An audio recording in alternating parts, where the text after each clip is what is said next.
Honesty, and you say honesty, honesty, and you say honesty. Honesty,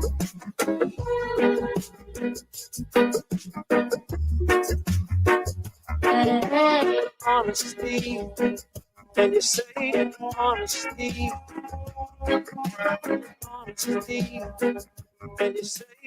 honesty, honesty, and you say honesty, honesty, and you say honesty, honesty,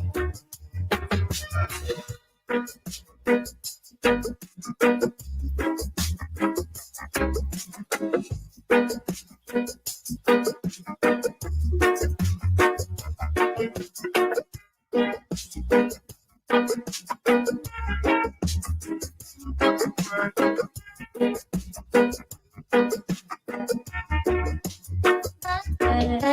Honesty, and you say honesty, honesty, and you say honesty, honesty, and you say honesty,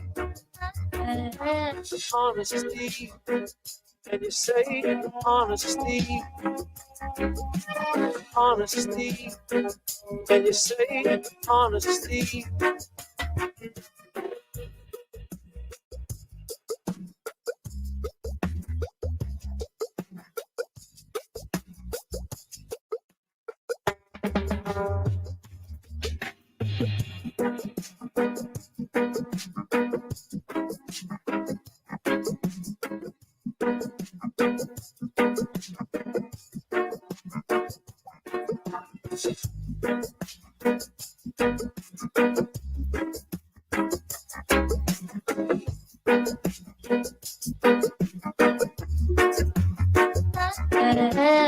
Honesty, and you say honesty, honesty, and you say honesty, honesty, and you say honesty,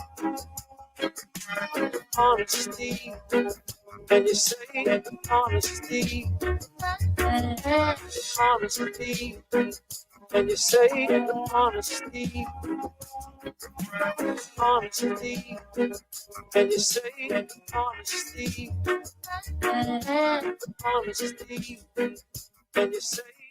honesty, honesty, and you say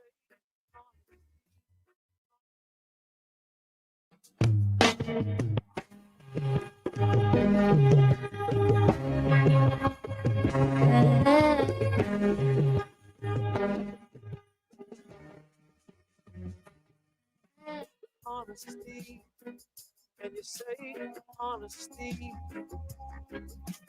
honesty, and you say honesty, and you say honesty, honesty, and you say honesty, honesty, and you say honesty, honesty, and you say honesty.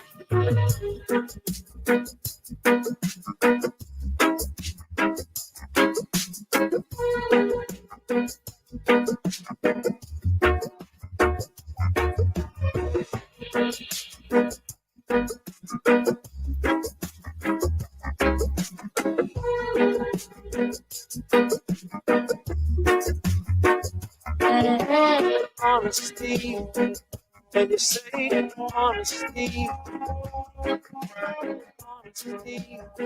and you say honesty, honesty, and you say honesty, honesty, and you say honesty.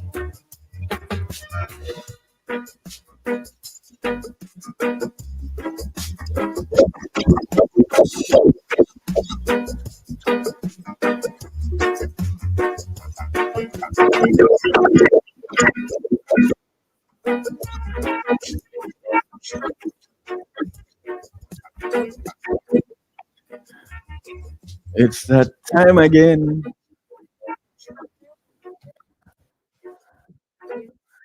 People on the radio again. That's that's everyone. Can you hear me? Yes, loud and clear, loud and clear.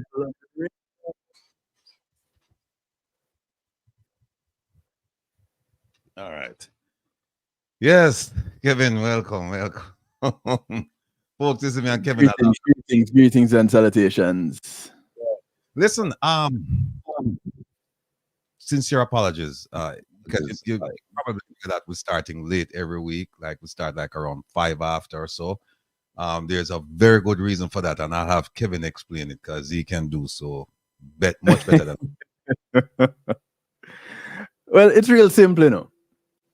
This program is a simulcast um, with its origins on Reggae Global Radio.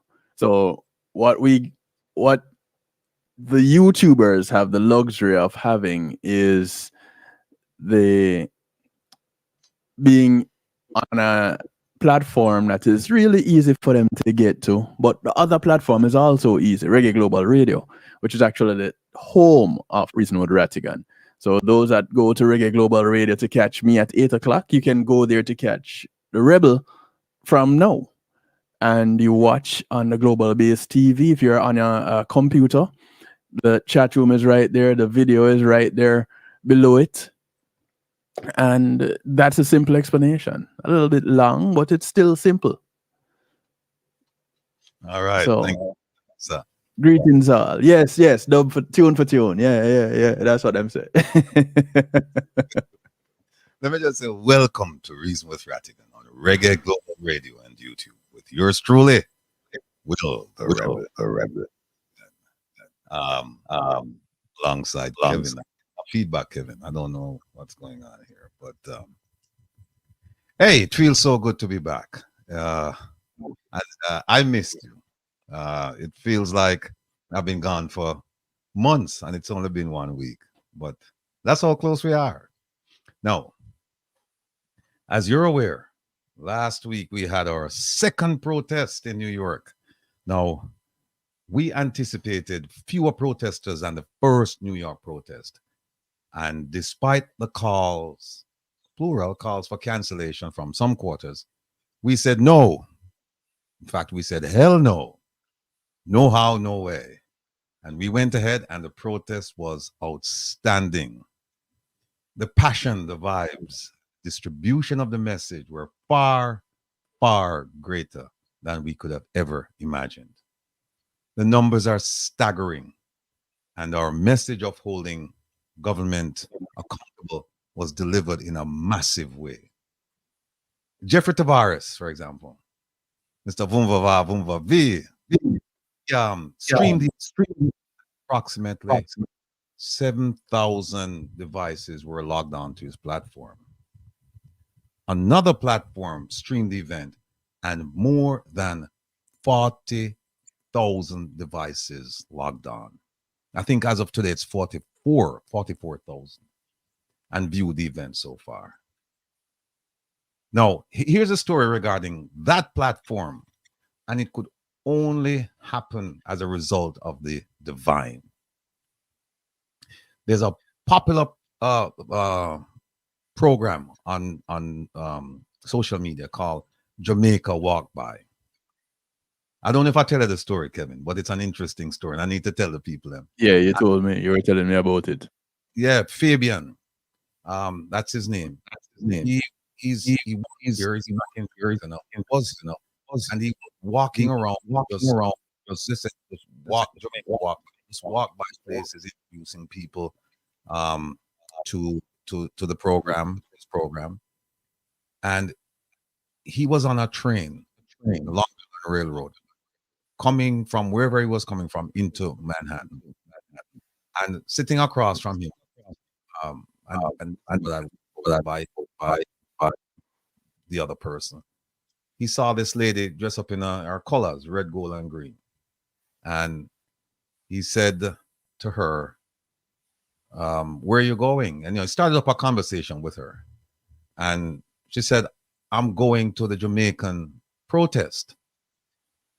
and he said Jamaican protest. I didn't know there was a Jamaican protest, and he said I'll walk along with you. And so he walked and he came there and he interviewed me, interviewed a bunch of people. I interviewed him. I invited him to the program. He will be here later on, and the rest, as they say, is history. Yeah, you're right, OT. He was also at the parade on Eastern Parkway. Um, that event that he streamed, it's garnered more than 70 hits already. That he did with us. Still, hold on. Yeah, the one that he did with us had has about 44,000 hits so far. So you're talking about 44,000, and with Jeffrey 7,000, you're talking about 50 something thousand, 51, 50, yeah, 50, 51,000 at least people or devices have logged on to the event. So the message is out there. Even though we were small in number, as I said, we lick about with Talawa, the message was loud and clear. Now, let me say thanks to the police who did a fantastic job. We also, Hold on a second, Rebel.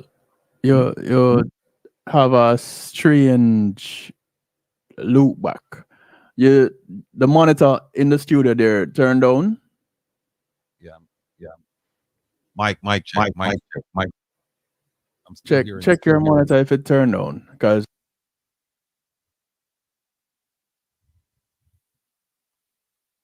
Hold on.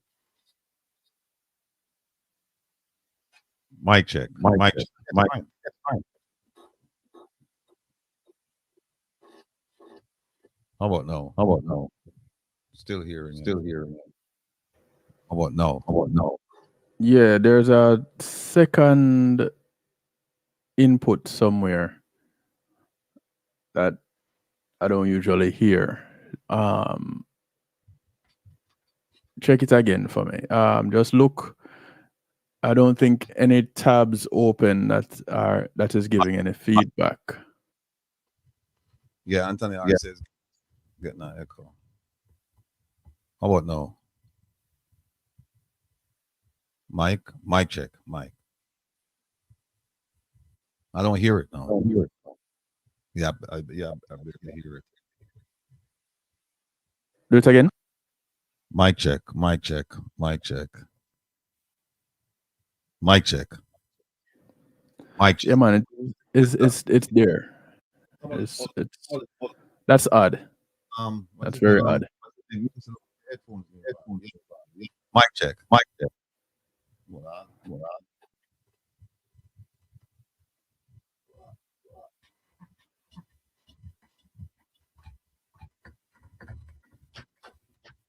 Mic check. It just sounds like it's a second device. You shouldn't hear it.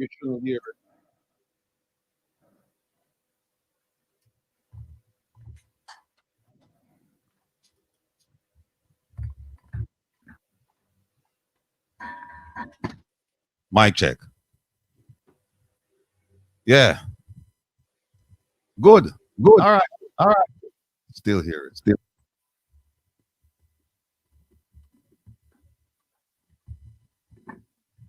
Yeah, the headphone is plugged out.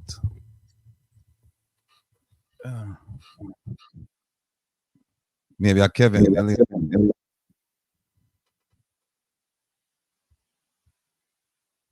All right, go on, make us see over here now. Mic check. Mic check. Still hearing it. Mic check. Mic check. Mic check. All right, just go on. Let me check some things on your back end while you do it.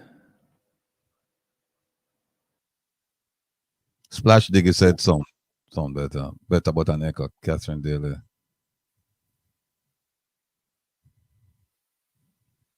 Yes, Missy. Them depend on case. But anyway, like I said, thanks to the police who did a fantastic job working with us. They were a delight to work with. And we learned about the maneuvers to sabotage a protest. But as my beloved mother would say, God no sleep. So everything was everything was fine, you know. Um, the enthusiastic crowd showed that you don't need a big crowd to make big noise. Big up those who took the microphone to express their displeasure with the Jamaican government and its handling of the people's affairs. Thanks to the tourists who bought T-shirts and engaged us regarding the foundation and its mandate. I couldn't even believe it. Tourists actually stopped by some T-shirts and start asking about the foundation and everything like that. And thanks to the environmental scientists, I actually spoke with the scientist who stopped by on his way to a meeting. He's now a supporter. Now, thanks to the New Yorkers who stopped by during their lunch break to buy T-shirts and or make charitable contributions to the organizations. Now, I know me will get in trouble because I will mention some name now. I know me will forget some name. So if I forget a name, just throw it in the chat. Please forgive me. You know, big up, Liquor Wicked, Keen Juice, Natty Norman, Say, Missy B. I said Missy B in the chat. GSC, Shirley, T, Megawatt, Karen, Danny, Peaches. Now my brethren were grabbed the mic to attended Meadowbrook shortly after I left. And one big him up. I don't remember his name, but he did a fantastic job in expressing himself. Same thing with Shirley and the others. Big brethren, the truck driver from Connecticut. We get your email, everything good. Malaya from the OJLDF and the rest of the crew. Again, please forgive me if I forgot your name. Just throw it in the chat so we can just shout it out. But there's so many people to thank. Big up to the people who took me to the side and provided invaluable words of encouragement, not to mention their financial contributions. Big up to our staunch and devoted supporters and ambassadors who came from Jamaica, California, Connecticut, New Jersey, upstate New York, Brooklyn, Queens, Manhattan, the Bronx, and Long Island. Big up to my security team with us in the first protest in Florida and our benefactor, Junior. And finally, big up those who wanted to but couldn't join us. We felt your spirits. So there it is, folks, for the protest. Oh yeah, big up the bypassers, tooting down. Yes, Mr. Brown, a whole bunch of people, bus driver, truck driver, car, even people on bicycle. Yeah, Corinne Griffith, big up yourself. That's Catherine's sister. She was there. Please throw it in the chat because I know me left out some names. And I don't want anybody to feel like slighted, and they shouldn't. So please throw the names in and let me call them out. Toronto. All right, Alkebulan.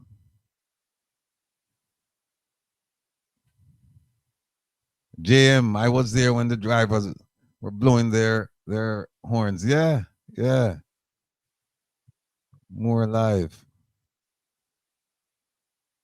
Anthony R, big up yourself. Reggae Girl, Reggae Girl was there. Yeah, Reggae Girl, big up yourself. Hey, Kevin, I'm telling you, so many people came by.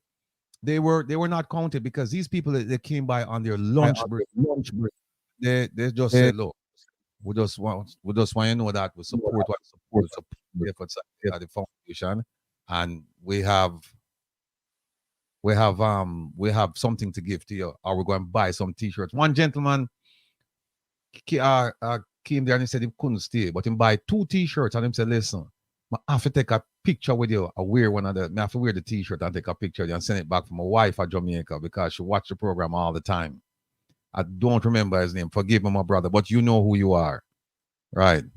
No. Yeah, just keep throwing the names inside and I'll shout them out. Yes, Reggae Girl.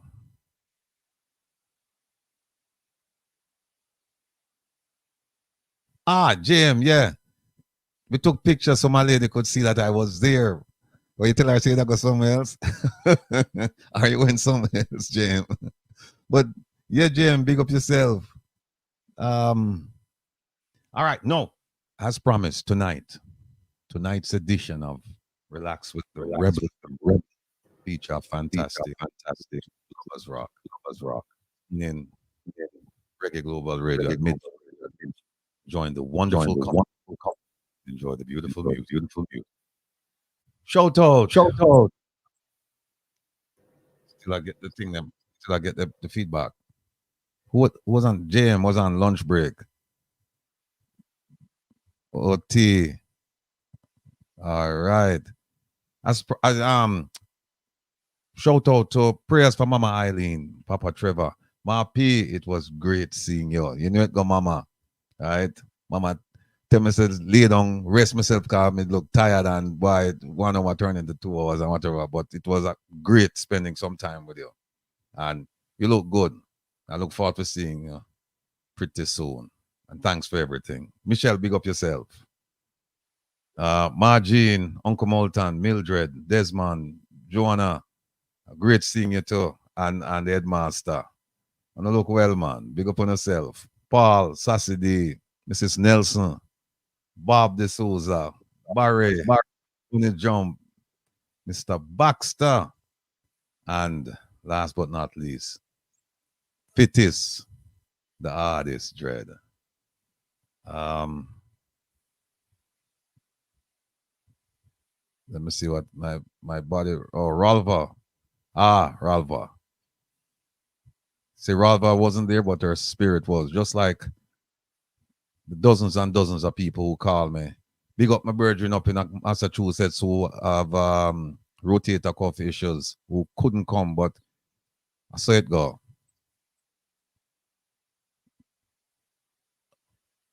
I like catch, I must go out and come back.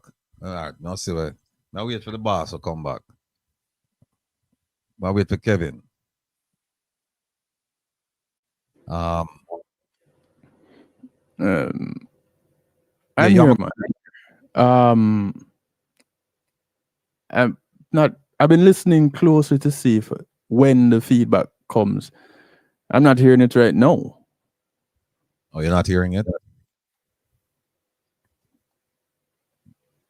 Yes, no. Go on again. Yeah, hear it? It's very slight. From Miami. Well, for big up Prezi, who did an outstanding job as MC. And of course, Mr. Vumva V, who streamed the thing and also wonderful speech. We're good, Flex. Okay, it's okay now. Denise Stewart. Good. All right. Now, big up our ambassadors and your unshakable belief in our integrity and mission is greatly appreciated. Big up our heart. Always available, always on time, always brimming with ideas. We're lucky to have you. Now, today's presentations, and we have, I think, 3 or so. The opinions you hear will be that of the individual presenters only and is neither endorsed nor promoted by Reggae Global Radio or the host. Today, we will continue the discussion about the issues plaguing the education system in Jamaica, the rejection. We'll also discuss the rejection of a system that could have reduced or prevented criminal activity at our airports. And I'm going to show you a document that the government doesn't want you to see for good reason. Document has never been shown. We'll also talk about the impact of social media on our message. And we have a few topical issues that we can talk about, including the sudden departure of our world-class finance minister, also the Integrity Commission's reports, plural, the crime rate. We have a whole bunch of things to talk about. But let me just say this. We have a hard stop at about 10 minutes or so before 8 o'clock, because we're gonna go over to Reggae Global and support the one, the only Kevin Stew. You have to go out there and support him, and I'll tell you why. If no other time we need to support him, we're going to need to support him for the next few weeks, and I'll tell you why. And we can talk about that later. But let me just give you a report on the One Jamaica Legal Defense Foundation. All right, hold on one second. Yeah, the OJLDF is alive and well, people. And we refuse to rest on our laurels. You know, we did a lot of things in about 11 months or so. Right now, I mean, we're not talking about what happened. We're looking forward. And here are some of the things we are planning right now. We are in the planning stages of hosting a major conference in New York next spring. We are also working on submitting a complaint to an international human rights group. And as part and parcel of that effort, we will also file a Magnitsky complaint with the U.S. Department of State. And I've been saying this for the last 2 weeks or so because someone contacted me and we're going to collaborate on that effort. But I noticed that just this week, an international human rights organization put Jamaica on the radar for states of emergency and some other things. It's right up our alley. We'll get to that. A benefactor stepped up to support and promote a family day next summer in New York. The same benefactor is also planning a dinner dance fundraiser for fall of next year. So that's how far out we are look, you know? And speaking of fundraisers, at the very end of last week's town hall meeting, we in some regularly scheduled town hall meeting, a little discussion resulted in the planning of a fundraiser. This was something that I was well, everybody like use the word organic. Well, if there was something that was organic, it's this. It wasn't planned. No. Let me make the announcement. Kevin, were you there? We'll challenge Tune Showdown. And that is going to take place within the next few weeks. We're waiting on it. I can tell you right now, it's going to be 7 to 10. Now, the musical messiah, Glamour Wayne, will start off the proceedings with 1 hour of early warm to get the crowd prepped for this historic battle. And then Prezi will take over and guide the proceedings to a determination of the winner. Mad sitting where I talk about. Kevin are the underdog, but my money depend on him. I mean, no say Missy money depend Kevin. And there are about 2 other people last week Sunday night. If you want some of that 1,000 people, only 4 people the money from Kevin. But Kevin, don't worry, long shot win race all the time, you know. Long shot That's win race. right. That's right. And let me say, I have a word for Lonesome, you know. I have something to say to him. Lonesome. Up to this morning, him say Kevin better run way. Up to this morning, him say, but Lonesome, I must tell you something. I hope you remember what Glamour say, you know, when we had the conversation. I hope you remember what Glamour said. Glamour said, you have a way you play. And a way you have a way you play. Because Lonesome I talk about him box at dub and him this and him crate and him storeroom at dub. And man says, not where you play. It's where you play. And Kevin now bring no dub. Kevin can't get dub, you know. Me know this. Kevin can't get dub. But Kevin said, no, I'm not dealing with no dub.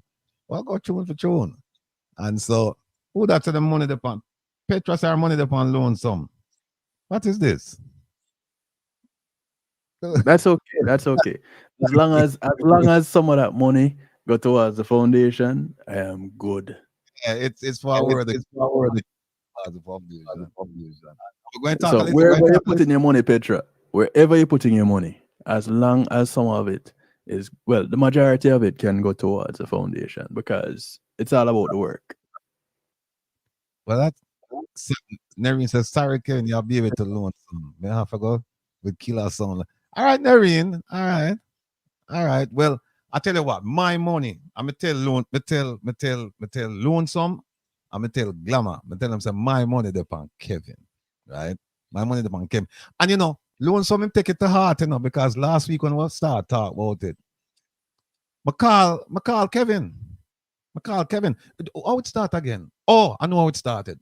Just before the program ended, I said to them, listen, folks, when you tune into Reason with Rattigan next week, we're going to cut the program. We're going to go back to the original time because we have to support Kevin all the way because everybody said, wow, them torn between, two brothers. And it shouldn't be that way. I said, no problem. So I will finish in time so that we can all go over and support Kevin. Because Kevin will play some music. And it was just the word music. I just said start with Lonesome him now. And Lonesome, it get on him skin, because him start play dub after dub. Him play Bushman, him play Ernest Smith, him play Hugh Brown. Who else him play? Somebody help me out with that watch a program last week. Him play a whole heap of play. No, Him couldn't stop. Even when we're gone past. Stop. So why? None of them music I want to play right now. Me I go play when we challenge Kevin. I show off, Kevin. But Kevin, my money depend on you here, sir. My money depend on you. I mean, you're not let me down, You're not gonna let me down. It's a good investment. It's a good investment. All I want to can bet on loans, but you're not gonna lose. I'm telling you right now. Because remember because we had a conversation, a conversation this week, and it was me, Glamour, and Kevin, and Lonesome, and Lonesome. When Lonesome talk about him box at and this and that, Glamour said to him, "And away you have, away you play."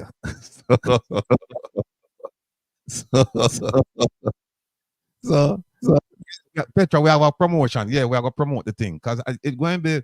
Now wait for Glamour for come back with a Sunday night. Cause I don't know him play all over the world. So he might give me a Sunday and from 7 to 10. By the way, Glamour, I'm a cousin, for those of you who don't know, and grew up with him out on Maxfield Avenue. So, all right. Now, continuing with the One Jamaica Legal Defense Foundation's plans, we will continue to file ATIs. We not stop, we not ease up, and we will share the results with the general public. We will also continue to develop sources, and we have some strong, well-placed sources right now.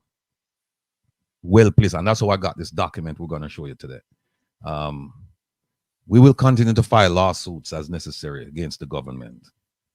And we will provide aid to the needy as per our articles of incorporation and our bylaws. I went back and started looking at them, and there are certain things that I thought we couldn't do that we certainly can do, and we're going to do them. The One Jamaica Legal Defense Foundation was recently approached to spearhead a major initiative that could result in a major shake-up of the political corruption pyramid in Jamaica. And when I tell you that, this is major. Folks, believe me. I'm not hype it. Major things. I was called and it was explained to me. And so we're going to move forward. I cannot say much more at this time because if I say much more at this time, I'm going to give it away and it's going to cause a whole bunch of problems. But as we say, young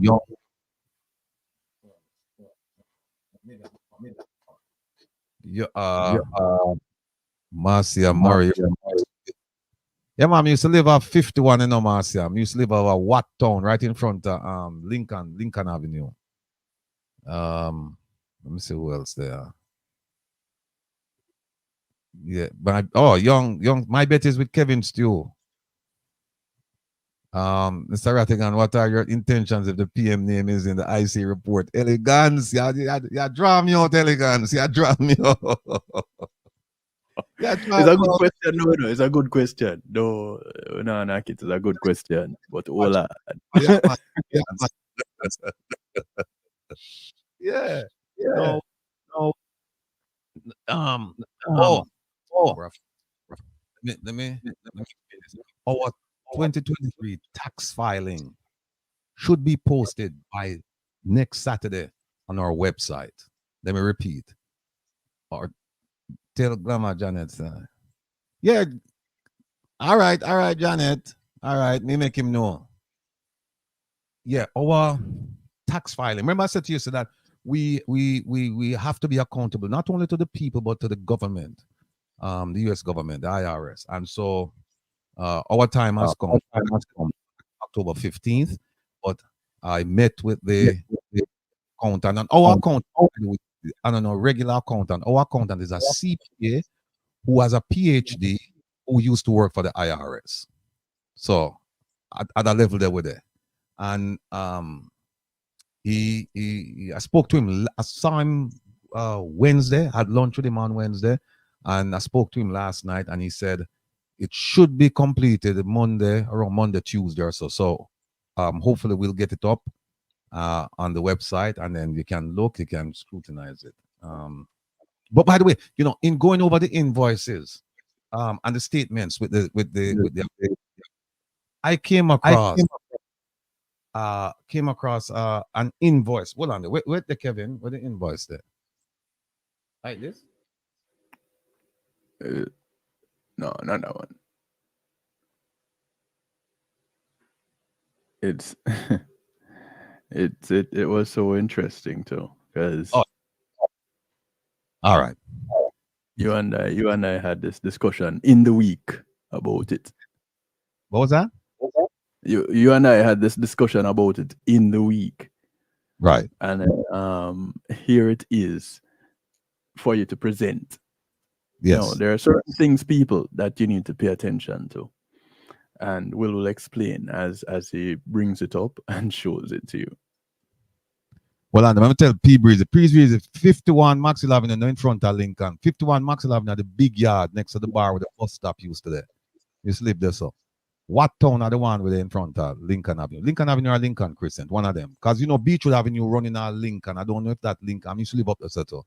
I don't know. Beechwood Avenue run across Russell Road and it run into, I think it's Lincoln Crescent that. And when you go down Lincoln Crescent, the first right is, I think, is Lincoln Avenue. And that street the run goes straight down to Maxwell Avenue. You know me I talk about, man. Yeah. In talking to the going over the invoices and the charges and everything with the CPA. And this is the only time I want to talk about this. And the only reason I'm talking about this right now is because, folks, it's hilarious. It's hilarious.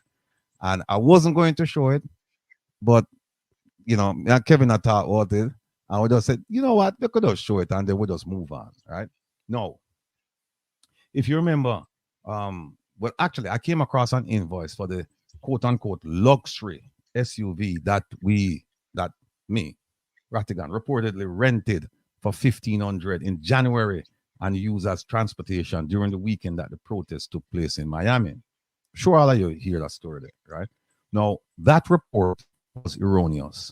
And a quick correction is necessary. And like I said, we just have to show it. We're not talk much about it because them things are water under the bridge. And the government, they will have a chance. The government will get its chance if them so desire to audit us or whatever. But there it is.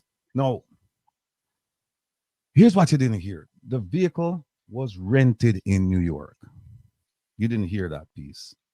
So it's not like we come to Miami and we get a Mercedes or one of them rent for 3 days and we spend $1,500. The vehicle was rented in New York. Why?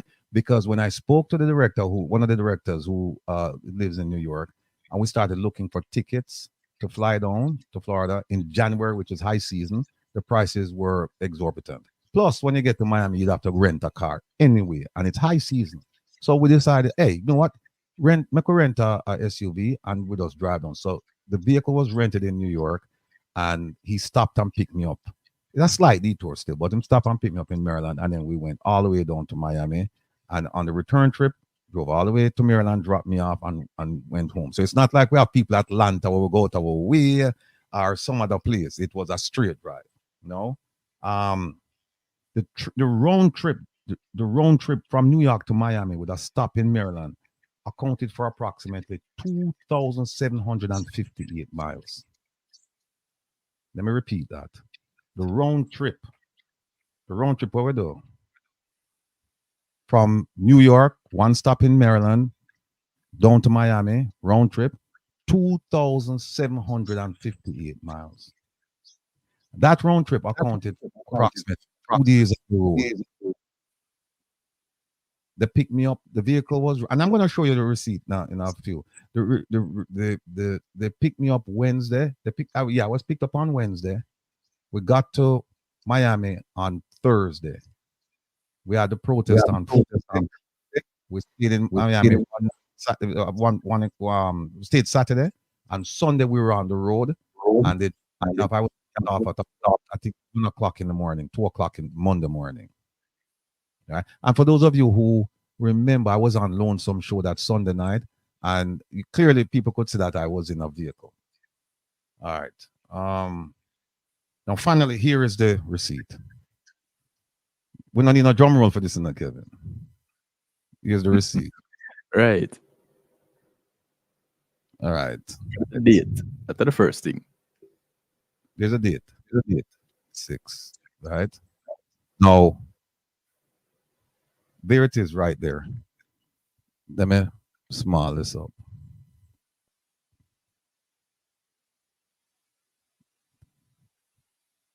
We had it. We picked it up. Let me see. It was Wednesday, Thursday, Friday, Saturday, Sunday, Monday. What's that? 6 days, 5 or 6 days, depending on how you count. Now, folks, look at the payment in red, circled in red. It wasn't $1,500. $362. See that? And there it is, Enterprise. Anybody want to go, and there's the invoice number. Anybody want to call Enterprise and find out how much will pay for it? That's fine. That's fine. Right? Right? No. Let me show you something else. Over this side. What's the name of the director? Crookson. And he picked up the vehicle in Marine Park, which is in Brooklyn. Now look at this. It's not a Mercedes, it's a Ford Expedition. Look below rental vehicles. And you see the date he picked it up, the 17th. And you see the date he returned it, the 22nd.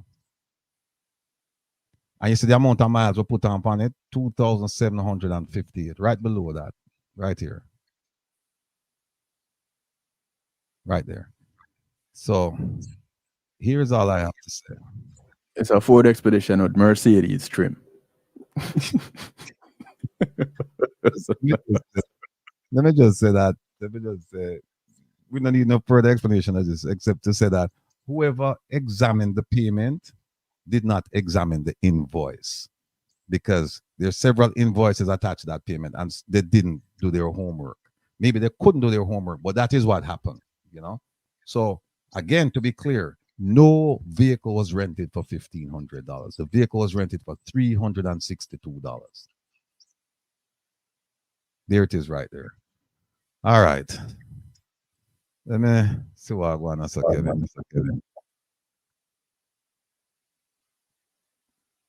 Bring up that.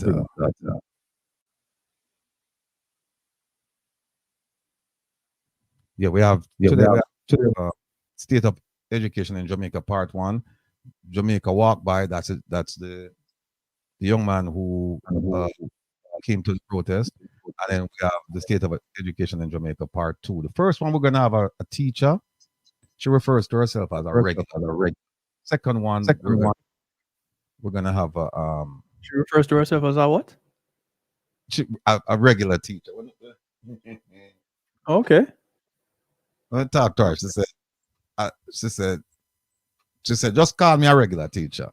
And then the second part 2 is part 2 will have a principal on. So kind of like two perspectives. You know, we get the perspective from the teacher in the classroom, and then the second one, we get one where somebody who's an administrator. So that should be great. Let me see what else we have here. Yeah, I don't know where ISAT is. We have to give him a call. Prezi will join us shortly. He had to take care of some things, but he'll be with us shortly. Let me go back here. So, all right, as usual, the engagement norms. You know, be an active listener, use time effectively, be present, people, be present. Speak to contribute from a constructive standpoint, celebrate others' contributions, and last but not least, enjoy the experience. All right. I'm gonna borrow this from you, there, Kevin. All right. Let me just move this and wait for the teacher to come. In the meantime and in between time, we're gonna start off the program. I know. Well, we start already, but when I say start off, I mean getting at the meat of the matter with a little musical interlude. You know, it go every week, get people in the mood. So here we go. I hope you enjoy this one. Lonesome, if you're watching, Kevin selection is, Kevin pick that one. One out of the crate. One out of the crate. Yeah.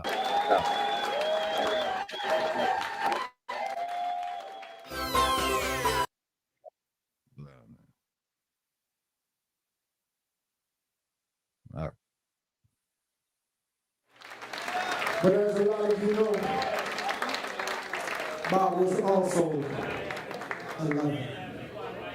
So he wrote this love song. And I'm not going to sing it. You're tired of me singing it. Who you want to hear sing this? Yeah. Give it up for Raquel Brown and Lauren Reed.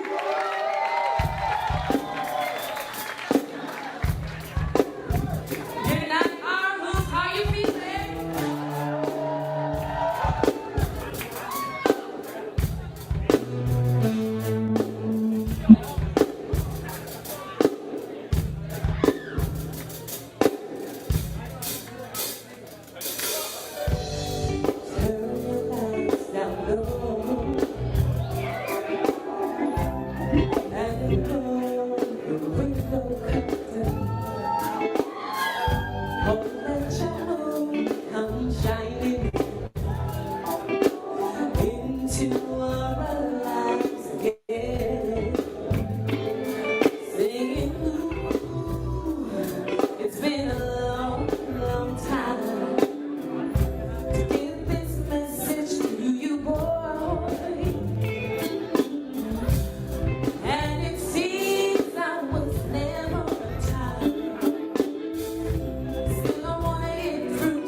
Tune. I can't even say tune. Turn on your mic, Rebel. Turn on your mic.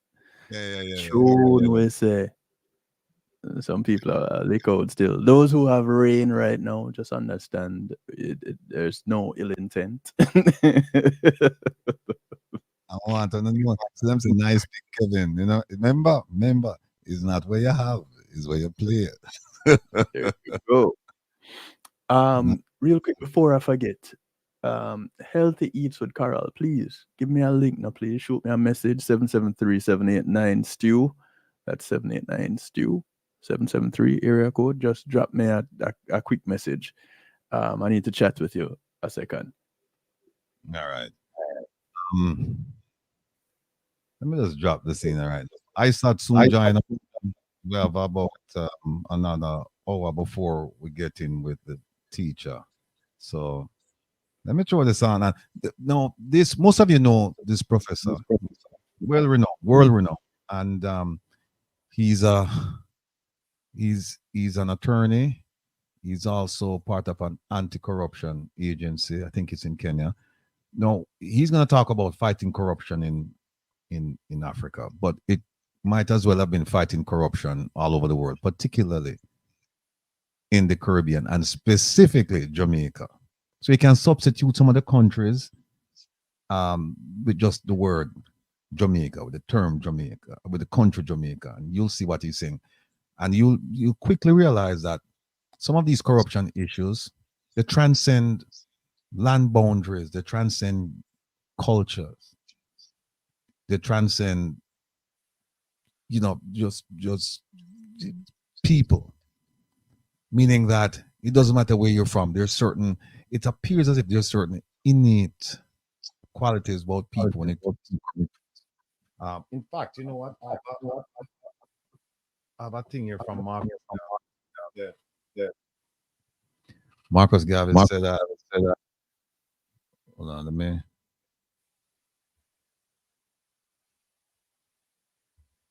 Okay. Marcus Mosiah said that, and I'll add my piece to it. He said, hungry men have no respect for law, authority, or human life. I'll add greedy as well. Hungry and greedy men have no respect for law, authority, or human life. And that's what we're finding out.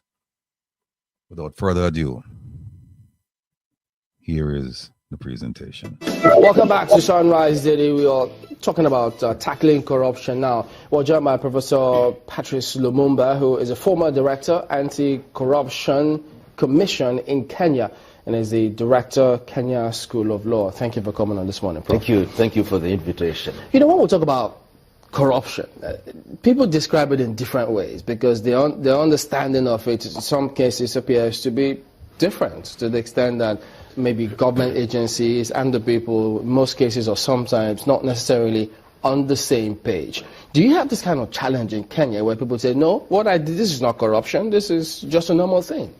I think there is a sense in which we try to rationalize corruption, but we all know what corruption is. If you are traveling on the road and you give money to a police officer to avoid prosecution, that is petty corruption. If you are in public office and you use public office for private gain, we know that is corruption. So it is an attempt to give a veneer of legality to corruption, that we pretend that we do not know what corruption is, but we do. And we know who are thieves, even in our traditional societies. So those who engage in stealing what that does not belong to them are engaging in corruption. And I've taken the view that in many African countries we pretend not to know the obvious because we have embraced things that undermine our very being as Africans. You know, you've given several speeches about corruption. I think I came across one where you say you were not supposed to be fighting corruption. You were supposed to be, perhaps it's seen to be fighting corruption. What were you trying to say at the time? What I was saying is very simple, that in many African countries we create institutions But we don't intend to have those institutions do anything. We think, for example, many African countries are signatories to the United Nations Convention Against Corruption and the African Convention for the Prevention and Combating Corruption. But what we do is to simply sign those documents, but we don't believe in them. We don't believe in them. And when one is appointed into office, one is supposed to earn one's salary, one is supposed to appear to fight petty corruption. But when you begin to attack corruption where it hurts most, particularly amongst the political class, then they say, this man is now going too far. He's coming too close to us. And the net effect, therefore, is that we corrupt our entire political system. And one of the most important things that we must know, as long as the political system is corrupt, a country can never be liberated from corruption. I give a number of examples. In the recent past, we have heard about the Panama Papers, and the Icelandic Prime Minister resigned on the ground only that there were allegations that he was named as one of the individuals. Contrast that with South Africa, where there is a finding that the president is engaged in activities which amount to corruption, and the president sees nothing wrong with it, and his supporters see nothing wrong with it. I give the South African example because it has been quite prominent. But you can talk about almost all African countries with few exceptions. And that is why Africa continues to punch below our economic and political weight, because we have a bunch of thieves in charge of our national resources. You know, Professor Lumumba, I'm happy you're looking at it from the context of us as Africans, and you also talked about the being that makes us Africans and how over the years it is on African to do what we see people do today. But if you look at this, can we get any example from any of the leaders? A case in point here, some would say, let's talk about Joseph Magufuli of Tanzania. Is it one of those people you think is leading the way as to the best practice in terms of good governance and how to fight corruption? Even before Joseph Magufuli, we have President Ian Khama of Botswana. The Botswana have been leading in the fight against corruption. And if you go to Botswana, you are able to see that when a country and its leaders choose the path of rectitude, then the country realizes our potential. We can also talk about the retired President Hifikepunye Pohamba of Namibia, who during his tenure was in the forefront in the fight against corruption. And much more recently, everybody has been enamored by the energy and the enthusiasm with which President Magufuli has declared the fight against corruption. It is early days yet to give a judgment on whether he has succeeded or not, but he has telegraphed his intention, and one hopes that he will remain on that course and that he will recruit others who will help him in the fight against corruption. One of the most dangerous things in Africa today is to declare that you are going to fight against corruption, even if you are the president. Corruption is such an enterprise that there will be no shortage of individuals who want to liquidate you and to eliminate you altogether, because corruption is a big industry. People pay school fees, people enjoy good life on the basis of corruption. So that those who have declared themselves to be in the forefront against corruption, like President Magufuli and your own President Buhari, must know that they are on the line of fire. And they can be eliminated anytime. Professor, he's been noted as speaking. He's given very strong statements on corruption. He says corruption is something that we talk about, is something that even the corrupt acknowledge is a bad thing. But the irony and the tragedy at once is that those who engage in corruption love it. The tragedy at once is that those of us who do not engage in it directly accommodate it. Now, considering, you know, the strength of these words, do you think that Africa can ever fight corruption successfully?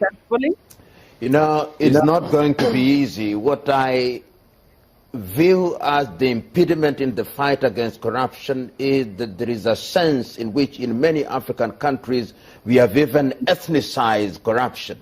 So that if an individual who is corrupt is arrested in a multi-ethnic country such as Nigeria or Kenya or the Democratic Republic of Congo, he or she will recruit people from their ethnic group and say that he is a thief, but he is our thief. So that there is a sense in which if we are to fight corruption successfully, the political leadership in Africa must, in the nature of things, demonstrate that impunity will not be tolerated. And I think it is not going to be easy, but it can be done. Why do I think that it can be done? In this country, Nigeria, during the short period that Nuhu Ribadu was in charge and President Obasanjo was on his side, the fight against corruption was moving apace. In the early days, and the early days still of President Buhari, he contested the election on the basis of fighting corruption, and he was embraced by many Nigerians, and one hopes that he will continue on this trajectory. In Tanzania, we can see the unanimity and the enthusiasm with which Tanzanians have embraced President Magufuli. It is not going to be easy, but it can be done, because the dividends of a corruptless society are so obvious that if we don't embrace them and understand them, then we are not getting the right thing. But it's not going to be easy. Remember that the bulk of the people in Africa, particularly in political leadership, have their lives based on a corrupt foundation, and they do not want to let it go. How would you suggest that leaders handle criticism, especially leaders on the forefront of the anti-corruption agencies, when they're accused of ethnicizing, those who, they are facing, as it were, or politicizing it? Like in Nigeria, the accusation is that only one political party is being persecuted, if I'm allowed to use that word. How would you suggest they handle such criticisms? I think what one must do is, in a manner of speaking, be sensitive to the realities of the day. The truth is that thieves are thieves. If you start with one political party, then that is the beginning. You must start somewhere. And this idea of apportioning political blame to one side and saying that it is only one side of the political divide that is being dealt with is not an issue. The question that we must ask is a basic question. Have you been engaged in corrupt activities? We investigate you in accordance with the law, and if we find you to be culpable, then you are dealt with in accordance with the law. And in the fight against corruption, it is also incumbent on those who are in political power to ensure that nobody is treated as a sacred cow. One of the things that we must note about African countries is that African countries are very fragile. We may talk about democracy, but in a country such as Nigeria, which is multi-ethnic, we may deny it all we want, but there are still Igbos, there are still Yorubas, there are still Ibibios. In Kenya, whether we like it or not, there are still Kambas, there are still Kikuyus, and that is the reality of Africa. And it is a reality which cannot be ignored, because we are still in the process of trying to create and strengthen the states, and one has to be sensitive, therefore.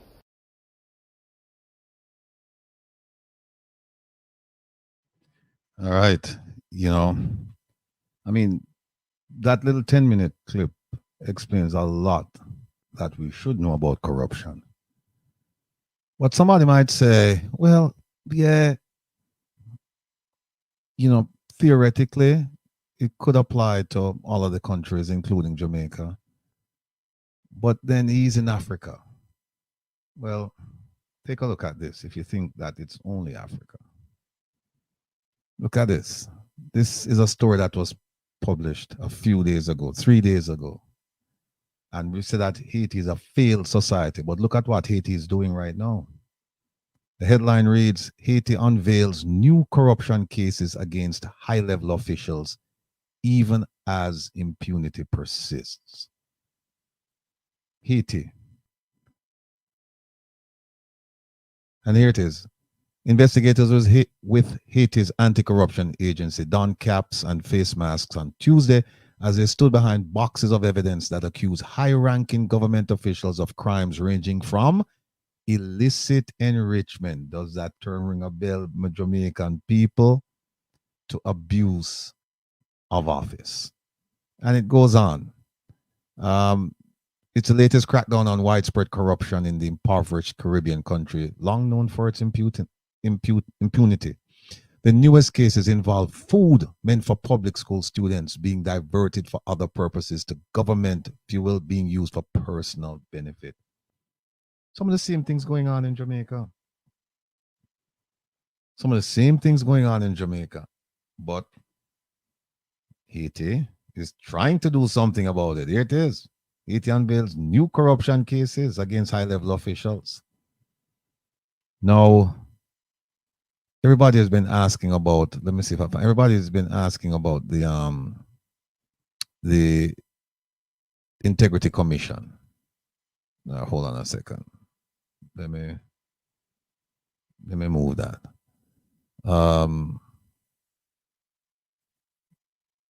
Let me just find a quick report here. The one that came out.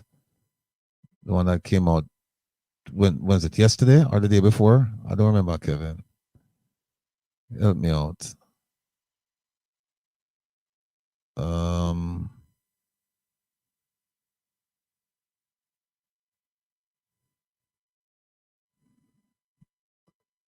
I don't remember. I think it came out. Was it yesterday, Kevin? Oh, Kevin freeze up. Okay. I'm trying to find a report that came out regarding the. Okay, here it is.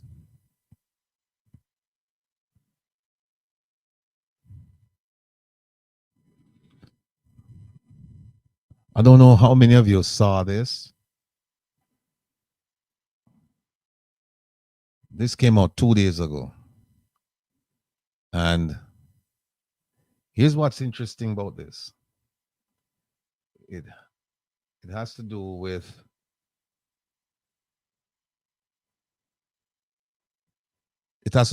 reports. It doesn't say, some people are saying that yes, it has to do with the illicit aid plus the Prime Minister's statutory declarations. We're not sure because the Integrity Commission didn't specifically say, but they sent out a lot of reports. It says it submitted to Parliament for tabling a report of investigation. That's one. 2, an associated indicative ruling. That's 2. And 3, a full ruling of its Director of Corruption Prosecution.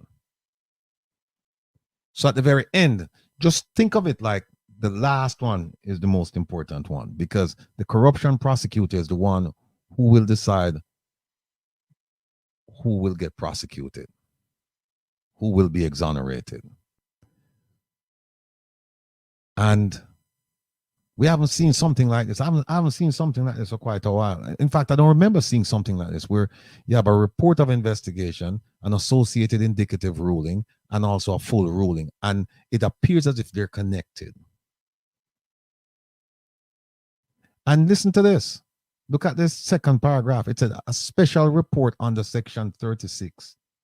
3. And 36.3, based on my notes of the Integrity Commission Act, is a report that the IC sends on its own. It's not something that the government asks it to look into. So let's recap.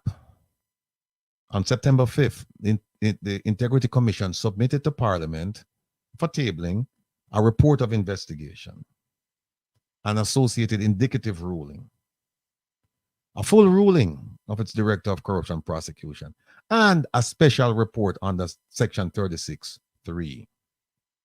And here's what's interesting. That special report is associated with the investigation report. So there's a lot going on here for us to unpack. Add to that, if you look at who received it, you see where it says it was addressed to the following officials. Number 1, of course, the Speaker, the Most Honorable Juliet Holness. Also in receipt of all of these reports, Senator, the Honorable Tom Tavares Finstons, President of the Senate, and Miss Colleen Lowe, Clerk to the Houses of Parliament. What is, what interesting? Normally it's sent to 3 people. Speaker of the House, President of the Senate and Clerk of the Houses.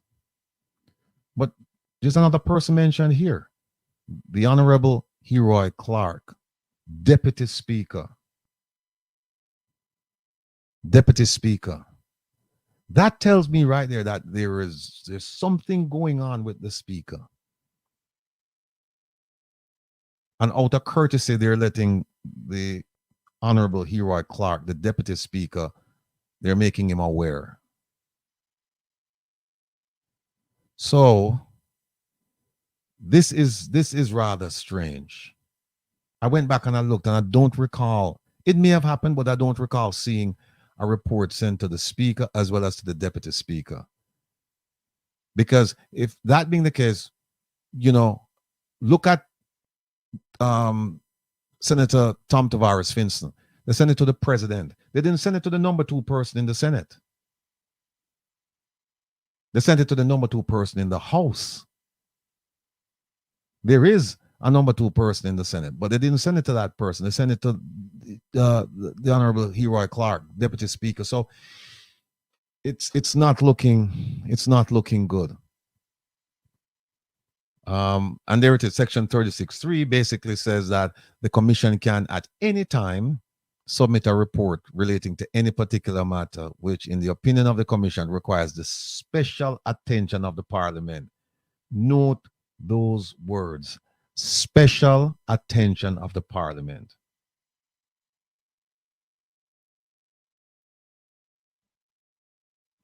So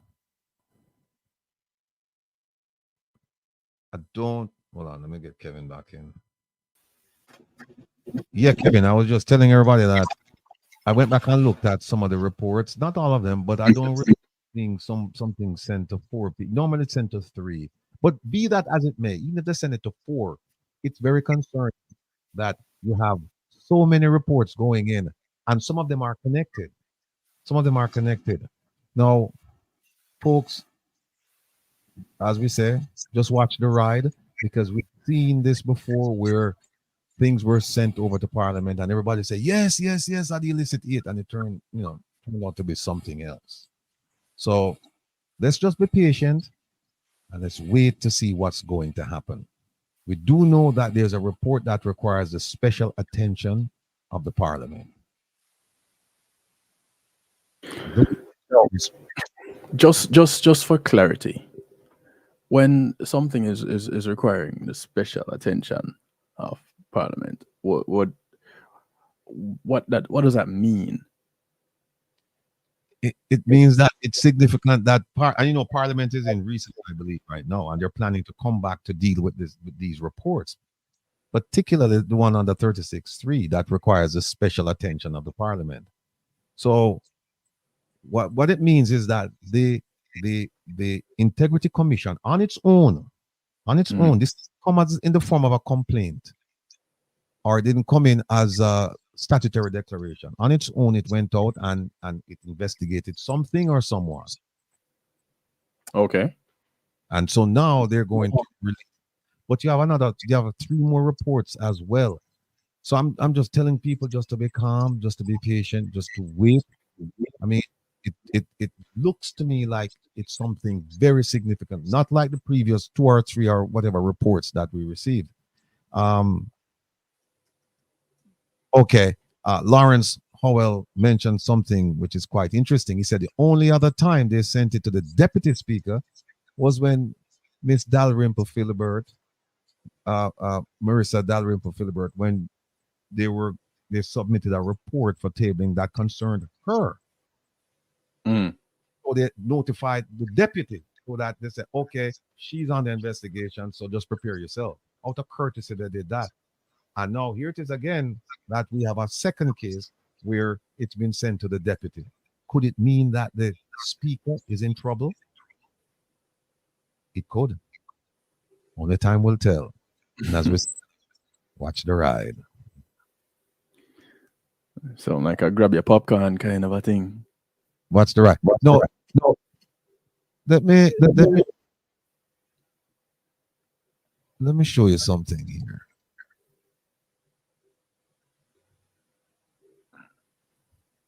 No, all of the people them from the ghetto and all of the people them from country, all of the people them who are struggle to make ends meet,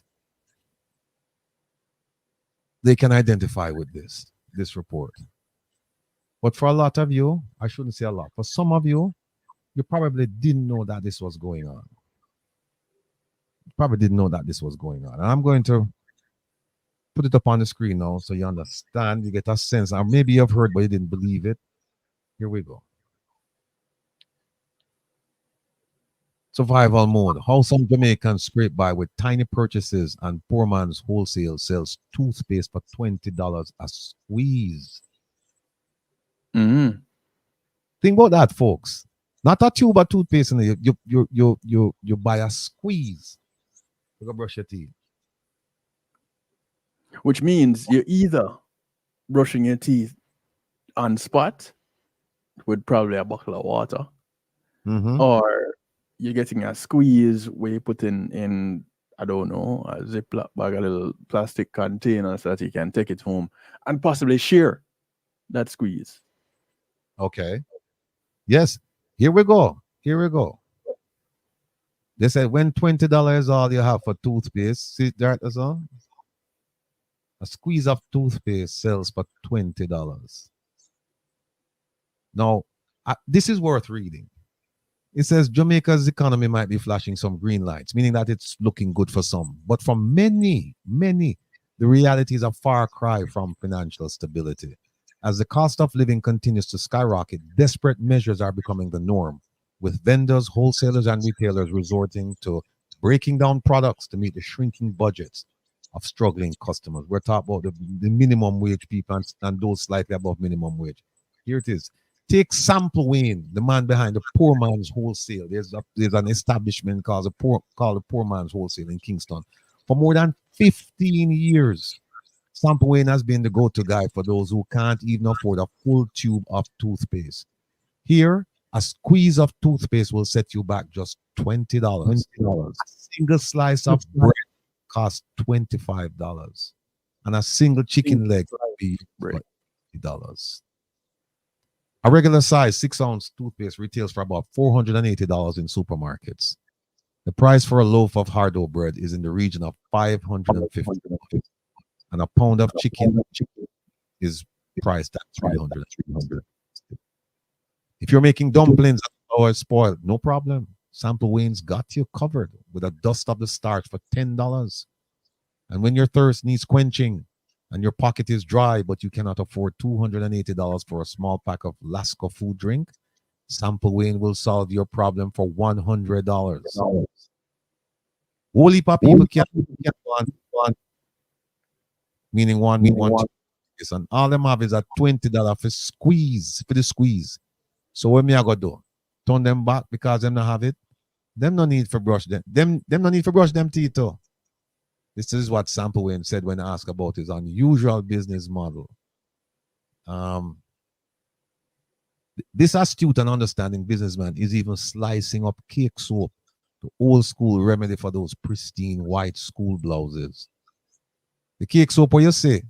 There's a whole heap of little girl where I go to school, have the white blouse, them can't buy one cake soap. So we cut it in a two and sell you half a cake soap. One for $80, so we cut it in half and sell it for $40. This is the gentleman here, Sample Wayne, proving that nothing is too small to sell when survival is on the line. He said, it's what people can afford. Even people who can afford it, have to minimize. But he's not alone. Because there's a lady called Doreen Smith, the proprietor of Trillion Wholesale in Kingston for nearly 40 years, nearly 39 years, 40 years. She too was adapted to the harsh times, selling everything in bite-sized portions.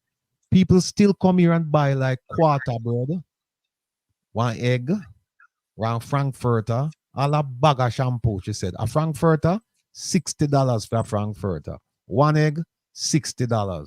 A quarter bread, $150. And if you've only got $75, 2 slices of bread will do. Need to wash your hair? Smith's got $50 bags of shampoo and conditioner for sale. Some of the people them really don't have it. Some of them don't want to work for a fact, and some of them budget just cannot meet them needs. It said, the report says in other sections of Kingston, the struggle is equally real. In Jonestown, residents buy $50 worth of shampoo or conditioner, $50 bags of ketchup, $60 sausages, and $80 for 2 slices of bread at shops and stalls all over. Let me move this. This is depressing. Very. And this is not the Jamaica land I know. Unfortunately, it is definitely Jamaica land I love. Yes. Yes. Hey, Kitchen Stalker, yeah. You could get the yellow shampoo. Remember them? Single wash. I remember them. You know, the reality is the marrying of products and the chopping up of full items to sell a portion is not anything new. And that's true. We know this. The fact that in today's day, when there is bragging and boasting about how well the economy is doing and how Jamaica is fast becoming the place to be investing. Which part of Jamaica? Not this part that is being reported on in this article. So which part of Jamaica? And is this did whomever it was that wrote this article, did they have to go and dig and search far and wide in order to find something like this, or did they just walk out and realize, hey, there are several of these places that exist, and a lot of people go to these individuals, and he went to them to interview them because a lot of people go to them. I don't know what's the real story, the deeper story behind it, but the mere fact that it happens, well, we expect that to happen anywhere because poverty exists everywhere. Right. You know, I drive around South Florida and I see it. I hear some of the stories firsthand from some of these people through my 9 to 5. So I know it exists, and I know it exists everywhere. The thing that worries me about Jamaica, and it has always worried me, is what is being done about it. I know what is being said about it, but what is being done about it? Because this is where you have people getting the opportunity, the window of opportunity to go away, and they do so and don't come back. Right. Well, we're joined, ladies and gentlemen, by the illustrious, big time star now, and not come early no more for our program, but when I hold it against still, you know, I sat Buchanan. No. You must stop it today. You must behave yourself. No, I sat, what did I talk about? A report here, you know, $20 for a squeeze of toothpaste, and them have to buy 2 slices of bread and put up cake soap and all that. Yes. You know, when I was growing up prosperity. when I was growing up in Jamaica, you know, people used to beg a squeeze a toothpaste, you know, like you go to your neighbor, you beg, but we never buy a squeeze of toothpaste. But now, like it gone above and beyond where, you know, what was normal. What's your take on it? What are you seeing as you're in Jamaica? Well, whilst here on the ground, I can tell you the people are suffering. You understand?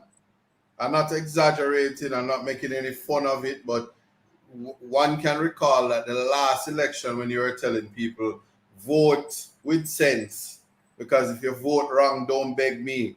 They're suffering, right? So just because of that, we see it happening, and the people for a very long time now have been trying to find ways to ensure that they survive. And buying a squeeze of toothpaste is the option. And kudos to those who at least respect their hygiene enough to be able to do that. But one would think the government would respond quickly, but they have other things that they're dealing with right now, like the illicit 8, a brand new 2025 Cinderella story where the prime minister loses his shoes when the clock strike 12, 1 foot of clock's gone, so he can't pull out the clocks to call elections, so he can't call the straight elections, he have to call the by ones. And yeah. And then Marky G said, oh, we're not participating in no by-election. And Bruce Golding said, yes, not in my cabinet. And then, yeah, that's what happened. But anyway, let me leave that. But you know what? They're talking about somebody last week, Sunday, said that it was against the law. And I went and I looked at Roper, I looked at the Constitution, I looked at several other things, and I didn't see a provision saying that you cannot bring, you cannot have a by-election within a certain time period. I went and I looked at the laws in England and Australia and New Zealand, and the closest I come to something like that was they said within 6 months of the time that you must call an election, you cannot have a by-election. All right. So how you look at it is this: they themselves, as in this current parliament, have passed legislation to say that you cannot call a by-election for the local government election within a year. Common sense would tell you that out of norm, the course of practice and procedure, that you would just proceed to the election. What happens is, remember, it's just like it wasn't against the law, it wasn't in the Constitution that you could have dual citizenship, because nobody thought in their minds that you could have one source of citizenship and still get up, break allegiance, and run away when foreign call you. Nobody thought that, but that was Nigel. But Nigel was like, I don't do dancehall. Cartel is out. I have to leave Jamaica because I don't do. Me and my wife, we don't do dancehall. I can't stay here anymore, and I'm leaving. And that's what's happening. So because of that, now what you have to look at it is, it's not whether if the Constitution allows it or it's in the law. Is it practical to waste $30 million for one social election? Especially when, and I learned last night, the Rimple lady. Yes. The lawyer lady, the Rimple lady, right. So she resigned and did the honorable thing, and she left, and they what them call them? The parliament, the Trelawney has been without an MP for at least a year. True. One recalls. And the prime minister never started fit. They was like, you people down in Trelawney, you know, broke and hungry and so we're not business about it. You don't need an MP. No by-elections call. But lo and behold, it's imperative that he put in the former British citizen and bring him into the fold. And so make a British man go into, you know, if you're following the political things about it. So Matthew Samuel needs to get in quick because he needs the senator seat.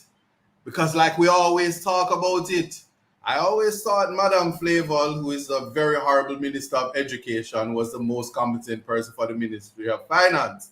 But she did so horrible at education that the powers that be may be very well afraid that she does anything in the finance department. So they have to out with Matthew Samuda so they can bring in somebody with finance. You understand?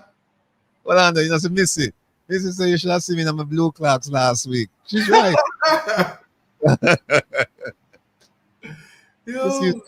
Yeah, Missy. Oh, so Ratty is the culprit. Ratty is the only person walking around with 2 foot of clocks. No. But I thought, let me get your take on the IC's report that came out. Was it yesterday or the day before? Where no report not come out.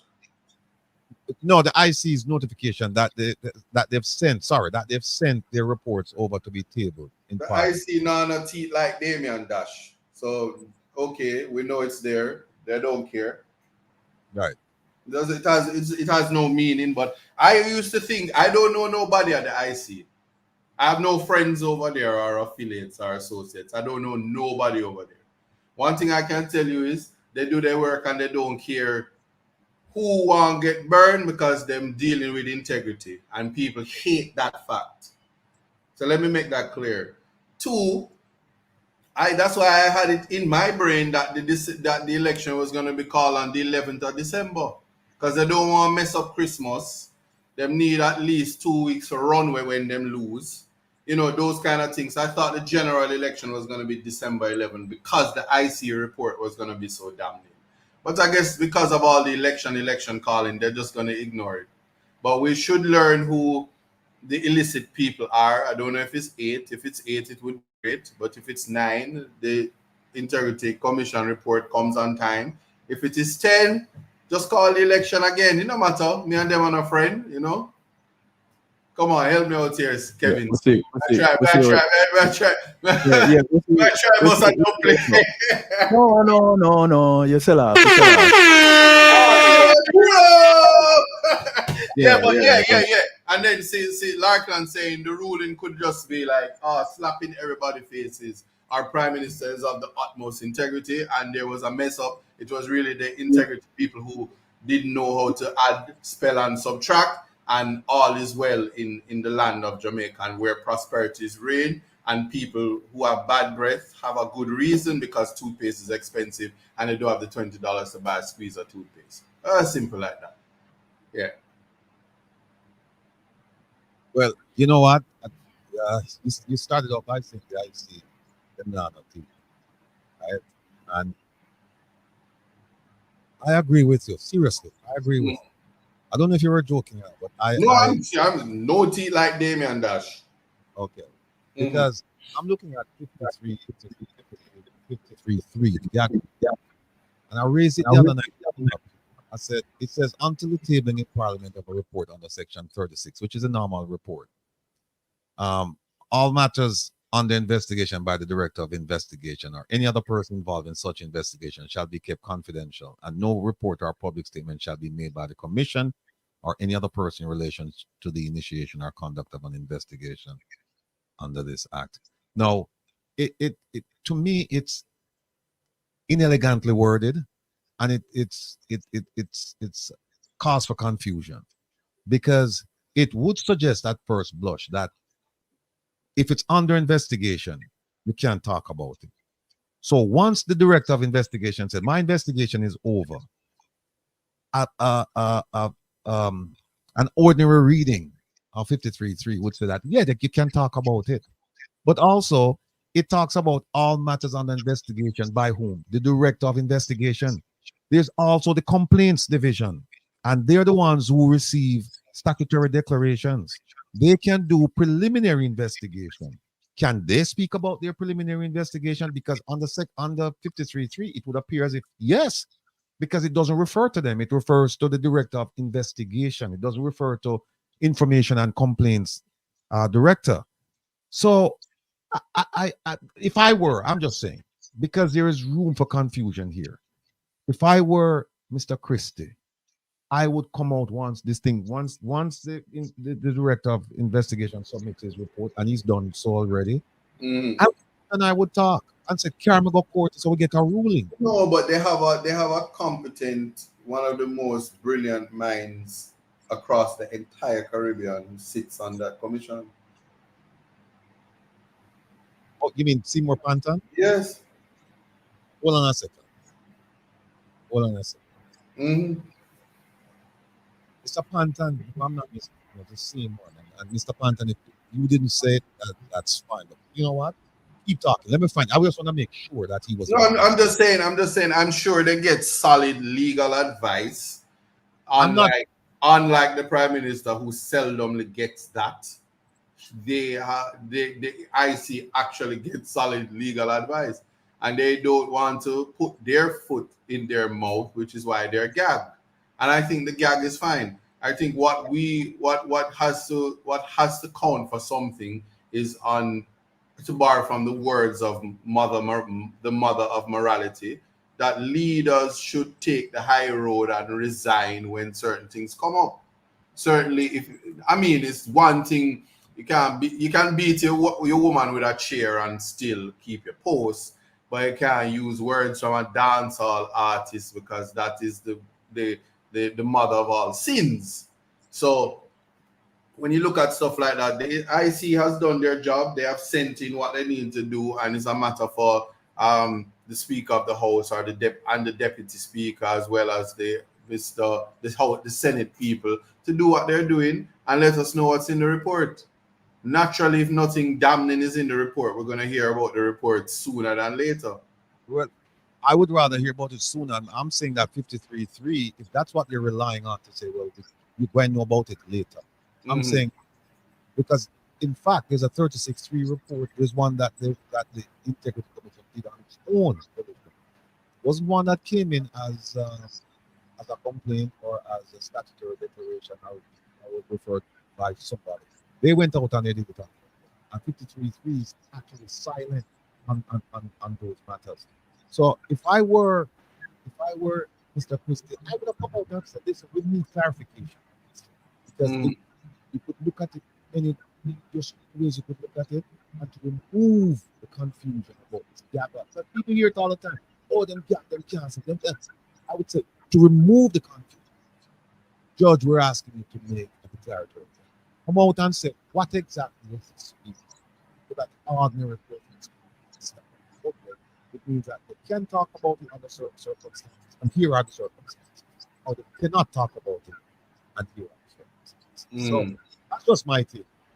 I may be wrong, but that's just my take. And I'm saying, here's something that we need to understand. And the people in the comment section, go get a job, man. Like, for real. You much ado about nothing. Let me tell you something. I don't think that Jamaicans are concerned at all about corruption. I don't think they don't care about corruption. Really? Who doesn't care about corruption? Jamaicans, the voters. I'm not talking about you fancy people up there in the diaspora and these people who don't have integrity and don't have probity and are not honest and are not progressive. I don't think that Jamaicans generally. Huh? Tell me why you say that. Because we out here and we're broke and hungry and we just want a better life. We don't have no time for worry about them things, because when election time come, for the people and we have charity, where them name 96 degrees, 69 degrees north up a Zara Burton, whatever, something like that. When she come out and bust out, say man with charity and use charity and where the money go and all of them something there. Man resign and get bigger job of foreign. Nobody don't care. When it comes to the same man, I mean, if you're really hungry and you try to live good life, go look at work up at JC. You get paid and still get government work, and then money get missing and nothing happen. So these are the things that, and notwithstanding that, the country is not shifting the way it's supposed to be shifting. Proof of that is there's going to be a not so straight election in St. Anne, and when that election takes place, if the people really want to send a message, then if a dog go over there and run against the Labour Party candidate, he should lose. In fact, the dog independent candidate should be whoever sells Sky Juice in the constituency.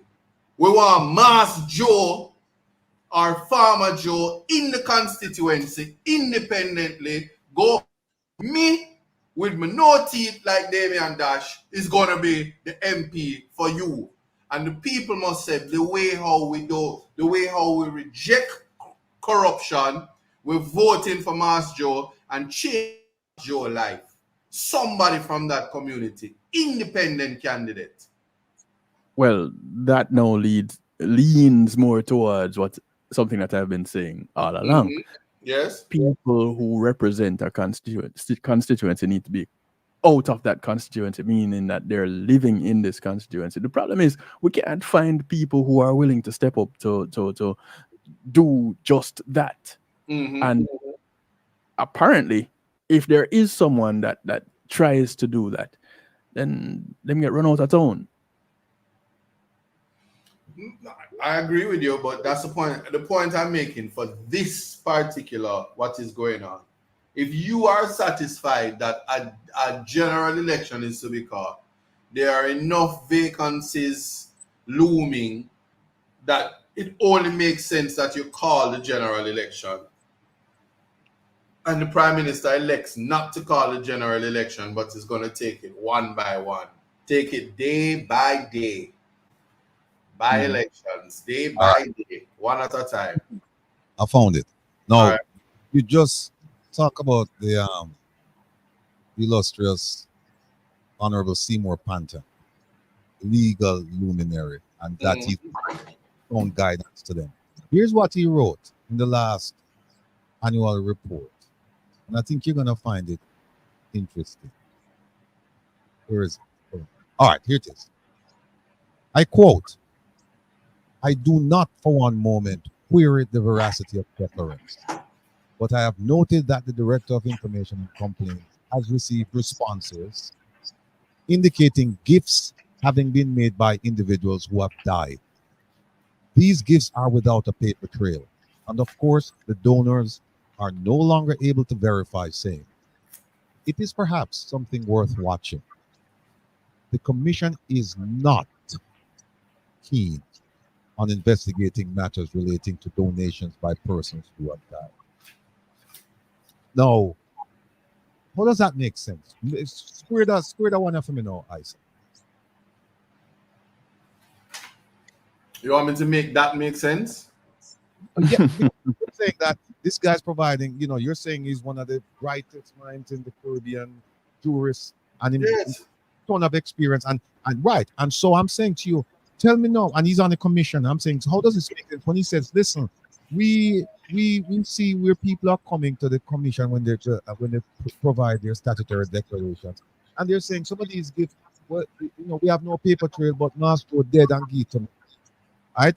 And I suspect that some of them are substantial. And here's what he says: the commission is not keen on investigating matters relating to donations by persons who have died. So if I'm advising a declarant, I'm going to say, hey, a lot of money we get that with them famous enrichment, to say, Mas Headley, I am gear because based on what Mr. Pantan is saying, we're not investigating. Yeah, God, dead man don't tell no tale. I said that. So hold on a second. Why you think the JCF is killing all the bad men allegedly? Why are they murdering all of the most wanted men? Every week we get a new most wanted man. Dead man don't tell tale. Let's shift from the point, but stay right where we are. All right. Somebody, a politician, right, reviewing the statutory declaration. This politician is making, just for the sake of argument, just they're making $1. And then when you look, you say $100. And then so of course, that's going to trigger questioning. And then you say, okay, where does this money come from? Because you only have $1. So I don't understand how come you have 99 more than you should have. You earn $1. And them say, oh, somebody died and give me the money. And then them say, okay, well, we can't investigate that. Of course you can investigate that. There's something, if somebody will give that kind of money, that first of all, you say, okay, the dead person, let's go look at that dead person's situation. Where does that dead person live? Where he used to work? How much picked him up? How much married? All of this stuff. You look for transfers. If you try to figure out this dead person, where them get that $99 from? Forgive you. They're gonna do all of that. They barely can tell us how a man was end up dead in a famous lawyer's house. And that's why I'm saying that the Integrity Commission is poorly staffed and they need some leadership. Because even if you feel that way, I wouldn't come out and put this in public. I wouldn't write that. I would never put that. Because now, what you're saying to people is that, hey, if you can't explain it, just put it on a dead man. I'll take it one step higher. Just take people money, then kill them. Politics were run. Them can't do nothing. Well, I guess if dead people can vote, we can do that. Thank you. But I mean, to be fair, there's a lot of things I don't want to open up a can of worms because just like the politicians, the churches get a lot of stuff from dead people. And if you had to really, really open up investigations into all of those things, a lot of people would be in trouble. So they just take the position that they're not going to be messy where that is concerned. I don't see any problem with that.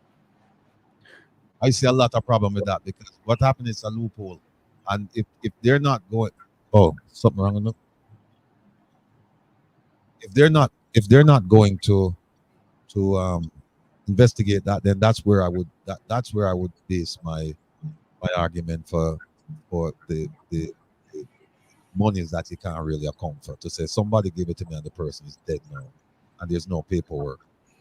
Oh, look at Anthony G say, so if I have $500,000 in the bank, I can tell them it's dead man money. Of course, Anthony, but the bank probably won't take it. So let's put these things in context. If you have $500,000 in the bank and it's dead man money, it means it's not yours and FID will just forfeit it for you. No, I think what he's saying is that he can tell them that it's dead man. From. Boy, Anthony, if you tell them that, man, you good come out of the bank, Fitz Bailey, before he retire, just put you on a post as the most wanted man for the murders that you commit to get that $500,000. So be very careful. Don't do like the politicians and the integrity commissions. Different rules for important people than for the regular people. That's all you need to appreciate. Because remember, scammers scam and corruption is politician.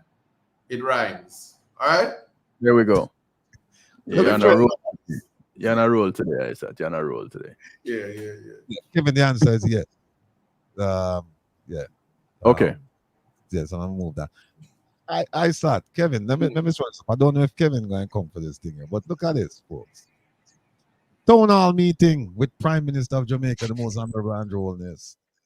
Prime Minister, the most honorable Andrew Holness, invites members of the Jamaican diaspora to a town hall meeting on Saturday, September 21st at Lehman Center for the Performing Arts.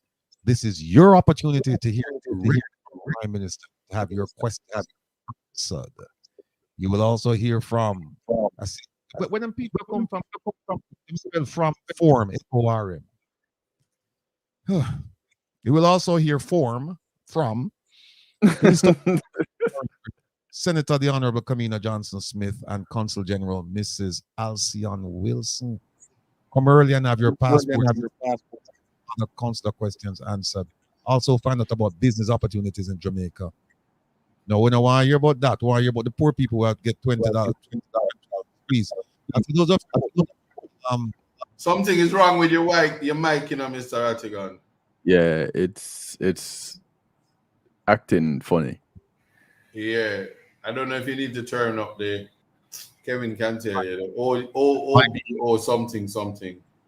Mic check. Mic check. Yeah. Mike. All right. Yes. Yeah, better. Yeah. See, I love you here. There's a spelling error here in this posting here. No, what they really meant to say is the inform. So you will from hear inform. In. That's for the word in. Yeah. You're supposed to have a dash too. Kevin, you're a scientist, because that's supposed to be from, and the people them just can't spell. But you see, once again, that is wrong with you people in foreign. See, when we come to America, we have to put on the twang. So we don't say from, we say farm. Especially when we get our doctorate from Delaware.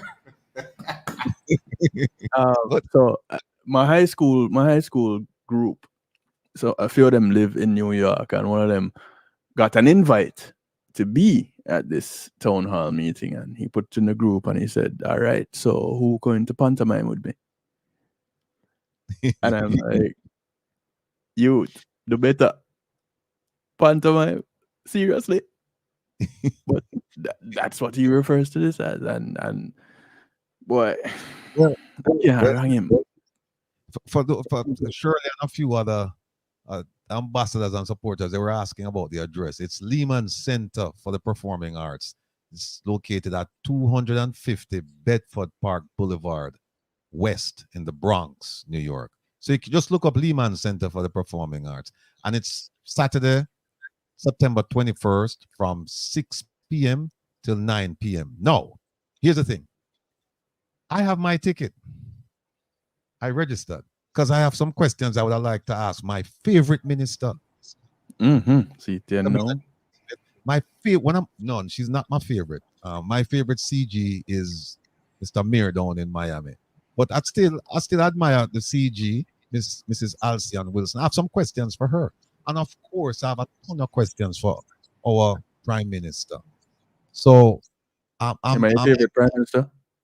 I beg your pardon? Is he your favorite Prime Minister? Absolutely not.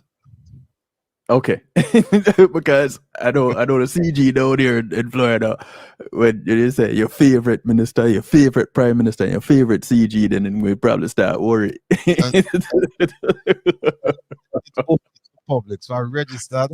I've got my ticket. But as people know, I'm hundreds of miles away from the location, so you know I'm gonna try and make it. But Shirley and the crew. Lehman Center for the Performing Arts, 250 Bedford Park Boulevard West, Bronx, New York. And you don't even need a zip code. And it's from 6 to 9. It's a Saturday. So we'll see what happens there. Somebody do. When you go, when you give the Prime Minister and the Foreign Minister something for me. Tell them when they bring it back. If them have space in them luggage, bring it back for me. I like when my servants go away, they can bring back stuff for me. So if you see them, yeah, don't bother say it close, December close. Don't bother pack no barrel. Just give them where you give them for me. And tell them to top it off. All right? Might as well make use of my tax-paying money. So anybody that want to give me a shirt, anything, just let me know. Adidas here to create.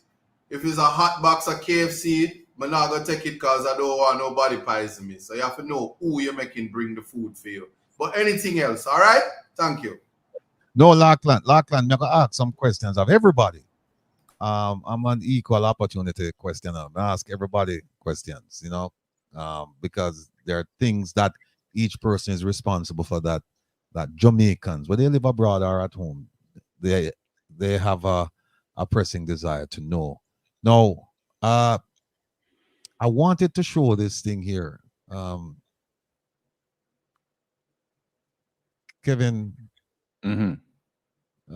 please see. This one is not opening. The WikiLeaks, it's not opening. Oh, wait a minute, hold on. Oh yeah, it is. Secure core. And then there is the letter. Okay. I don't know if we'll have enough time because in 6 minutes we're supposed to be joined by the teacher. So I don't want to start and then not Adi, the teacher. Not Adi, the teacher. There's only one teacher, you know. What's it? This teacher? What's this? I understand. Yeah. I understand. All right. Well, I'll tell you what. Let's talk about the Great Escape that took place. That it will take place in a few more weeks, because when you get a job, Rosemary, them now take no questions from me. All right, you know what, Rosemary, I'm asking you to go and I'll give you the questions then. Maybe that will work. A few people with you that you can slip a question or two to. But here's the thing. Parliament, they're returning early, right, to deal with this integrity commission reports. Now, let's just say, for the purpose of this conversation, that the Prime Minister is named as one of the illicit 8. Will he still come to UNGA? Will he still come to and when I say UNGA, people, it's UNGA, the UN General Assembly. It happens middle of September every year, where all the leaders get together and them talk about a whole heap of things. Now, will he still come for UNGA? And will he still have the town hall meeting if he's named? What do you think he should do, Kevin? Just say he's named. Who is named? The Prime Minister is named. Well, if he is named, they still need to prove it. So would it be named as in we have proof, this is what we have found in our investigations, or is this named to say we are investigating? Right. So if it's named to say we are investigating, then No, by all means you should. no, it wouldn't say that. What it would say is that the investigation has been completed and the corruption prosecutor is recommending, or the investigation has been completed and the director of investigations recommended prosecution. And then the corruption prosecutor says, yes, I concur. Let's just assume those to be facts. Why you shaking your eyes at? No corruption. Listen, no corruption prosecutor in a Jamaica. Unless I must meet them with a kid at work there. Whoever is male or female, you know bad so. Me, bet any money. No corruption prosecutor can style the prime minister. You get your teeth kick out. Me say so. So me now go another hypothetical. And if I were him for a day, my nose not as big as his, but my nose big, I'd be like, listen, I'm your prime minister. Of course they're going to try to tear me down because they're bad mind. But you give me one more term and I will make this right. So you don't worry about it. And I'm going to fight to the end because I have legacy to build. I have no time for the Integrity Commission. That's why nobody in my cabinet sign off. No member of parliament or anybody in my government sign off to the nonsense. Yeah, so he's going to move on. He's not going to try to hear that. And then the people are going to say, yeah, Andrea, oh my God. I said, it's a hypothetical. Don't fight it. Don't fight it. I just can't go there. Not only that, I can't. Sorry, I'm gonna shut up. Kevin. Pass it the mic. Relax, Kevin. Relax, Kevin. You know, Right. He's named, and currently he should be prosecuted. There's a referral to the commission, and the corruption prosecutor says, yes, I've seen there is enough here for me to bring a bona fide, a prima facie case against him. What would you do? What would I do, or what do I think he would do or should do?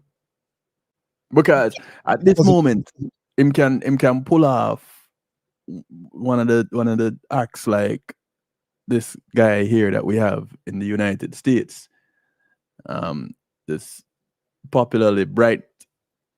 He just illuminates everywhere he goes. Yo, nobody talk bad about Donald Trump. Nobody. I have no name, sir.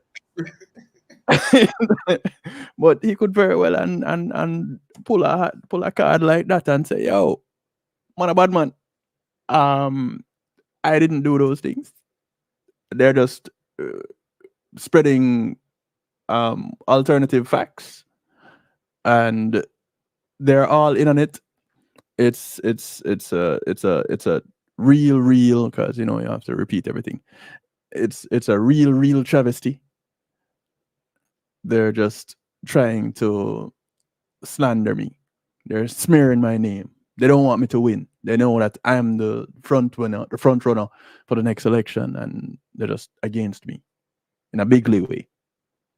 Well, here's the thing, right? The corruption prosecutor in the case that was brought, or the investigation that was conducted against the prime minister when he was Minister of Education for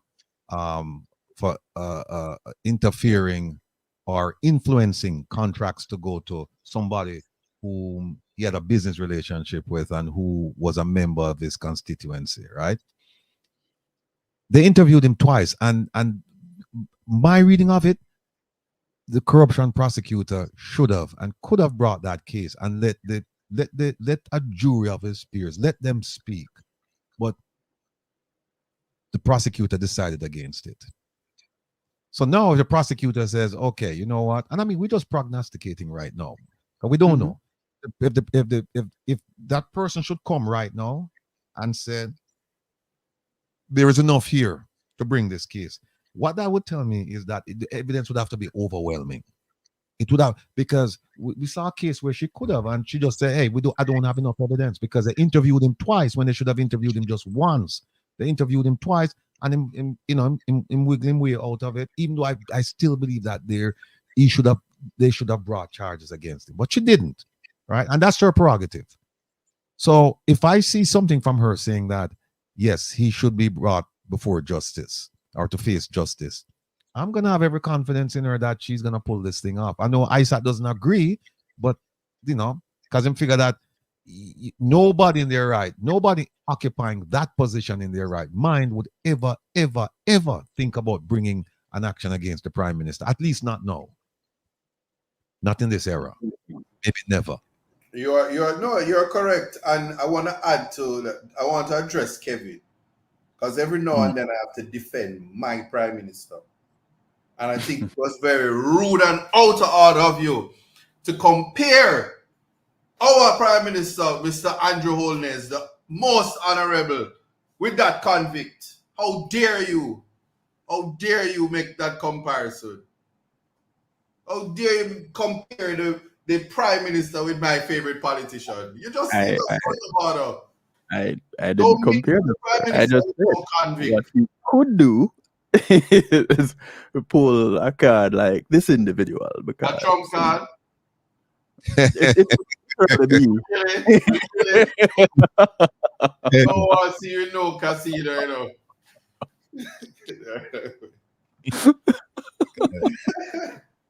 Let me stop. But the reality is, we have to grab a popcorn and sit and wait. That much we know. There are people who are of the belief that the Brogad and the very illuminated one over here in the United States are cut from the same cloth. If that's how they feel, that's how they feel. I don't do politics because it really upsets me. And until I can be explained why the person who is representing a constituency don't live in that constituency, I don't know. I can't. I think representational politics doesn't require to live in the constituency. I don't think you need to live in the constituency. But wouldn't it be so much better, though? Look at some of these constituencies that people are representing, but nothing is happening in them. But let me ask where they live. Let me stop you there for a second. Hell, all right. Like a ghetto youth like me, we're born in the ghetto. Yeah? We're worse than worse when me born, worse than Rattigan, Blue Drum. So them say my mother ghetto girl and my father ghetto boy. So as a real ghetto youth now, me if go into politics and I run for my ghetto constituency, and when the money I run, me stay there. You mean after me get in and start thief up the money them and move from one room house with my granny and them things there and start thief up the money and build my big house and open up, accounts everywhere and the money I run me for staying at the ghetto? You're out of order. Man have to move up. Man have to move uptown. Can't stay down a Waterhouse with Ratty and me have my money. Can't do that. So you have to free up yourself and get the vote them. So when time come, you go around like Santa Claus and you say, yo, all a squeeze a toothpaste and half a blue bomber. Bleach with it if you want. Them kind of thing there. Ratty, you're muted. I don't know it. I don't know it. I don't know. I don't eat this morning, but him up on a roll right now. Hold on there. Oh, wait. Keon was just on, Our teacher, Miss Montague, was just on and she left such. All right, I'm sure she'll be back. But okay. Yeah, so the prime minister is, we're talking, when I mentioned not the prime minister, when I mentioned about the Great Escape, I was talking about the move made by our world-class Minister of Finance, Dr. Nigel Clark. Hold on, here is Keon. Hold on. Keon, good evening. or good afternoon. Keon? Good afternoon. Good afternoon. Keon, you're muted.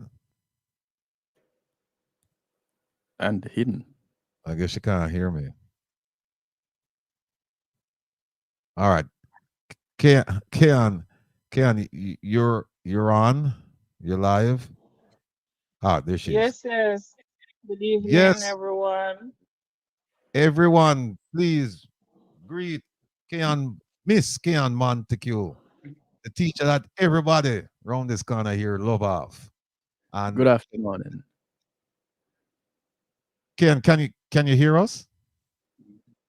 Yes. Yes, I'm hearing. I'm still on the road. Come on, you're So distracted. Come on. that is the reason. Me good Uh, now, man. Me good. Good evening, everyone. All Um, right. good to see you again, and I am glad that I did made an impression on somebody. No, Well, not somebody. as I Somebody. am here, I'm coming from the market. You come from market? Hello? Keon. Can't hear her. Keon. Huh? What is Sarati? No, I couldn't hear you. You say you come from market.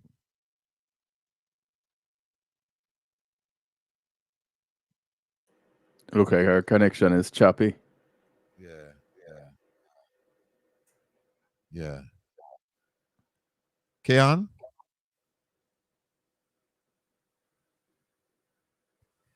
Keon, if you could please Should not clear silence. the market. All right. Isaac, talk to me about. Yes, Keon don't have Starlink. She's down in the market. Starlink is not down there. Oh, uptown Yeah. thing. Yes. How are you today? Man,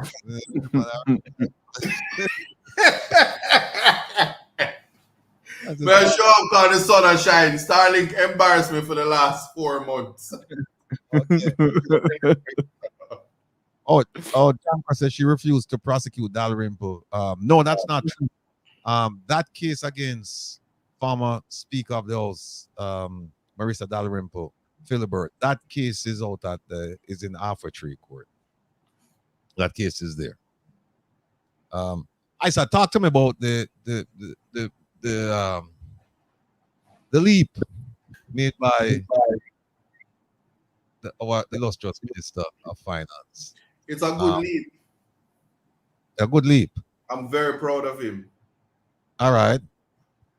He's a very, very, very intelligent man. And if I were working somewhere and there's a whole heap of teeth in there, I would leave. Okay. I would just leave. And I would take the opportunity to better my life and go to greener pastures. What do you say to the teachers? What do you say to the teachers, the doctors, the nurses, the policemen, the civil servants who say they want to leave for greener pastures? What do you say? No, they are to leave. Here's the problem. No, let me put it in context for you, because I know people is going to screen record this and send it to the people who track for them to trouble me. So let me put it in context so nobody misinterpret.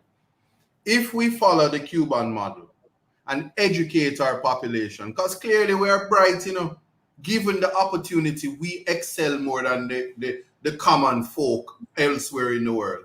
If we're educating people, it matters not where you want to be, because we will always have the labor force and the people who are qualified to be here.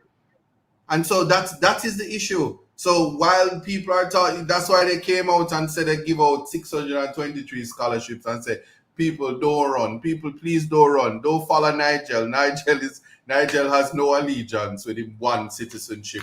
But we are proud of him because he remember, the job that he's getting is the best job you could get in that field. It's like asking an entertainer not to win a Grammy when they have the opportunity to win it. It's like asking an actor not to collect an Oscar when they have the opportunity to do the role of their life. Jamaica respectfully is a developing country, and Nigel did what was best for him. And so we know he's selfish, but that whole party is selfish. So before you had Ampina, she was the minister of tourism in some African country and nobody complained. And then she wanted to be the head of CARICOM and she lost that to a much more erudite King's Counsel and a brighter attorney. But she's a brilliant woman as well, don't get it wrong. But they have ambitions to leave. Don't be surprised, I promise you, our most brilliant constitutional mind in Jamaica, she might move to Canada. So, hold on a second. The brightest constitutional person in Jamaica. She has a ministry for, she's so bright, she got a ministry for herself. She might go to Canada. And I'm sure the whole of Jamaica is going to be happy if she becomes, if them call her for right over the whole constitution in Canada. The whole Jamaica is going to be happy if our Minister of Constitutional Affairs announced that she's going to Canada. Minister Mallow Ford is not as advertised. You know that. I'm just saying, though, but I'm saying we want our ministers, especially in the Prime Minister's cabinet, to get jobs in foreign. We don't want them here. Don't believe. What's your, as a Prime Minister now? How do you make that impassionate plea to the teachers and all the other civil servants that they shouldn't leave? That patriotic call for them to remain in Jamaica. How do you make that when you have somebody like Minister Clark then saying, "The hell with you guys, I'm out of here"? How do you make that argument? It's easy to make it. My people will not suffer. And I make sure call states of emergency, give someone the conviction so they can't get visa, so they can't leave. Because the brighter out order want to leave. But with me, I don't know, when we done, we don't know. The JCF are going to make sure say the wall only get a one charge, so they can't take the plane.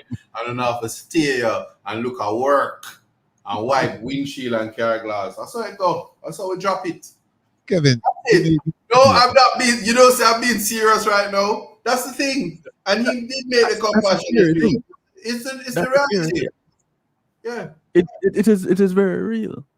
And I didn't really think about it, but it makes sense, because if we're not educating our young people so that they can go out and become greater, then why not keep who we have in the country with some trumped up charge or some rat trap that we set up so that you go outside to pick up your clothes off the line and you violate?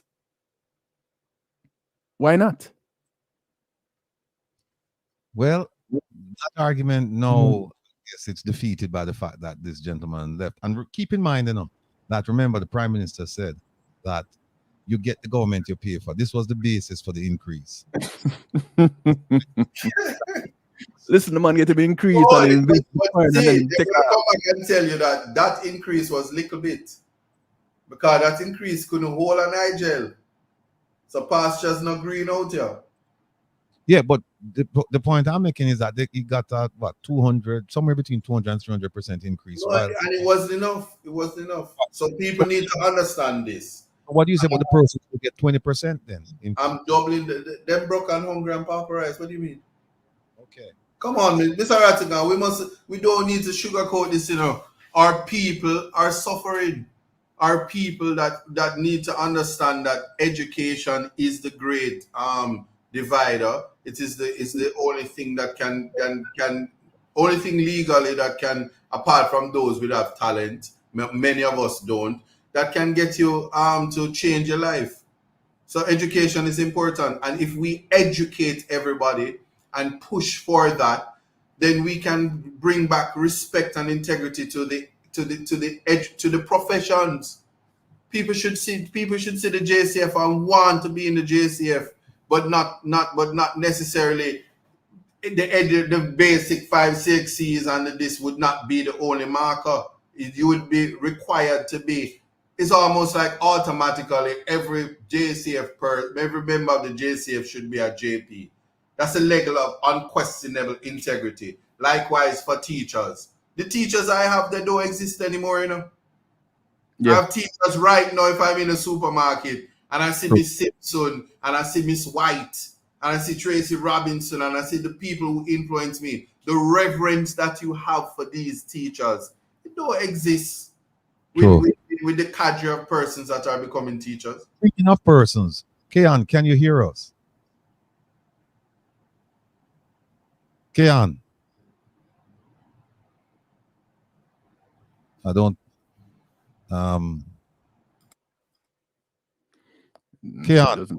She hasn't driven back into her life yet. Yeah. I guess I saw it right. Starlink is necessary at this point. Let me call her. Yes. Are you trying to be on the Rattigan show? Do you have Starlink calling in from Jamaica? If not, you won't get to speak. Get Starlink today. Be like ISAD, so you can chat, and people in the comments will say, why did ISAD not tell Rattigan that Aunt Pina was his wife as another post? Turn on. That's you who said that. But when you have Starlink, you can just chat, and nothing else. Because at the end of the day, that's what it is. So he did invite me at the wedding. Dear Mr. We had a bridging again. That's when this happened. No, I'm just saying. Blessing.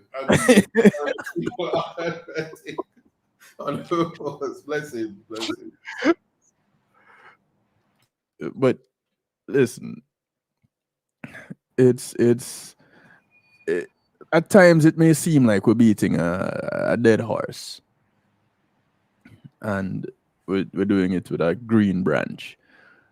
But I don't know if there's any other way that we can drive the point home. And on the flip side, who are we driving it home to? Okay, so I am no longer in Jamaica. Cool. I'm a broadcaster, yes. Do I talk about things that happen in Jamaica? Pretty much just when I pass through on this broadcast. Because I'm addressing other things. Now, when I look at what is going on in my home country, it bothers me. Why? Because my neighbor string plant, I still have connections. I want to see it better. Neighbor string plant where? What do you mean? As I assure you, the Prime Minister and his wife bulldoze that the place there already and build up city nice. Your neighbor string is nowhere there. I know, I'm joking. Here's why. Here's something that my I neighbor want. string is Maxfield Medical. Okay. And I'm pretty sure it's still there. Okay. But when we talk about it, I long for the day where I can see the actual movement in the direction to make it happen, where or some kind of positive change is happening. And the more I hear things coming out of Jamaica, like this article earlier that Rattigan said was so depressing, it was. In a sense, it is nothing new. In a sense, it is really depressing. And so what is the solution? What is the way to a solution? We can't have a solution right now. We need a direction. We need to get to a solution. Yeah, holding people accountable is one thing. But how do we get a fix? Because this has been years in the making.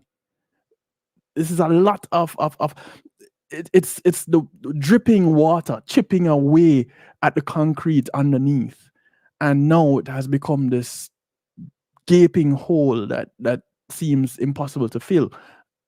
How do we get to a solution? Anthony saying, "Don't make them scare me." No, but not scare me. My fear is what I grew up in.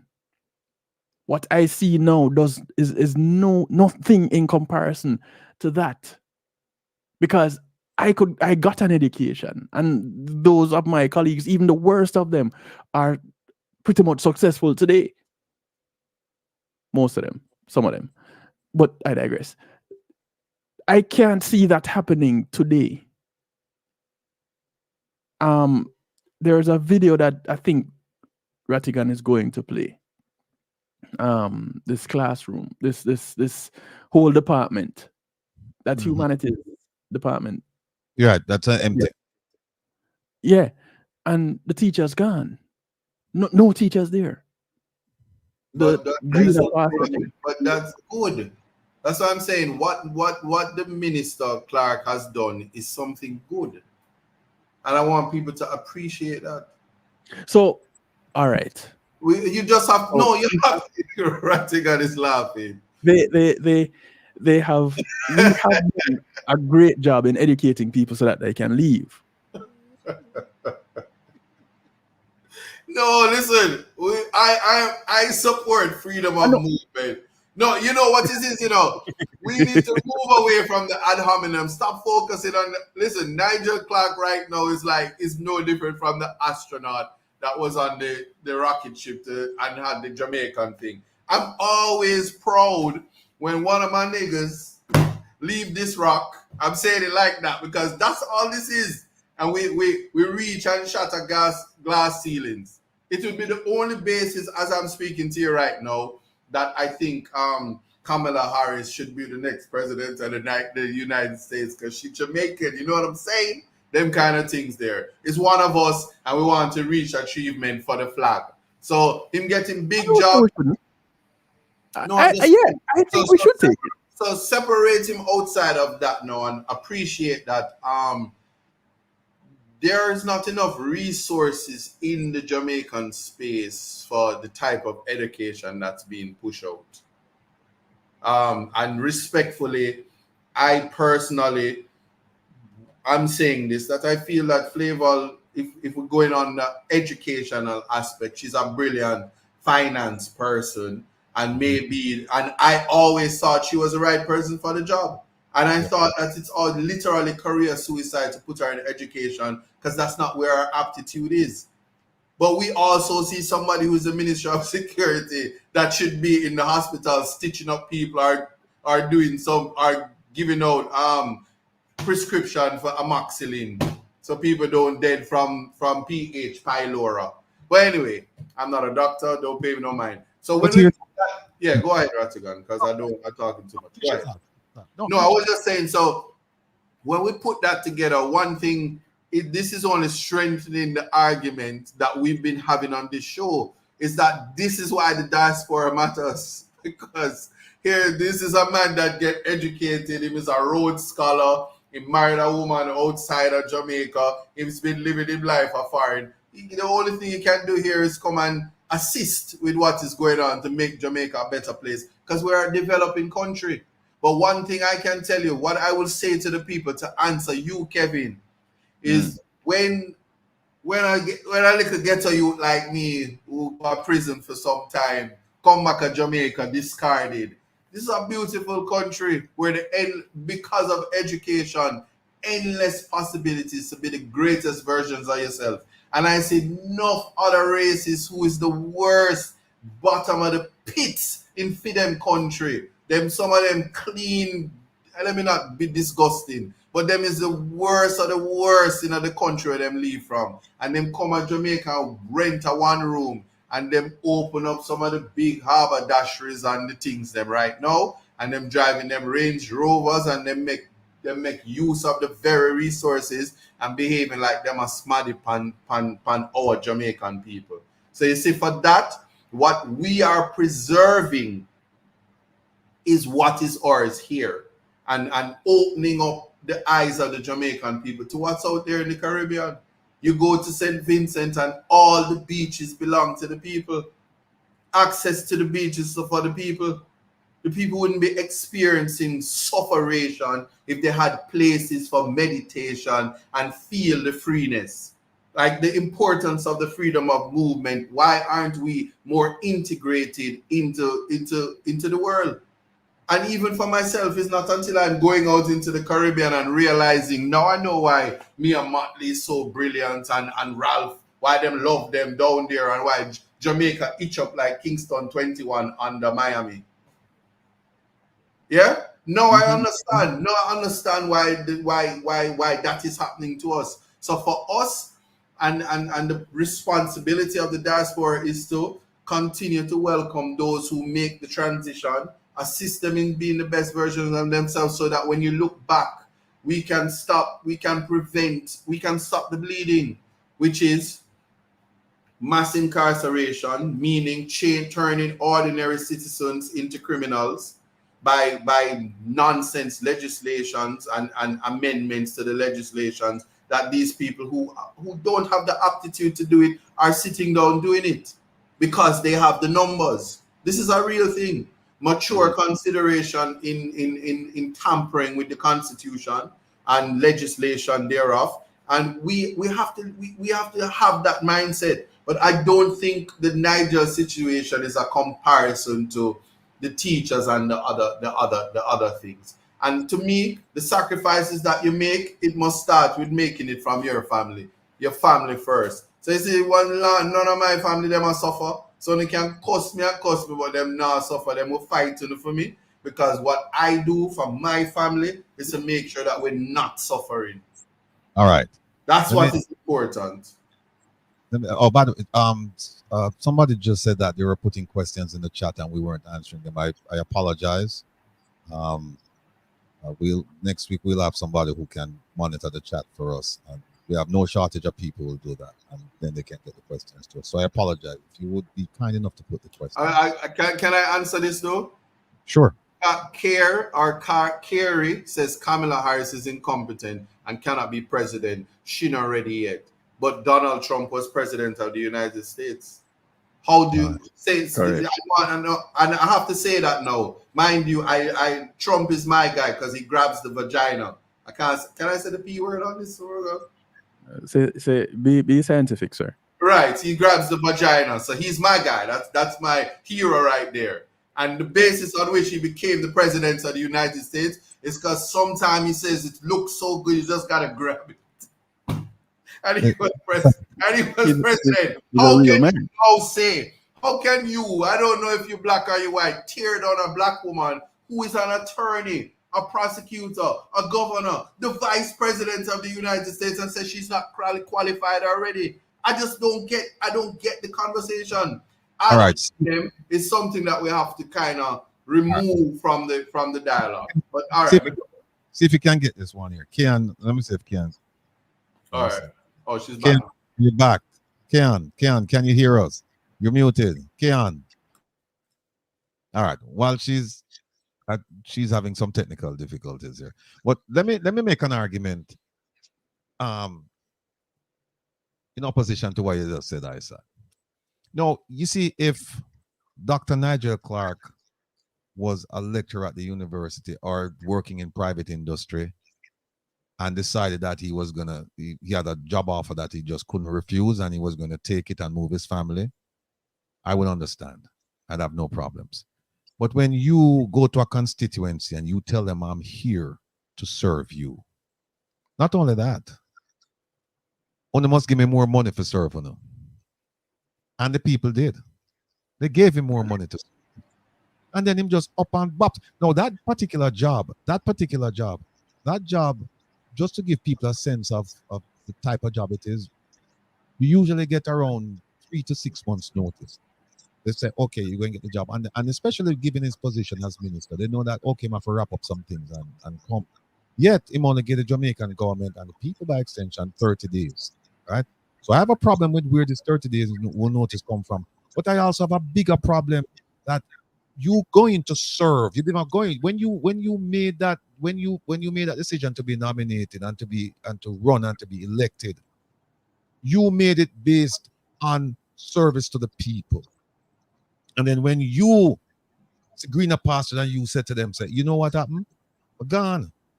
What does that say about the commitment to help those who really need your help? What does that say about it? And I hear you, but I think you're misinterpreting what Dr. Nigel Clark has done. No. He's not going to be the Minister of Finance next year. The Jamaica Labour Party is going to lose. That's one. Two, it opens back the conversation as to whether or not allegiance and dual citizenship matters.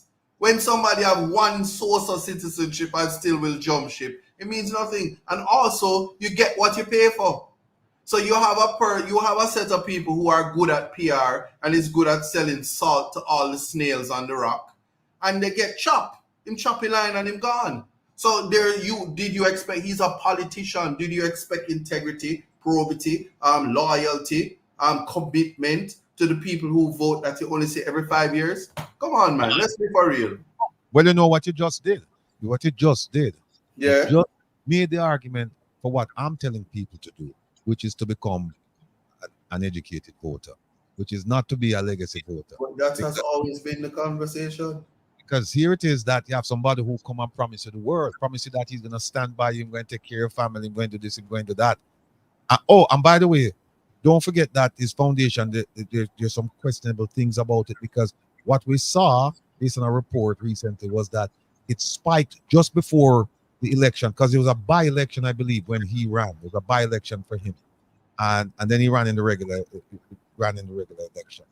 But what happened is that there was a spike in the contributions, and right after the election, it just disappeared. And then the second time he ran, there's a spike again, and right after the election, disappeared. So the question is, where did that money go? Now they've been asking people in his constituency. In fact, you know what? Hold on there. Kevin, now wait there. Let me show them something. Hold on a second. Hold on a second. I want them to look on this. Wait there. All right, check this out. Park in Mar Valley, right? This is Nigel Park, right? This is a park that he spent 70 million to do, right? And this is the condition of the park. He have to abandon it because of extortionists. So he had to abandon the park because of extortionists. So this is what the money the people of Mar Valley have not gotten their money's worth. This is it, right? So I just have to tell you exactly what is what.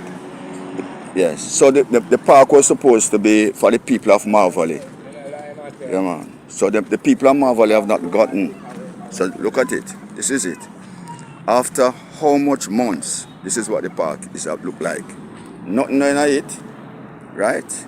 And he spent over $70 million and nothing. And him leaving this, gone to the IMF and no accountability.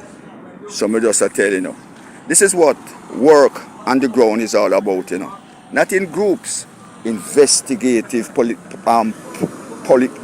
policies and corruption. This is what Al does every day.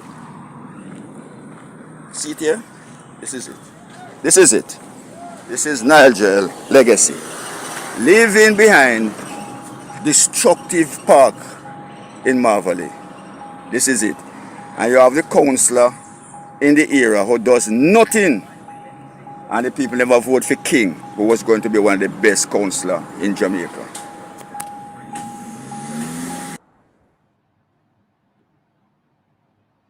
So, Isaac. Yes. You know that park? If I know that park? Yeah. I know it. Park that me used to walk through the park to forget about. I know the park, but I didn't know it was a $70 million park. That park, it looked the same way it did always look from day one. That's the part. That's at the corner at Mullines Road and Washington Boulevard. Yes. Exactly. Across the street from Pete's. You serious? Yeah. And the football field across the street. I ate that. Yeah, I ate that. No, that can't be the football field. That have to be the park where them used to set up tent for keep crusade. No, but they would have two football fields, They would have two. I know them build some things on one side.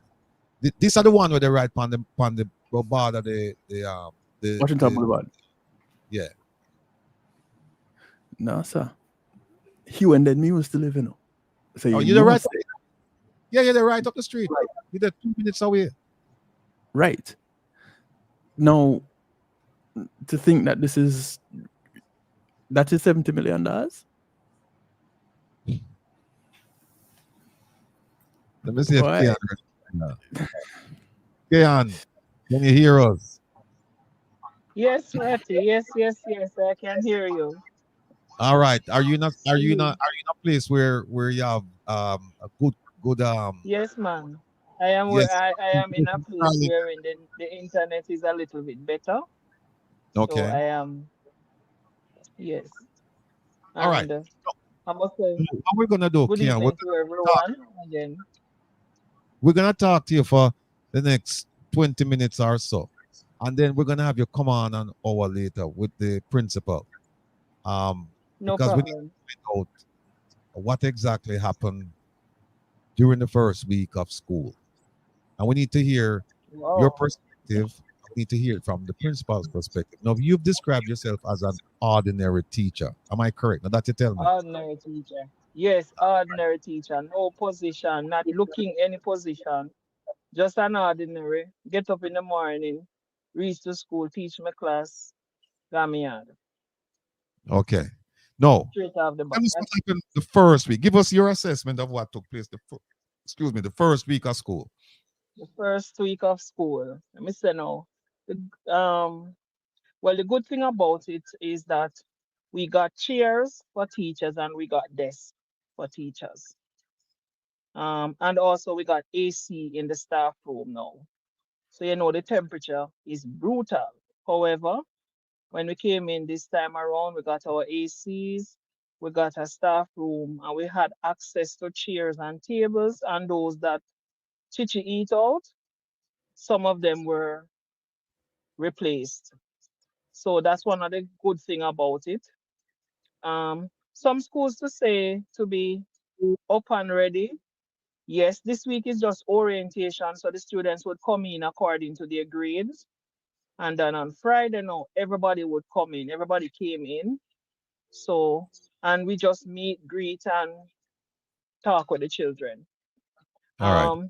We still have the hot classroom, and I think from the perspective, the ministry coming out to talk about don't trouble the children them with their hairstyles. We know that the hairstyle don't affect learning. However, the ministry should come out and address the clothing that is worn by the students and by teachers too. Years ago, they talk about no jeans and stuff like that. But some classrooms have sharp things hanging out on it. So the jeans is one of the strongest thing to meet that compared. Also with this time of the year when the temperature is so high, I think they should do an adjustment to both the length of the uniforms that they ask the girls to wear. And also, I was in Barbados and I see the boys wearing short pants to school, right up from basic school to third form. Maybe they might need to do that because the classrooms are clustered and they are hot. And two fans on the wall can't do it because when you have high temperatures, so I think they need to look seriously and stop worried about the hairstyle and deal with the actual thing. Because, all right, for me, Ratty, I am at an age wherein menopause sets in or going into menopause, experiencing premenopausal symptoms. Now, yes, the staff room is cool, but the classrooms are an oven.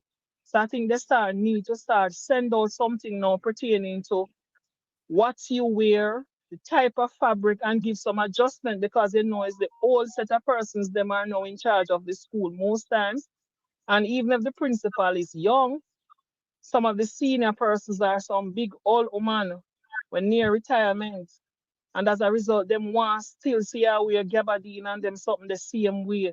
So there's no leniency where the clothing is concerned. Them wouldn't mind send home you every Monday morning or every morning you come school because people are walk around and watch uniform, I watch your clothes, I watch if your toenail polish, if you are wear open toe shoes, things like that. In this type of temperature, I think the ministry needs to come out with a policy or something dealing with that part of it. Or say, for example, let the school close part of the day because when it touches 12 o'clock, 1 o'clock, it's too hot. So Well, the whole Kian, thing we're in talk about, let me just say yeah. that in the chat, the people are describing you as not ordinary but extraordinary. They say all teachers are extraordinary, right? because go ahead. Yes, man, it's good to see that. Yes, appreciation and yes, extraordinary because we're not running away. Some of us, well, who can run, run, and some will have to stay according to the song. It's just that at this time I am not running. Hold on a second, Ken. Isaac, go ahead. Let me know you No, want to say. no, what I just say, who can run? I was gonna say, but what about those who can't? They will have to stay. That's it. No, that's true. But Keon, before I turn you over to Kevin, I have a question, fan. Very simple question. If you could change something in the educational system based on what you are observing, and given you have 1 week under your belt now for the new semester or the new year, what would it be?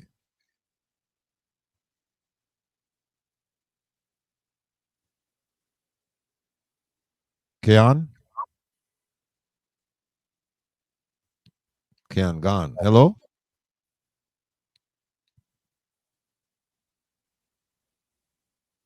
Keon, she gone. She gone. All right. Let me go back because this is a very nimble panel. We can talk about all different kind of subjects. We can move from education to health, to housing, to infrastructure, whatever. Let's go back to Minister Nigel Clark and that part there.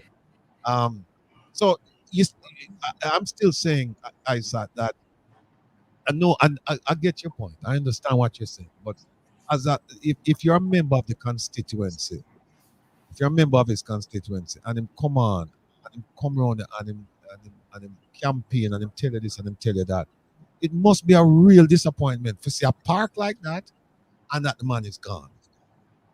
So it's a double whammy. You don't have a rep, and you don't have a park. No, that's really not how it works. Tell me how it works. Stuff and I was laughing, and you're saying he make a promise. The man friend say, yo, you're gonna sleep with your windows and door open. He lied. So my friend them forward. Where them I gonna do? All right. So Exactly. You have to, before Kevin responds, I'm just saying you have to look at it like that. And the thing about it is, where is the education necessary for people to vote?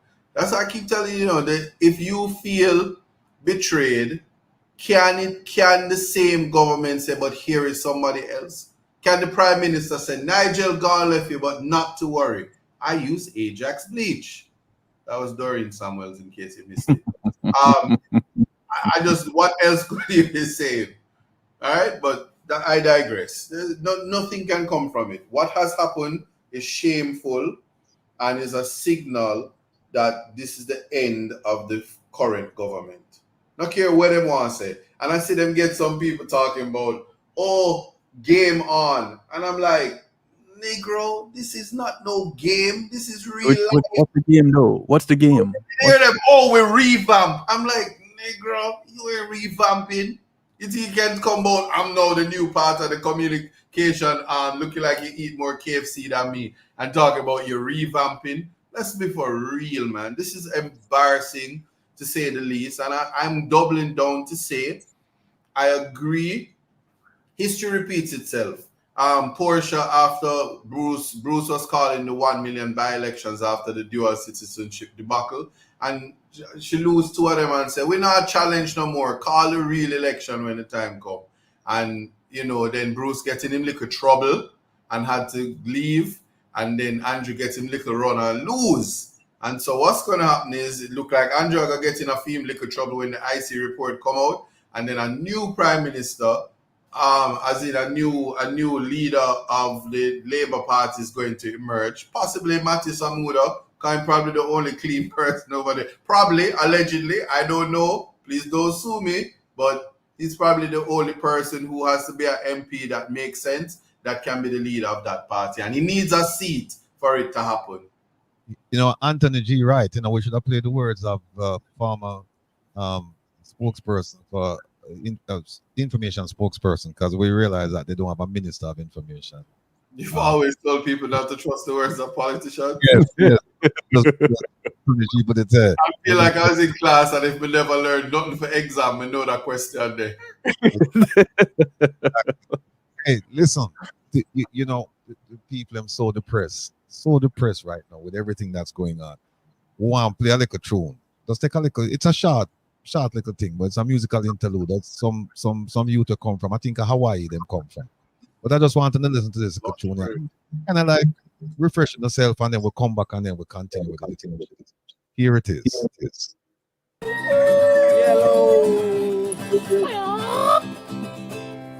Yo. Welcome to another edition of Under the Mango Tree with the Lay Ones. Today's song is Lively Up Yourself by none other than Bob Marley. Enjoy. Boom, boom.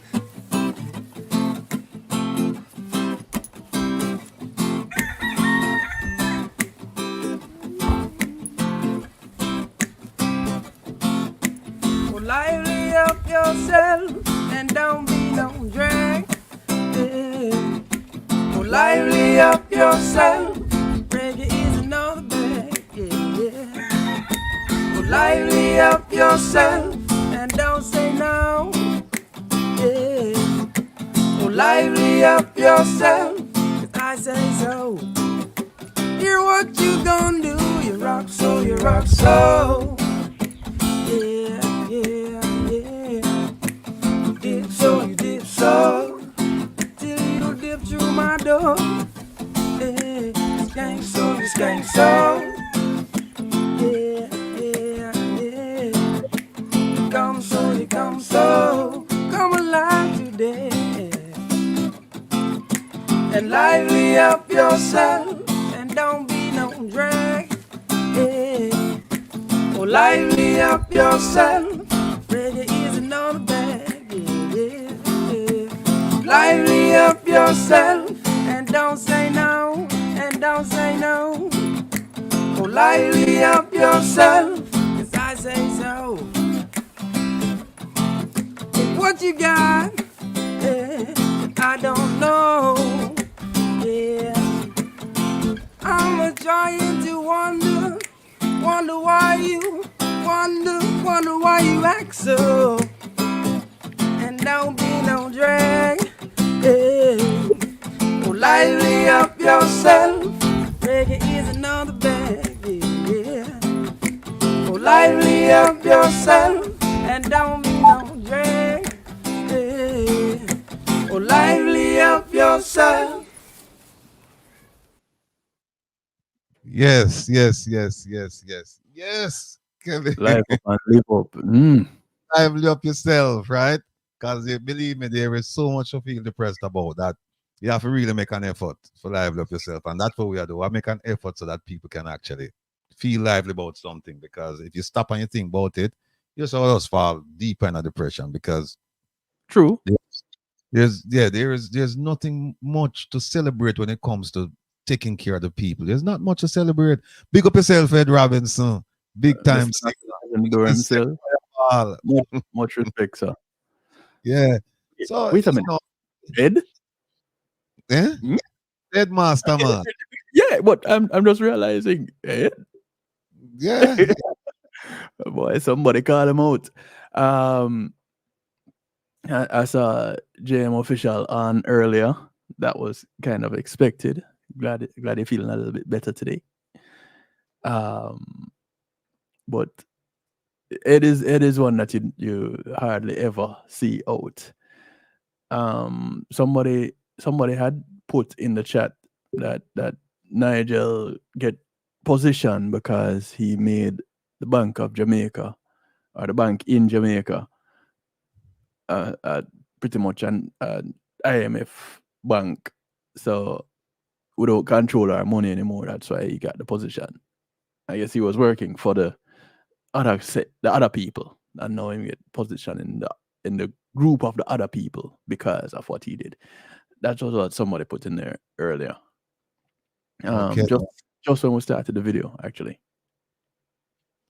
All right. Ed, so they pull him out. Who dry you out, Ed?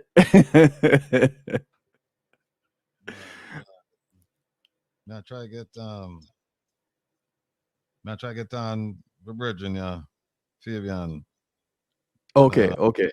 Yeah, well, come on right now. Yeah. Oh, by the way, Says, couple things. yeah, folks. Like I said, I have a document here that and it the persons associated with it. When I connect the dots for you, actually I don't have to connect the dots. I just have to just tell you when certain things happen and provide you with the document, and you will connect the dots for yourself, and you'll understand. You'll understand. You have a greater understanding of why certain things aren't being done in Jamaica as far as crime reduction or crime fighting at the airport. You'll understand. But somebody said, Barrington said, Vickers said, can the IMF drag you in or you apply for a job there? They recruit. So at that level, that level they don't advertise. They just recruit people. So he was recommended though. yes, It's not like he took up himself and said he's going over there to go. Somebody said, "Yo, get this guy." Now, why it was that that individual recommended him, I don't know. But they saw it fit to offer him the position. Now, I'll say this: I get offered a position to go and do something bigger. Yeah, I'm kind of gonna want to take it. Now, being in a position where I'm serving people and then asked to do this, yeah, I'm gonna be at a little bit of an impasse. If I am serving people because that is where what I'm called to do, versus if I'm serving people because I can see it as a way to move more towards what I want to do. right, Two different things. right. So, sorry to interrupt you. yeah. Just the slide again from the slideshow. I've removed it accidentally. Okay, I got you. Yeah, that now makes it where it's a little bit different, and it may make it a little bit.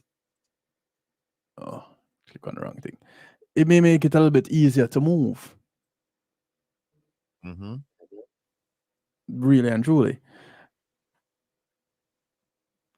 I would go in my current situation if I were being me, person who is in this to serve people. I would have a conversation with the IMF. You know, is this a position that if it's for me, can it wait until and somebody act in my position? Because if it's for me, then it can't be not for me. Exactly. So if it's that they really want me in the position, and I am currently serving my country, then they would understand, because we were talking about at an international level. So he was, as who put that? Nunzi's health page. Nunzi, you said where it just came off. She said, Nunzi said, ISAT, did they offer the IMF position to Dr. Peter Phillips some years prior? Oh, it's a good thing you asked ISAT that question, because Kevin don't know. But as reading the article, and Nigel Clark was offered the position, someone recommended him for the position, I would go. Would I do so as a servant of the people? If it's a position for me, I would ask some questions. We don't know if he had what kind of discussion he had with the people. So we can just go ahead and assume or jump to conclusions, whatever. One of the things that I'd love for somebody to explain to me is, what are the characteristics of a successful society?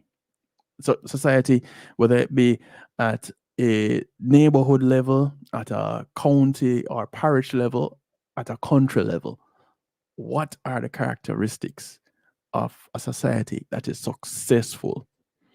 And is something like migration a part of that definition of success?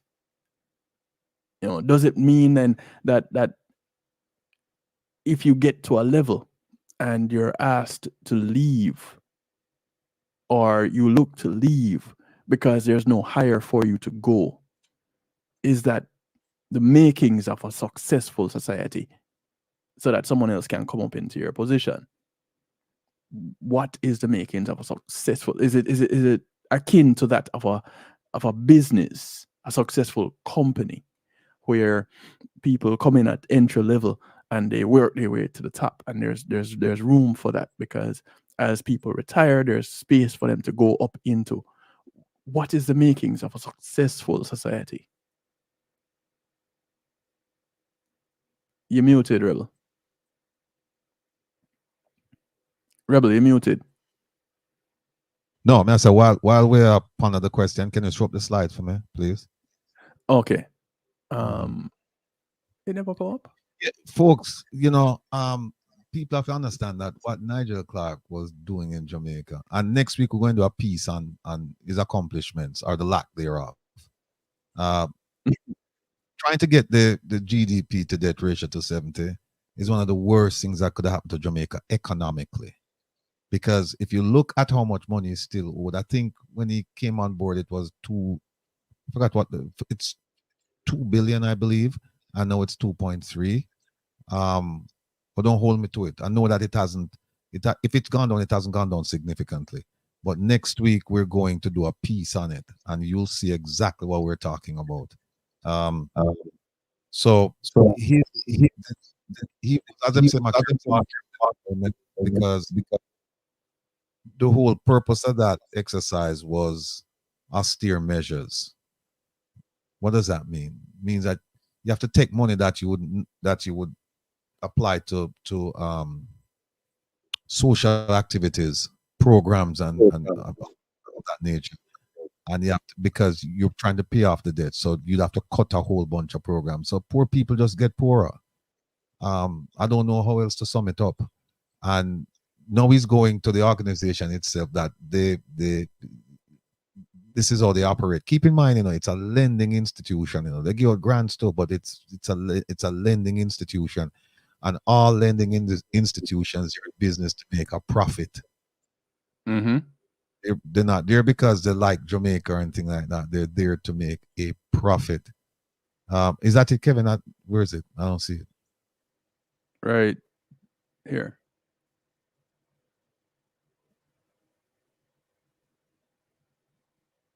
So he's oh, that's it. Okay. Yes. All right. Thanks. All right. So he's going there, and it doesn't look good. And as somebody pointed out the other day, that if you think that he's going there and he's gonna show difference to Jamaica, give Jamaica some likes, it not gonna happen, because his vote is 0.01%. Right? That's the Jamaican vote on that council. So him not carry no weight. And at the end of the day, you borrow money, you have to pay it back. And we see what's going on now. They open up a new line of credit now for Jamaica. So they're going now. I mean, when they borrow now, I mean, it's cyclical. They tell you that, we're not borrowing, we're moving towards sustenance, where we can self-sustenance, we can sustain ourselves. That's not going to happen. And in fact, Kevin, there is an article, I think it was yesterday or the day before, they talk about Vision 2030, and the article, I think it had the caption says something like the vision is blurry or something like that. Right. They won't right. to being being the kind of society that they're looking for. Beatrice, Mr. Prezi, he's supposed to be on any time now. But folks, keep in mind, we only have 2 hours to go, because actually less than 2 hours, because Kevin Stew will be on at 8 o'clock, and we have to go there and support the thing, because remember, Kevin the fight of his life. Because I'm not forgetting somewhere a whole heap of boxes with dubs. If them are come to kill off Kevin. So we have to go there and support Kevin and make sure say Kevin selection right. So if Kevin plays something we don't like, Kevin can't they want some because I wanted to. So Kevin need to get some feedback from the audience. So we're gonna have to go support him. In fact, I'm thinking about just say, Kevin, you know what, until you finish the clash with Lonesome, take my 2 hour slot too, because, no, it's not like people won't listen to him because Kevin have a large following, a large following. And from when me listen to him play sometimes and I go on with things. And that's why I say I think he can't nothing. Me know him mash up Lonesome. Me know that. Alicia said she can't find the link to Kevin. The link to Kevin is reggaeglobalradio.com. On a Saturday, it's Reggae Global Radio. You can download the app. In the week, Monday through Wednesday, kevinstew.com. So it depends on where you're trying to find me. kevinstew.com has links to all places, but Reggae Global Radio is where I am on a Saturday evening right after the Rebel is off. I am on, and sometimes I go on and the Rebel is still going. That's what he's moving away from. No, we have a as Kevin. There's a purpose, So there's a purpose. No, so somebody just can't find a link there. Kevin D Hamilton. Kevin is gonna be tonight. Hey, so Fabian and Prezian. All right, hey folks, listen. Let me just say that. Kevin is on at 8:00 on Reggae Global Radio. So we're going to finish up before 8:00 so that we can all go over and support Kevin because Kevin in the clash I'm live against Lonesome. All right. Now, listen, folks. Rebel, you are on Reggae Global Radio. So all right. That's true. That's true. Folks, listen, I'm going to bring on 2 significant personalities now on the program. If the 1,600 plus I want to watch underneath, we go call relatives and friends and neighbors and tell them to tune in because them 2 people, they must set the place afire. Not literally, but lyrically, they must set the place afire because we'll talk to them. Well, one of them want to know very, very, very well. The other one want to know very well too, but what happened is the first time on the program. First, let me bring in Mr. President. Mr. President, welcome, sir. Hey, how you doing, guys? Respect. All right. Mr. President, I'm going to bring on a gentleman that you met recently, a week and a day ago, right?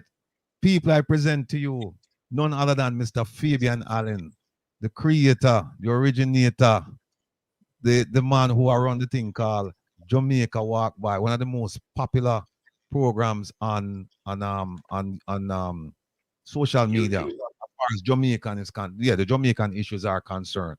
Fabian, welcome, sir. Welcome. Blessed love and respect, man. One and all. Be a great man, the pandis chat here. John Star. Why am I telling you, Mr. This is John Valley up as a boy, I well want meet him. Look, man. Look who is inside the house on the most. We can't even have word for say right now. The history this man I create, but we're going to get to it. I soon call him out. He know himself and I say nothing yet. But the program just start. Yeah, man. Big up and respect everybody. Listen, yes, man. How the circumstances by which you ended up at the protest across the street from the Jamaican consulate last week, Friday. Please tell us the story, sir. Yeah. All right. I was in America. So if you know Jamaica Walk By, I'm not sure how everybody, so if you don't really understand what Jamaica Walk By is. So, it's a program that I just go out in the street with my camera and whatever goes. So me just walk with my camera and video. If I go walk 10 miles, I just decide to go walk 10 miles. So me someone me walk from Old right? And me just film the entire thing. So if me see persons on the street, I walk and talk, the whole vibe. So I recently started doing the same thing in America. So the other day I went to America and I decided, all right, I'm going to just take the train from Lucas Manor and head to Man. So, I said, all right, then I'm going to show me Jamaicans the beauty of America and the entire vibe and all the place set up in America. So, we start film. I said, we are going to Manhattan. So, while they have so much people on the live now, we decided we are Manhattan and we are going to. And I met somebody on the train. Like, a lady, just a little bit after me, I come off again. I'm scanning her colors. And I said, why are you Jamaican? She said, no, I said, I like how you look and think, where you heading? So she said, she heading to a protest. I said, a protest? And Jamaica, what I don't know about it. I say, she has a protest to deal with Jamaican issues and stuff like that. I say, what? I say, I go on now. And she say, yes, man, I dear, she walk to. I say, well, let them go. Because I don't know where I'm going. I say, I go from one point to Manhattan. Anything goes, goes. So, I saw me and I know start walk and she carry me straight to the protest. And I see what I go on. And I say, what? I jam it, me reach as I hear something reach. I saw me look on everything when it comes down to Jamaica walk by. It's like, certain things just put in a path when we're supposed to show and me just show it. It's just like when the same day that Vibes Cartel was actually being free, that's the same day I was actually coming back from Orlando to Jamaica.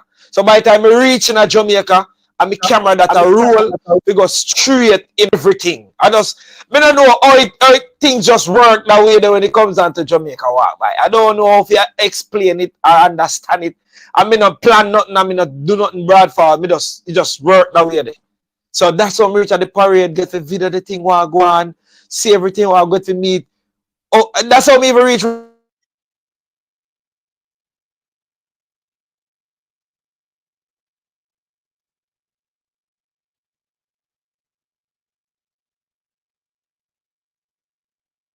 We're definitely having some issues with that. You're muted, Will.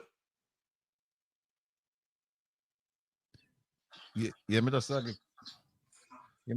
talk to Kevin a little bit. Yeah. Prezi, welcome. Yes, sir. You look, yeah, Hey, hey, man. Kevin, they don't look a bit under the weather, but him look like him fully recovered now. So, Yeah, Prezi look bright and rosy and thing. You think so? Yeah, well, you know, I'm at the end of a little weathering in New York. Kevin, Fabian back here.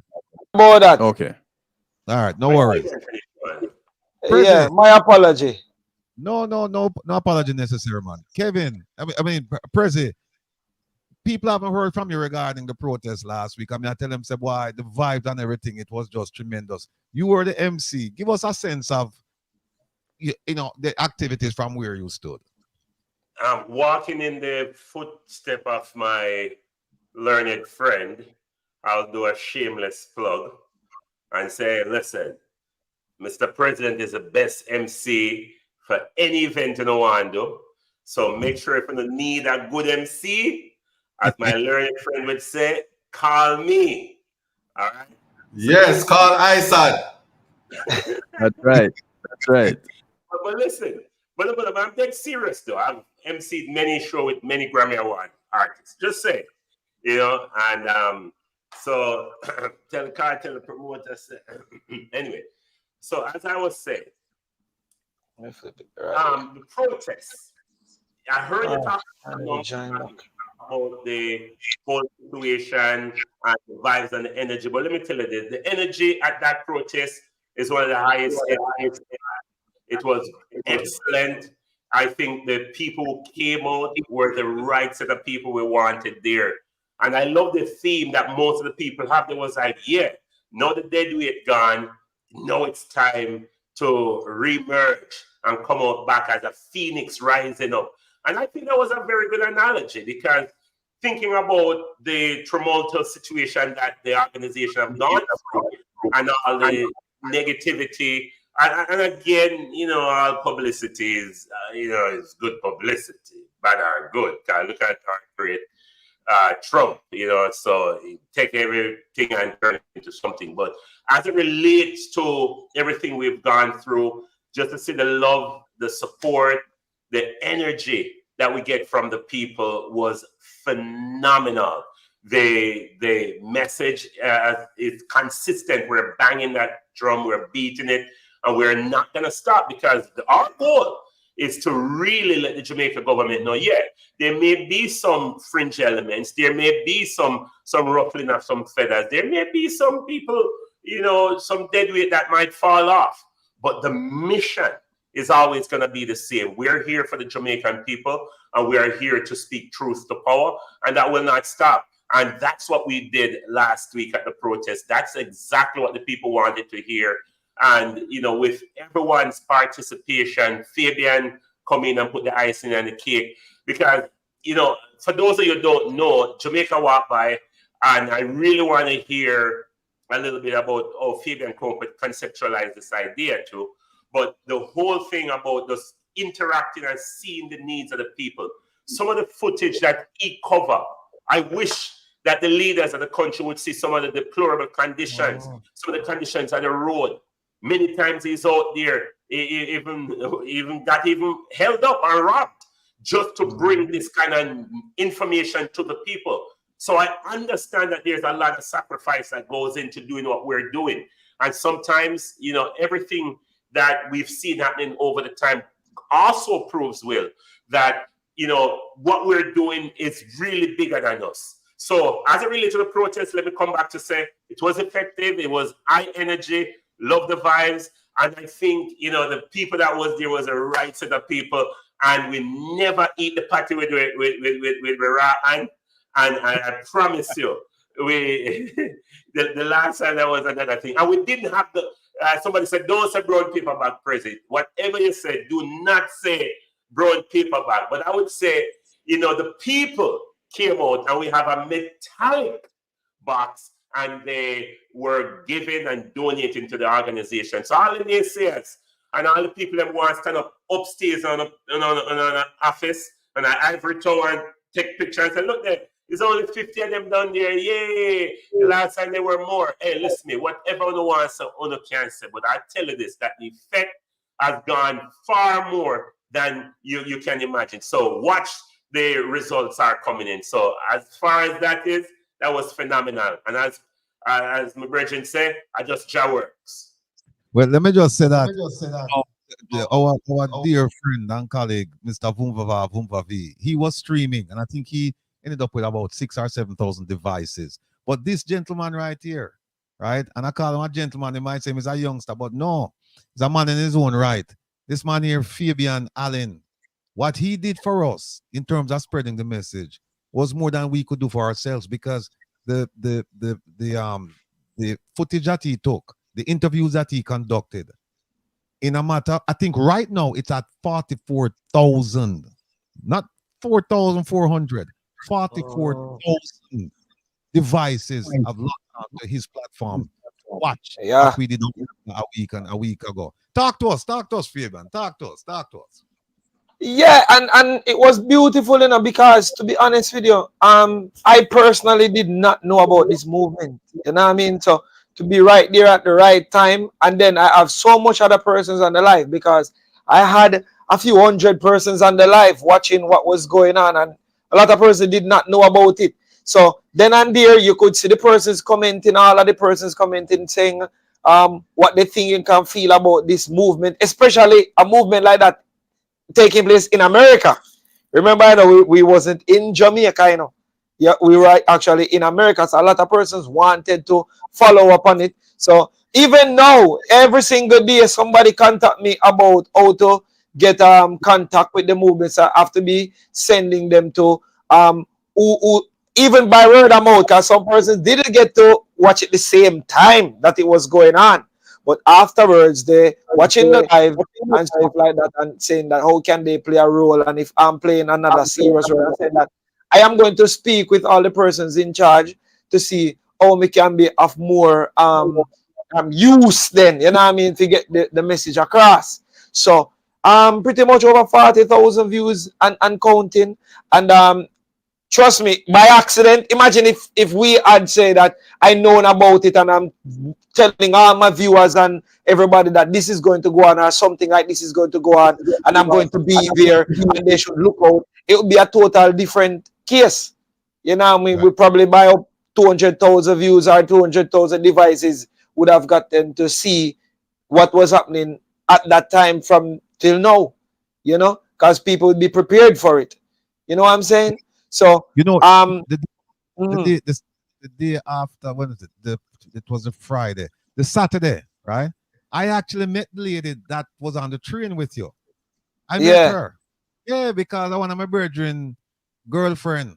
I'm gonna go check him and she said, yeah, she see you on the train and you start talking to her and she said she got the Jamaican protest and you said, me never know about that and so on and so forth and the rest is history. But going back to Mr. President, the question when floated a while ago, talk to us about how did you come up with the concept of Jamaica Walk By? What was the inspiration and how long has it been going on? Talk to us in a comprehensive way about Why? it. All I can say is I was an electrical engineer for a company, right? And to me, if persons who know me, I'm the type of guy who anything me put my hands on, I put my head to, it just work because me as a man, me don't know how to give up. I me don't know how to just relax. Me don't know how me do it.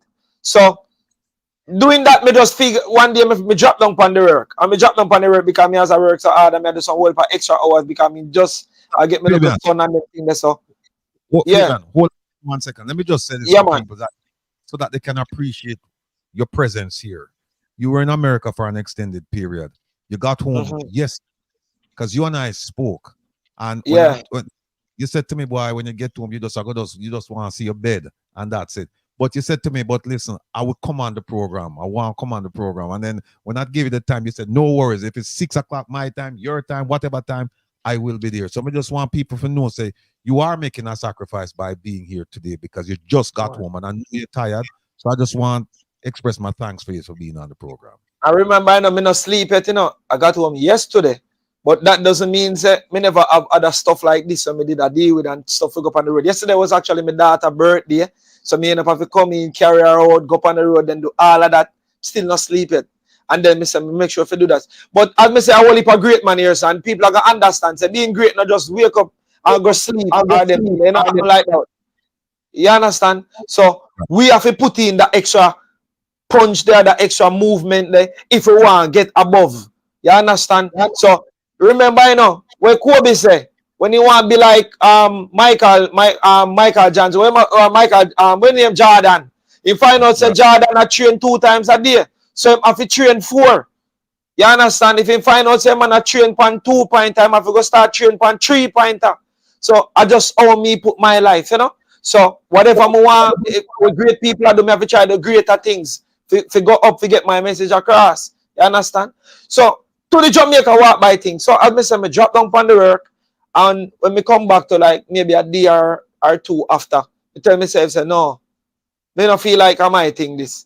I feel like the whole of my life I waste one place, and I feel like I don't live no life yet. So I go figure out something what me can do to make a difference in a life, other than just get up and do certain things every day without making any real sacrifices. So I say, no, I quit the job. When I quit the job, everybody will say, yo, you really quit a job like that? We are going to do now. I say, I don't know, you know. But me I go find out my real purpose. But me not feel like I hit that. You understand? Then me tell my mother, say, yo, me just want to come back home. So me give up the rent house in Kingston. Me come back to Clarendon. Come back to my mother's house. And just relax. And I say, mommy, I got to figure out myself, you know, but me no want you lose faith in me if you feel like say me I go turn on gunman and on thief or me I go this and that. Cause me no drink and smoke and them thing there, you know. Me no bash nobody will do them something there. But me personally don't drink, me no smoke, me no do them bad habit type of thing. That just me that. And me going a good Christian home and be things. And me love music. So you see that generally I hope so I know me not call him name yet, you know. You see film for that big musician and all them look something there and be things. Me rate them man there from a longer time because me feel like say in the 90s, me should have done in my 20s because enough people don't know. I was a singer before everything, you know. Before me even start work on them thing. I run Caxton Dad from me a local youth in my 15, 16-year-old. Me a sing for Caxton Dad. Me did it when Caxton Dad dead and all them things. So the whole, me a sing, my first song, I saw me do for like man like a computer Paul and all them man. So me been in the music and me a singer. Back in the time then tell me say now me start work. For day job and I sing at the same time. But that have another time. But in a Jamaica Walk By now, I saw now me there in my yard one day, you know. I mean I sing, be a dub plate, be a dub plate, be a dub plate. Me I sing and them thing because you know, people have it say me sing like Sanchez. So me get enough dub plates. So me there in my yard and me I say, boy, be a dub plate thing and now I go work. And they look and Because a woman, me watch on channel from overseas and me see youth I walk in America. Him nah do nothing, just a show the beauty of the place. And I said, John was star. It start respond my mind. And then me I walk me up on my phone and me see one picture come up. Me tell you exactly what go on. Me see one picture come up on my phone with flat bridge. And me see flat bridge, me see one horse. And picture you know with the horse and the carriage and thing I go over flat bridge.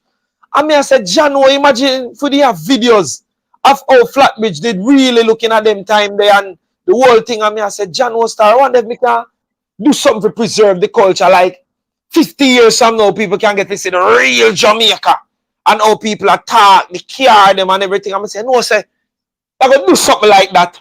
I wonder if we can do that. And same time I call upon my virgin and I say, no, I know what I want to do with my life. I want to show what Jamaica look like in a the natural farm in a fluid time. That's see me grandpicnic and grandpicnic can see how we used to live. And he must say, whoa, come link me now. And I saw me ready and I just go link him. I will say, more figure out a name feed. And he said, where you want for him? I said, I just want to walk up and down. Just walk random place of people nothing I think about. And I saw me and him come up with the name Jamaica walk by. And me just start the channel right there so. And me just went out in the street with my camera. I tell you, I don't want to start it dibby. I don't want to start it Lily to make it look like a race. So I say, I want good camera, good content, and good concept. And I save up and get to buy the MC1 me up, get the camera, buy the camera there from Extreme Arts in name. I'm running Cashflow Records. Him shoot whole big music videos and thing. Even for Vibes Cartel himself, him shoot videos of Vibes Cartel, Spice, whole heap of big people. And then produced, which is DJ Neil. Well, enough people probably know him on the radio right now. We used to have Cashflow Neil. A female brother, so Extreme Arts, all we grow up like brother. You understand? And I saw me get the camera there, I start and I just went out there and I start walk the street and I show it in a 4K quality. And from then, Corona come hit Papa Jesus. Nobody now fly, nobody now travel, nobody now do nothing. Bridging, I kill you not. Right as the channel start, here comes Corona, whole world lockdown. Nobody can see what go on. But there was one youth. I walk up and down and show the world what is going on out there in the street in a corona time in with a high-tech camera and book the channel go viral. And from they go viral, never look back. And see that Jamaica walk by up to this day. So when all of the millions of people now travel, me I get hotels that call me. I say, yo, Father, the hotel, we show the people them how the hotel look. We are getting liquor next to nothing. Me out in the street, I show people the empty street, not even dog, you know, see. But remember, you know, millions of people, they online now, you know, can't come to Jamaica, but they want to see what go on at Jamaica. So, they might watch Jamaica walk by. So, I saw the channel blew up.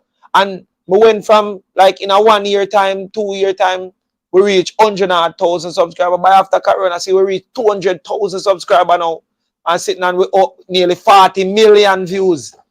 You know what I mean? So by 2021, going to 2022, meet 100,000 followers on Instagram, 200,000 followers now on YouTube. And see we there now, 2024. You understand? And everywhere just like that. So me just keep the same vibe and just go through. That's it. So the place open up, I'm still in the street, me in the market, everything me sure. I'm not cut out nothing. So if I'm there in the street and you rob me or them something, them you show, say, when you go a Kingston, you have to be more vigilant than me. Or you have, if you go in another community and get lost, just know say this might happen. Because I not sell lies. I don't know about some people, but I not pretend, I not make up. So the man them love the ladies them too.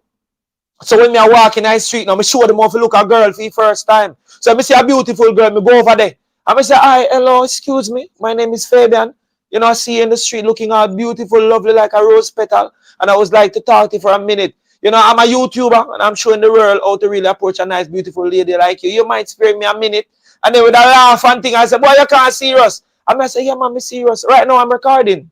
So the world will see you and see how beautiful you come out. Oh my God, where you get these nice shoes from?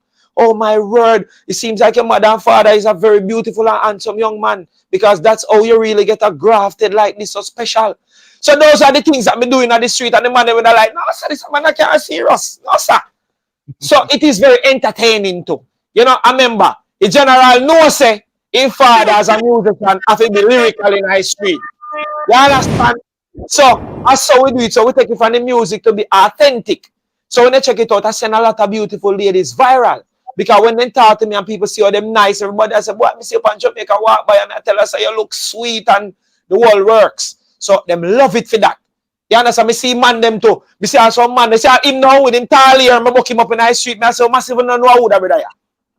Who no know him. You see all them tall here, Rasta ya, them thing ya, wash it all, mint and all them thing there. So if him no married yet, you don't know, so we are going to say, yo, all of my foreign ladies, them don't need to carry go London, carry go Sweden. Where your name? I'm tell them where name and everything, and them know that's a boom bang, and him will give out him Instagram card. We do it for general them too, you know, cause you have to get them green card and all them.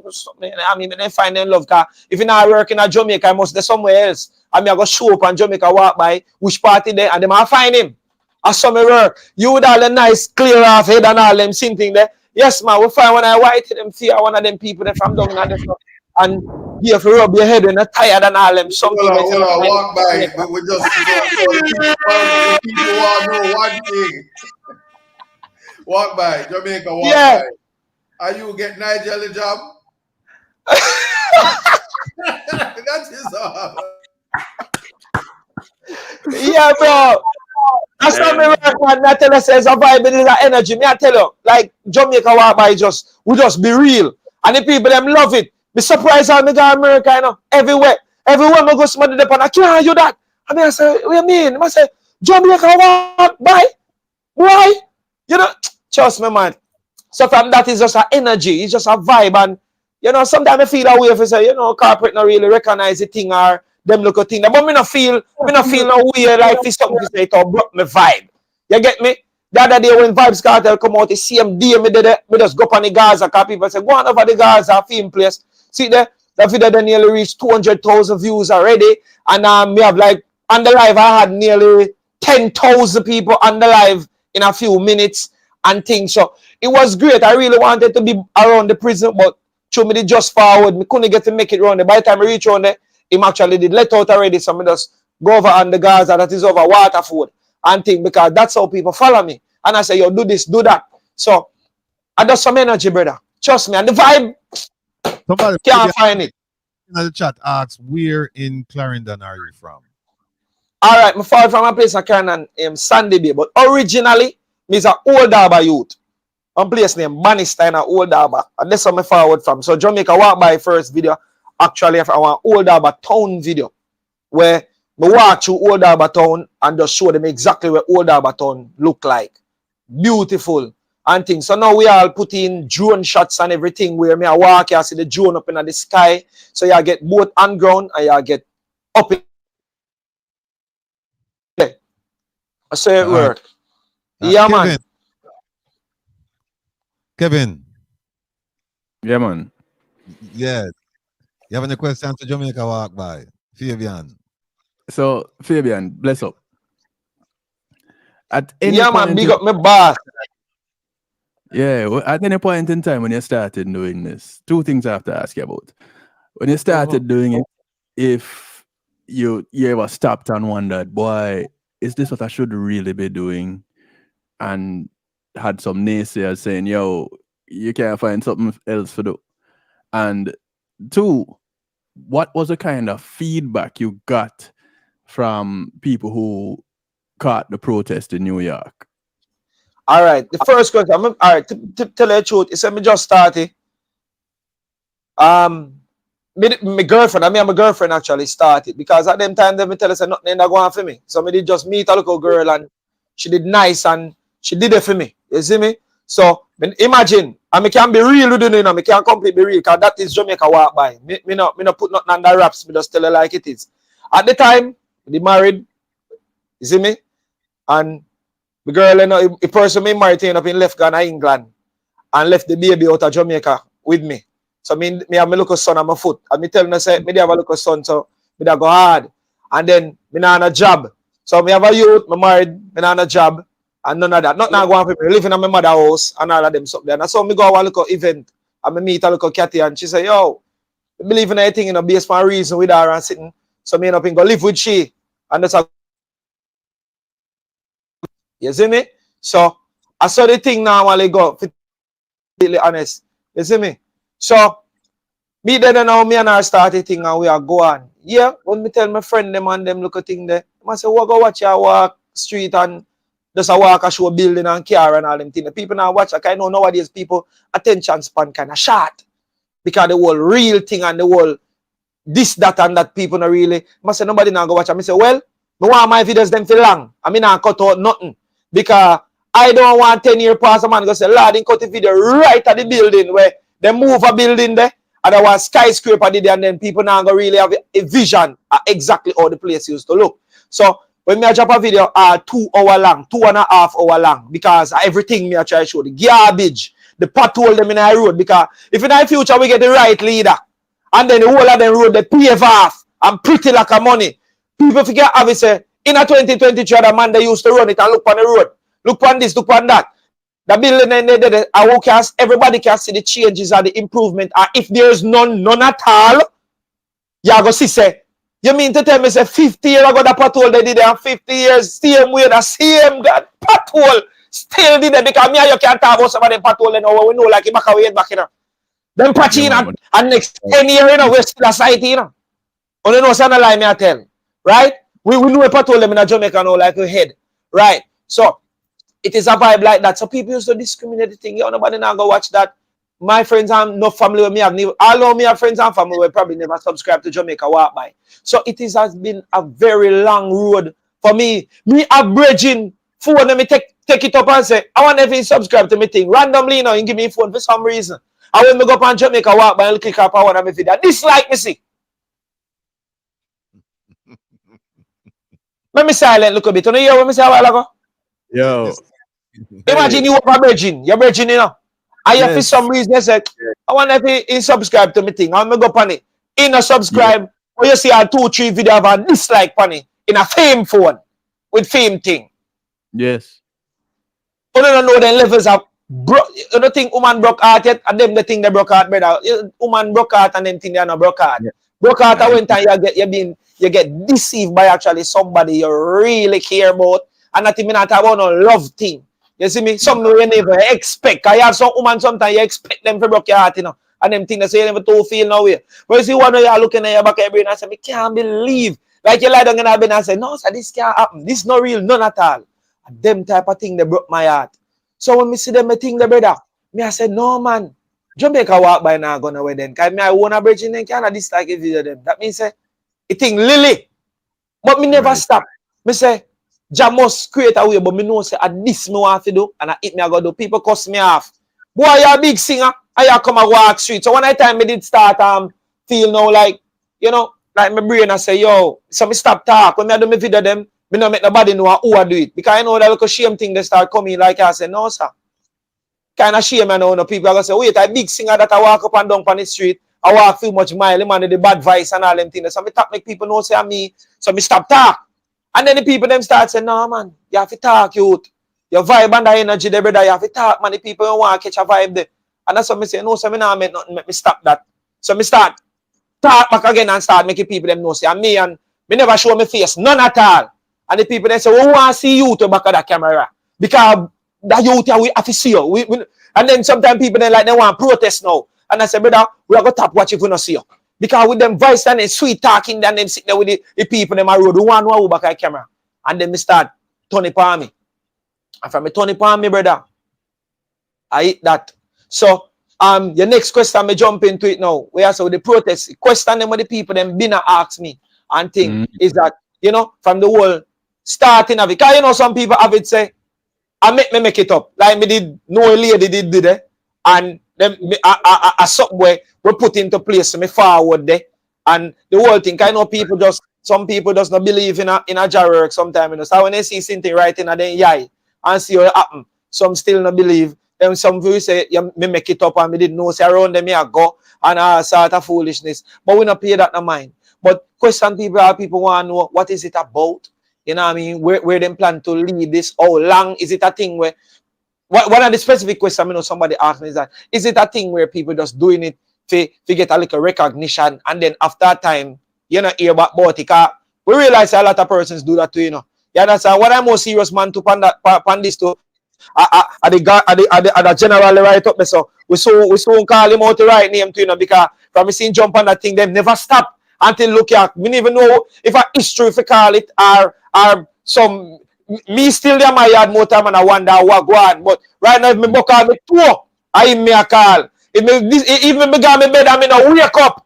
And I'm a dream, me I go call him. You understand? I me go yonder and in a work for me, I him me a call. So you understand? You better try and know. All if money I seen thing when me have to go pay back in debt for the next 60 to 80 years to pay back, I him me a call. You understand? Ratty, any day me ever meet him in person. Any day, one thing gonna see me talk loud, but a long time I don't see a man me rate so yet. I swear, I want the people rating now, but you see that brother, yeah? You see that Rasta general I hope you so. Wanna see? You know, look at glasses like we can't mash hands. You see that brother, yeah? Jesus Christ, world. Well, Now, Fabian, well, you what me I go do? They want make the little Rasta brother there, the one with the glasses, we going like him can't mash hands. yeah. Him talk to you. I said, see now. I hear, man, I listen, we up on the live and we are listening. I saw him program run the same way, so you know. So Jesus. take over the program and him deal with him thing. But respect for the acknowledgement. I appreciate you, my brother. See them a laugh off of me there. Godfather.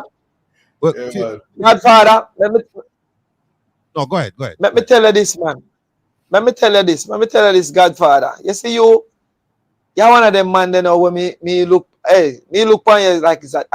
You see where you talk? You see where you talk and how you do things? Like, me believe in a man, we get credit in a man. Once you forget it, you forget in a man. But me need my look and say, who are the person where you get out and all of them things.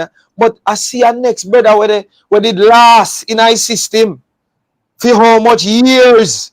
And when me hear about the story, mighty God, I never even know so that was before, you know. But when time me look now and see who was the man to Rockstone beside him, me said this can't be coincident, brother. Coincident not just work. So this a come like Jamaica walk by. When things just happen, it just have to happen. Yo, cheese and peace. Brother, let me tell you something, man. No, I applaud you. And them thing the way you know and how you do it and how you bring about it. Don't just take a man of saying, but a man of research, a man of knowledge, a man of understanding, a man where don't know how to give up, a man that don't know how to just relax. This is the type of man that me can see where you don't sleep when you have something to do. Kind of play in your brain like a gig, don't it? Oh, as a night time, sitting just flash through your head and you just wake up. And you just go sit down on a computer and say, oh, and you start. People might have look for people like me and you're like, no, you know. Well, I see. Something.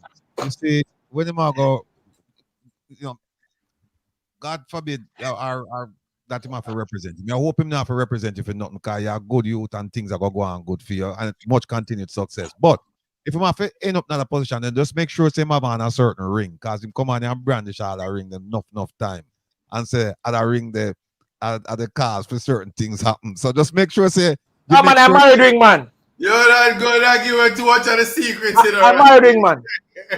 I'm married ring man. I'm married ring. Let me tell you something, I'm married ring man. You ready some man attack and knowledge man. No, let me tell you something, man. Anything, I write up so everything, man. Unless you ring, I'm brain. See that? This is hard. We just see that Jamaica walk by Fabian Allen. See the people, I am that, right? Yeah, man. Yes, man. May I tell you, big boss, trust me. Believe me. Me glad say I didn't even know say man upon the program, man. So you come like you didn't know the type of people that we want to talk to. You understand? So with that said, me have to finish. You see, now me never get the chance to tell you, say, boy, big up yourself, mad respect, Jamaica walk by. Just make me know when you want something for sure. You just tell me. I make you just bring it across the world because people like Uno, where they write pan a chatter. A good circle list, great energy, great people, great mind. And them things that me deal with. You understand? No joke. Let me say something. You say one of the questions that you were specifically asked was whether or not we had to do this for right. Yeah, and for how long? How long on our plan to continue it? Yeah, well, this thing are going on for a little over a year, and we talk half year, but me tell you some of the things that we've done. But forget about what we've done.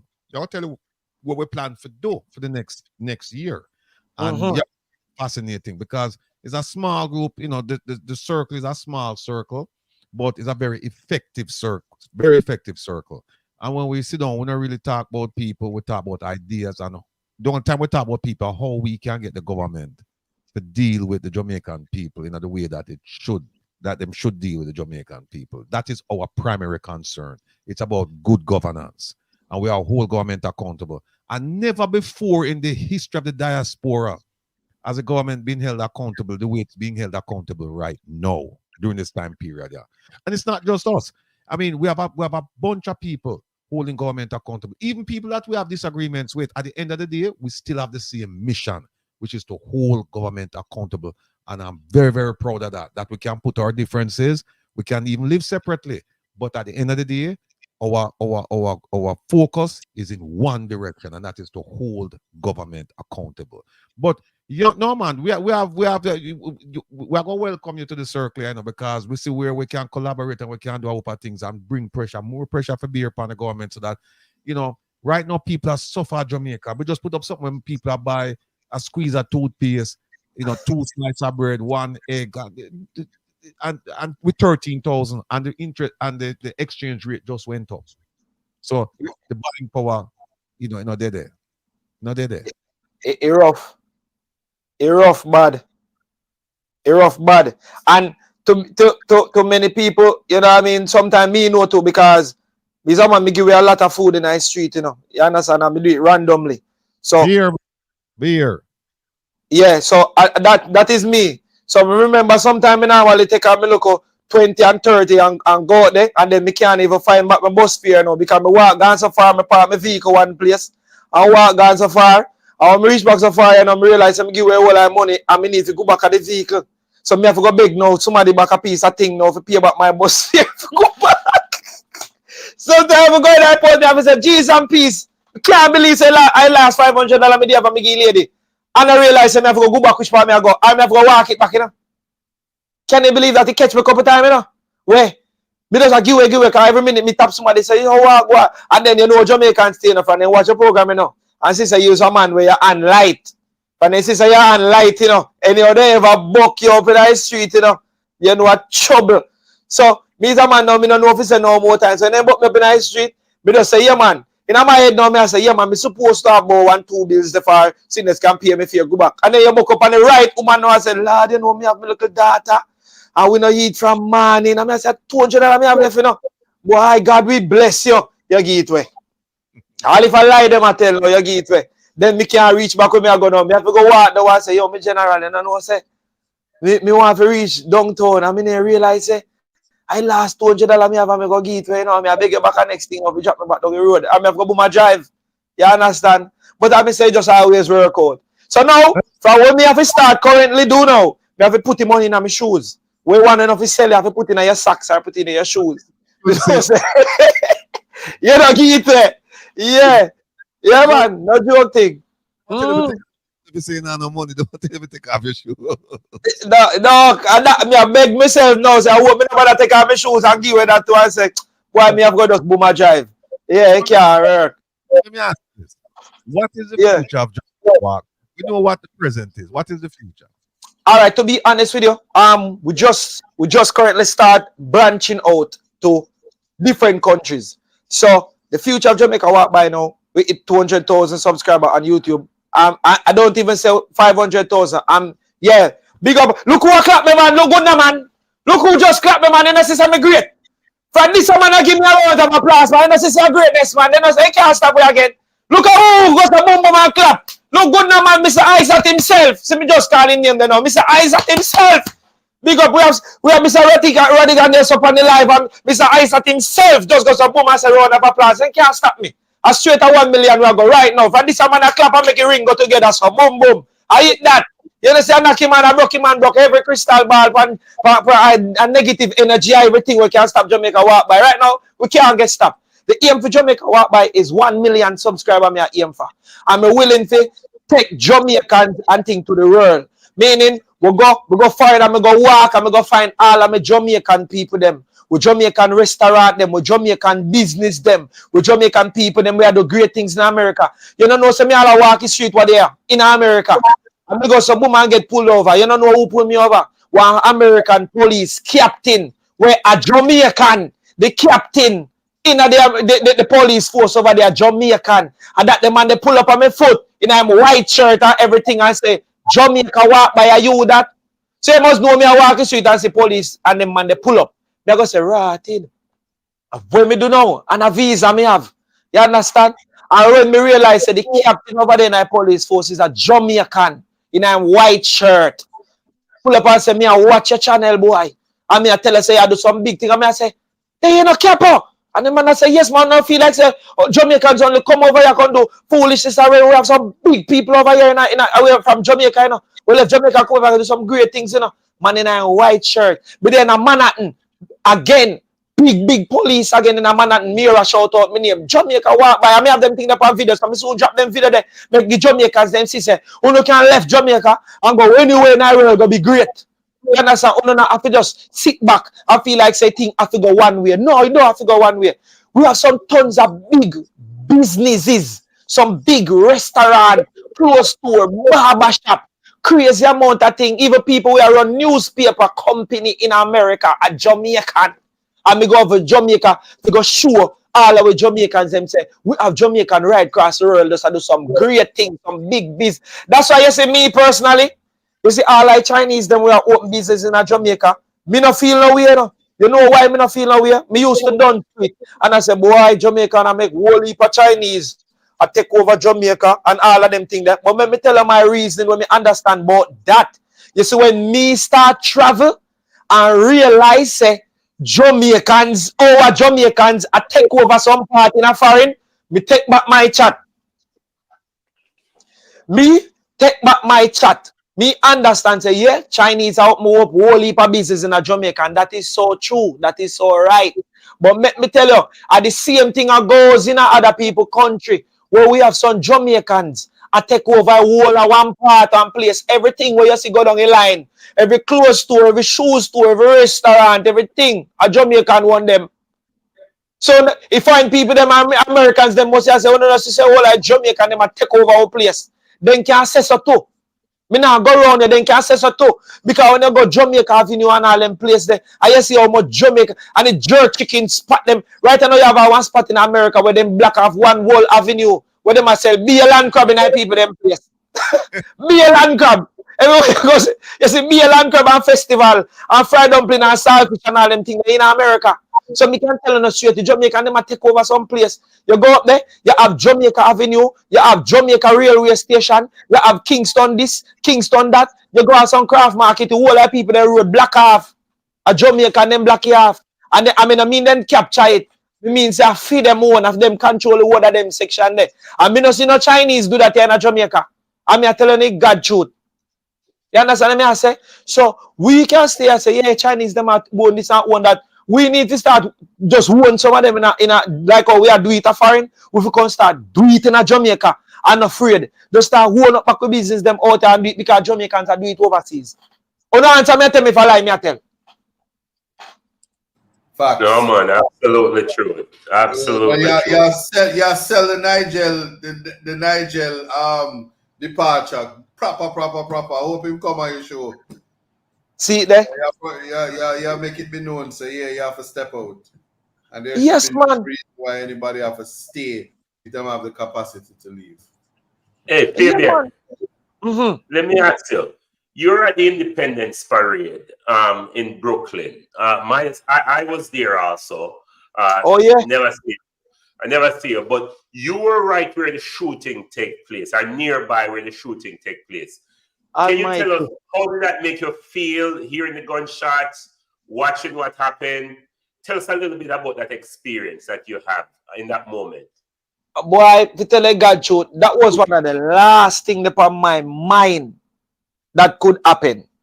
When me see the magnitude of police that was at that event, me not think somebody in them wildest mind or dream would have thought to do something like that.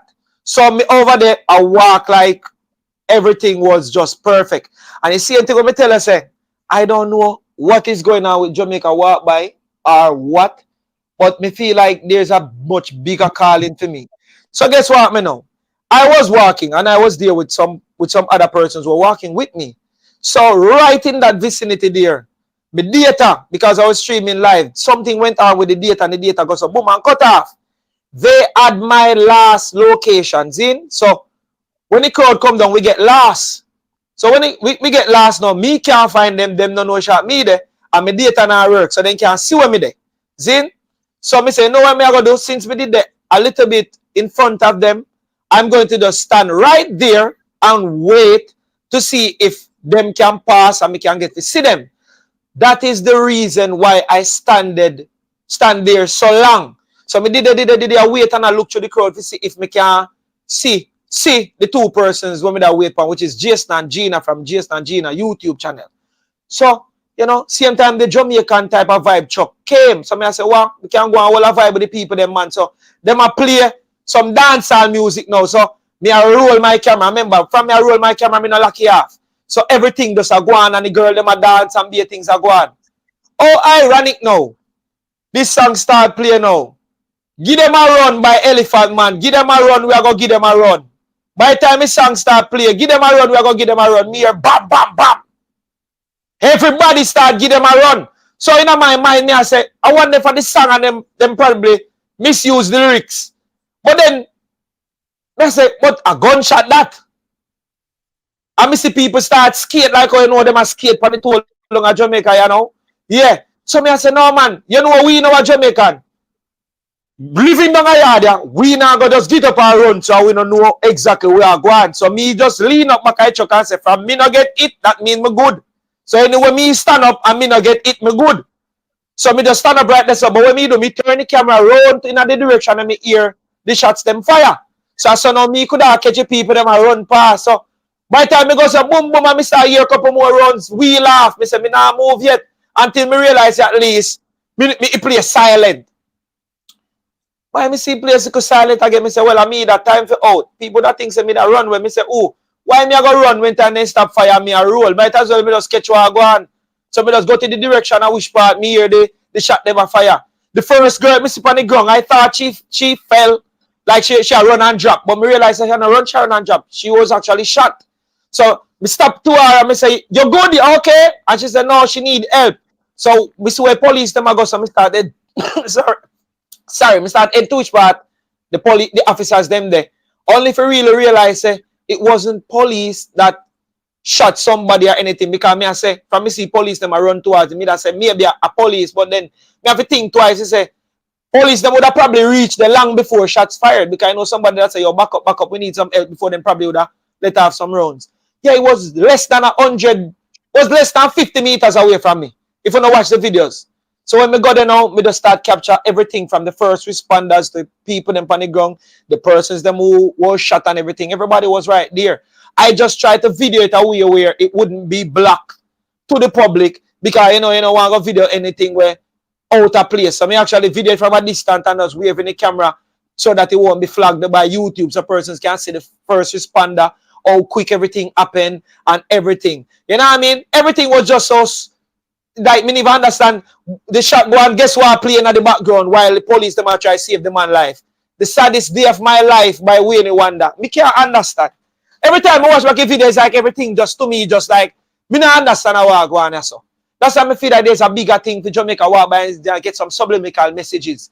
So for Elephant Man, give them a run. We are gonna give them a run. People start run. Then the man did a buffer of him life, and away anyone that play the saddest day of my life, and all of them think they are playing at the back. I mean, just video it. So that was it.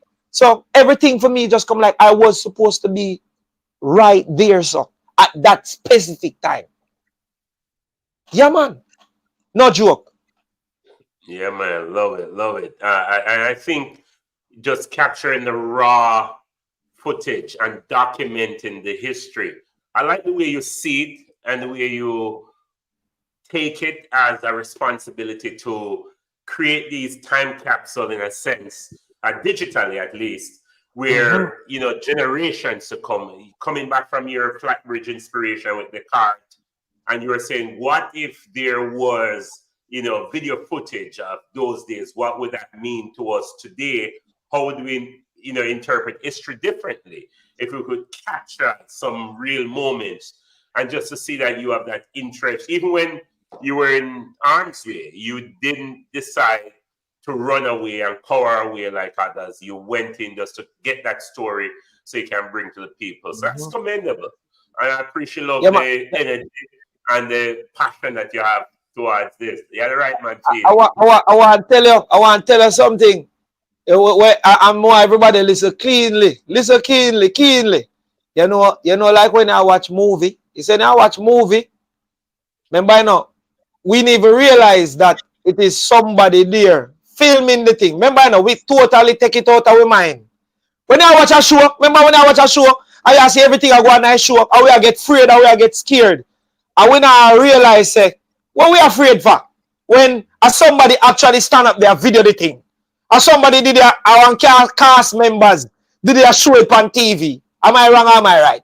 Remember, you know, if we should really watch one show, and I get afraid, and I say, Lord God, this a man.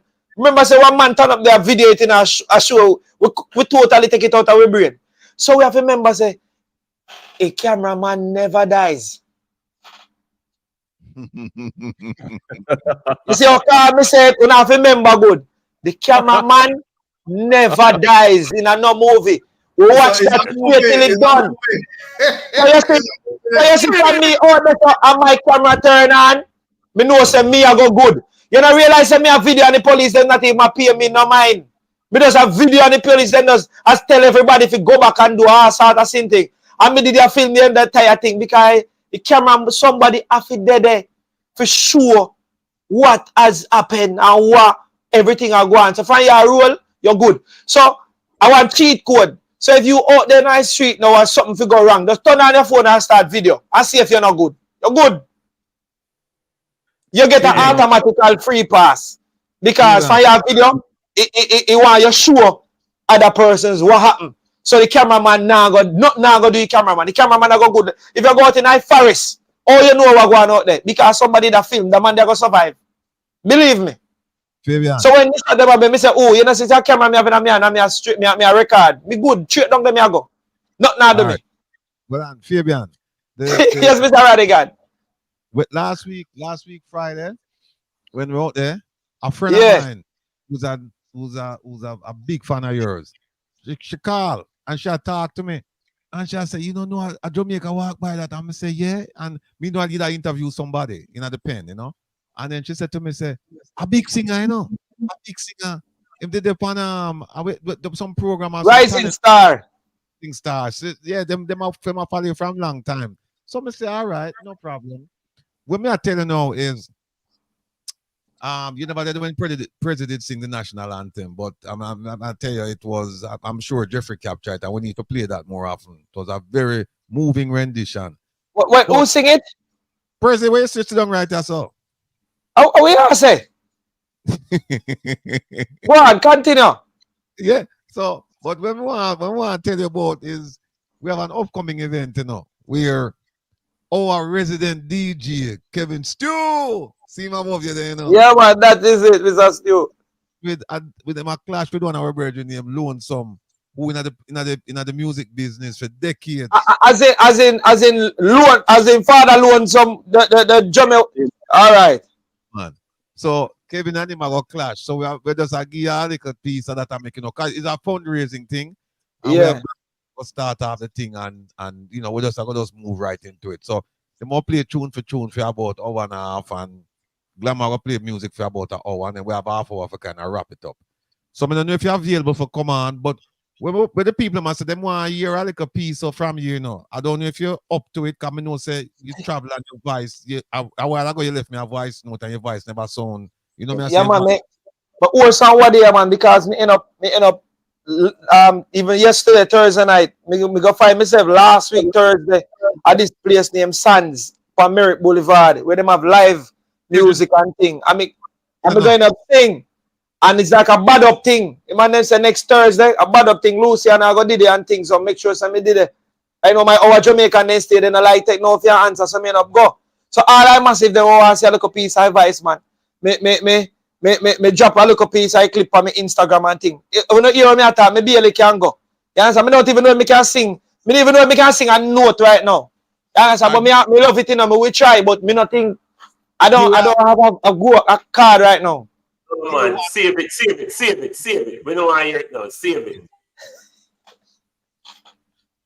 But hold on there. But guys, well, real quick though. As you guys know, I'm definitely under the weather. And I have to go jump off a little bit, so I'm gonna take some medicine, kind of clear up, kind of a busy next couple of days. But what I want to ask though, right here, and I think I asked you this the other day, and I want to throw it out to our learned friend also. One of the things that got me thinking a little bit deeper, going back to the West Indian parade in Brooklyn, I realized that they're making an effort to try to bring together the Caribbean community. But there's a little bit of challenge with that. And I started doing some research with, you know, what attempts have been made forever. I mean, in time immemorial about bringing the Caribbean community together. So I'm getting a feedback.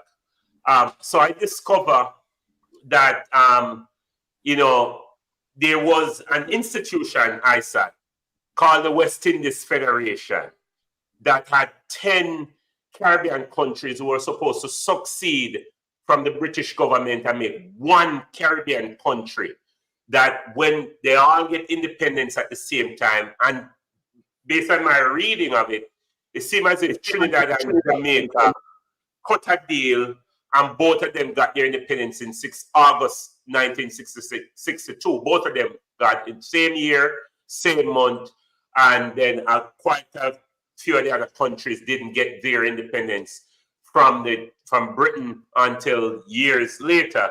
So I'm wondering, you know, this same energy that started out where Jamaica and Trinidad thought that they didn't want to help out the poorer Caribbean countries, how do we bring that unity? Because I see they're trying to bring the unity, but as far as I am concerned, to me it seems as if, say, Jamaicans feel like them better than everybody else, and I guess some country that probably feel the same. I guess everybody is patriotic in a one sense.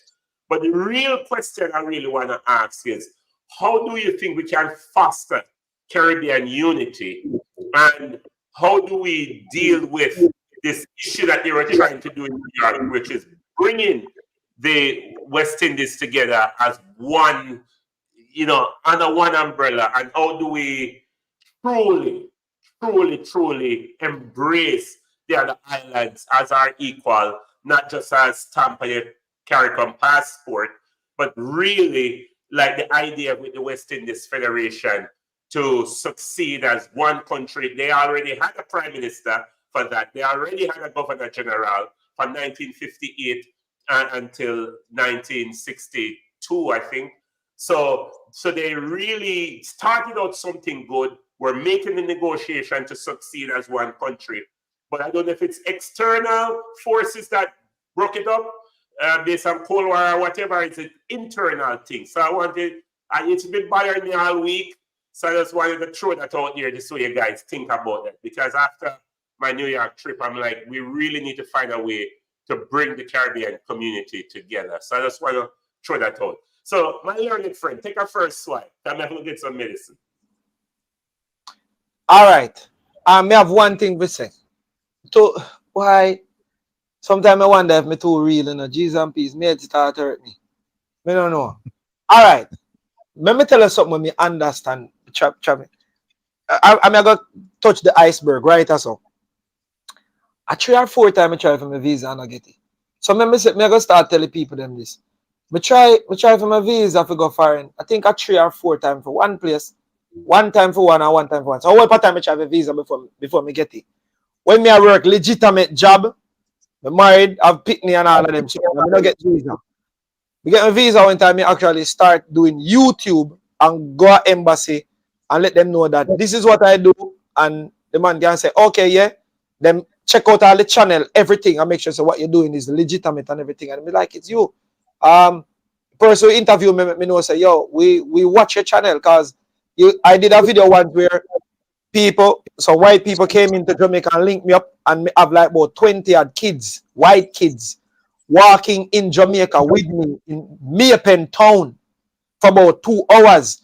Carry them to the market, carry them all over in a Maypen and make them drink bag juice, the whole thing, make them have the real Jamaican experience, make them eat sugar cane and all of them stuff there. Little did I know that after me I go for my American visa, the man who interviewed me, let me know, probably say, they watched that video and me need to show my face more upon the camera and stuff like that. And I got my visiting visa with my entire family to go America. You understand? You know when me go America, I go realize, I'm going to say this boldly. I personally think that the people them are foreign where really cause if you make like Jamaicans live bad and no unity in their Jamaica, a foreign with Jamaicans and how we can get it together is their family.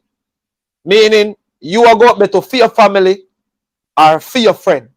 But I saw you have the negativity start. I said that he said this.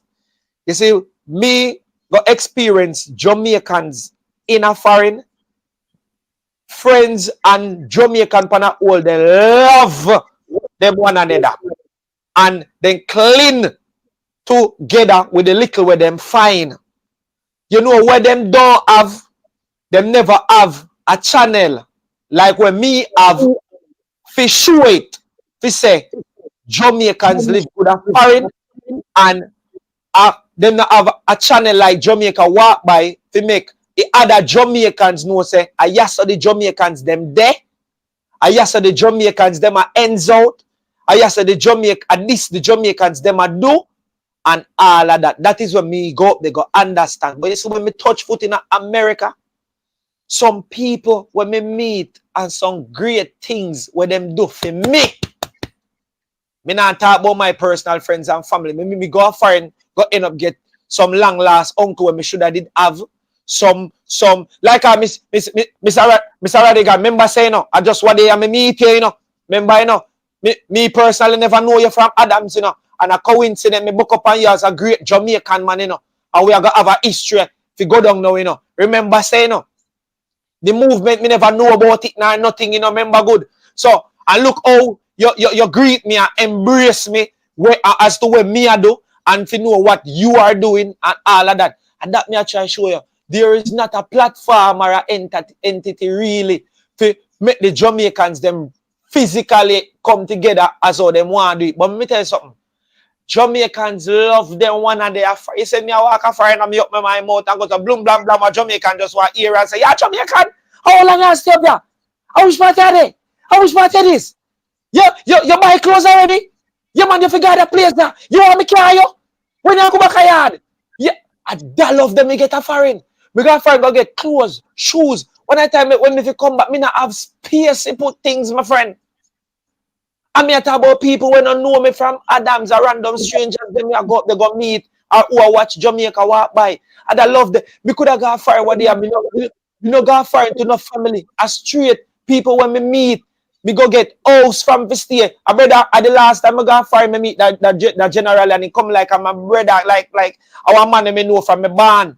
And that the man they give me one entire house for myself, to stay, brother. You understand? And carry me go everywhere me I go, Harry show me how to get there and make sure I'm good. Clothes, shoes, everything. And we not talk about no man when I know lead this. We not talk about no general we shake you off. We not talk about no nothing like that. We talk about man we are real general and say I love the movement where you do. I want to make sure say you continue do what you do. I want to make sure say you're safe. I want to make sure say everything where you come America if you can do get accomplished until you reach back at your yard. And that energy that me get, Mr. Rattigan. You understand? And me can count on 10 finger and 10 to amount of people will reach out to me and say, bro, I want you right, so you can stay here, so me have an ends here. I have this. And me can call so much name for some big people where because I make sure I'm good. Jamaicans that own newspaper company. Jamaicans that own some big dining fancy restaurants in Manhattan. Them people they reach out to me and say, listen, lunch, dinner, this. We need a platform because you make me know that say other person here run the restaurant here and me and them connect for you. Go in and then shop. Me reach out to them and realize that the restaurant there, me and them now becomes partner. The amount of people. So tell the other night me there at the club called Sun. You understand? And the amount of big established people who came out there just to connect. Because me make them know say me I go there and the other people them I go there. And everybody just start connect. The restaurant owner here, to the restaurant owner, to the lady here, to the police here, to the inspector here, to the all the Jamaicans them. I just that. We just never have a platform here. So you see what you say? Yeah. No, go ahead, man. Go ahead. So we are say when it comes on to that, we fully agree. I just that we never have this little platform to really have if you put it out there, if you say this is this and we need to come together that we are here. But and I think that is why Jamaica Walk By grows so fast, because we just didn't need it. We just didn't need that something here we pitch. Just a pitch love, unity, and strength. Because me not do pasa. Me not do mix up. Me not do drama. Nobody come to me and tell me, say, boy, you know, you said the man there and the man did not deal. Where you have to say, no, you can't come to me and run you. You understand? If me not have something great or good for say, me not say it, and me not go talk about it. You understand? If somebody come and say, boy, I feel like that brother, if you go down, where, that's how you feel, that is fine. But don't come to me and tell me, say, me go say something about going down. Me not believe in not going down. I hope me I deal with everything. Growth. You know what I mean? You come in my circle, and you have 5, you're supposed to unite, you have got 10, because me not like nobody depend on me. Me don't want nobody at all to depend on me. Don't depend on me. Me I go set you, so you do the thing yourself. Me want to know, so you set away with me in one spot, me can call you. But me don't want you to just call me. Me can want to call you too. So I saw me work. So we believe in going up, greatness, straight, no negativity. No come run us with it. No tell me about a mix up. Me not do it, none at all. Yeah, let me go say that we are gonna finish up in time for we're gonna support Kevin and everybody. So anybody who come on, we are gonna go, you know, the 9 o'clock, 10 o'clock. No, we are gonna leave at 8 o'clock because we have to move on and support DJ Kevin Stew. Yeah, what time you jump on that? What time? Depend it, man. 8 o'clock tonight, 8 o'clock. 8 o'clock. Yeah, Reggae Global Radio is a place to be.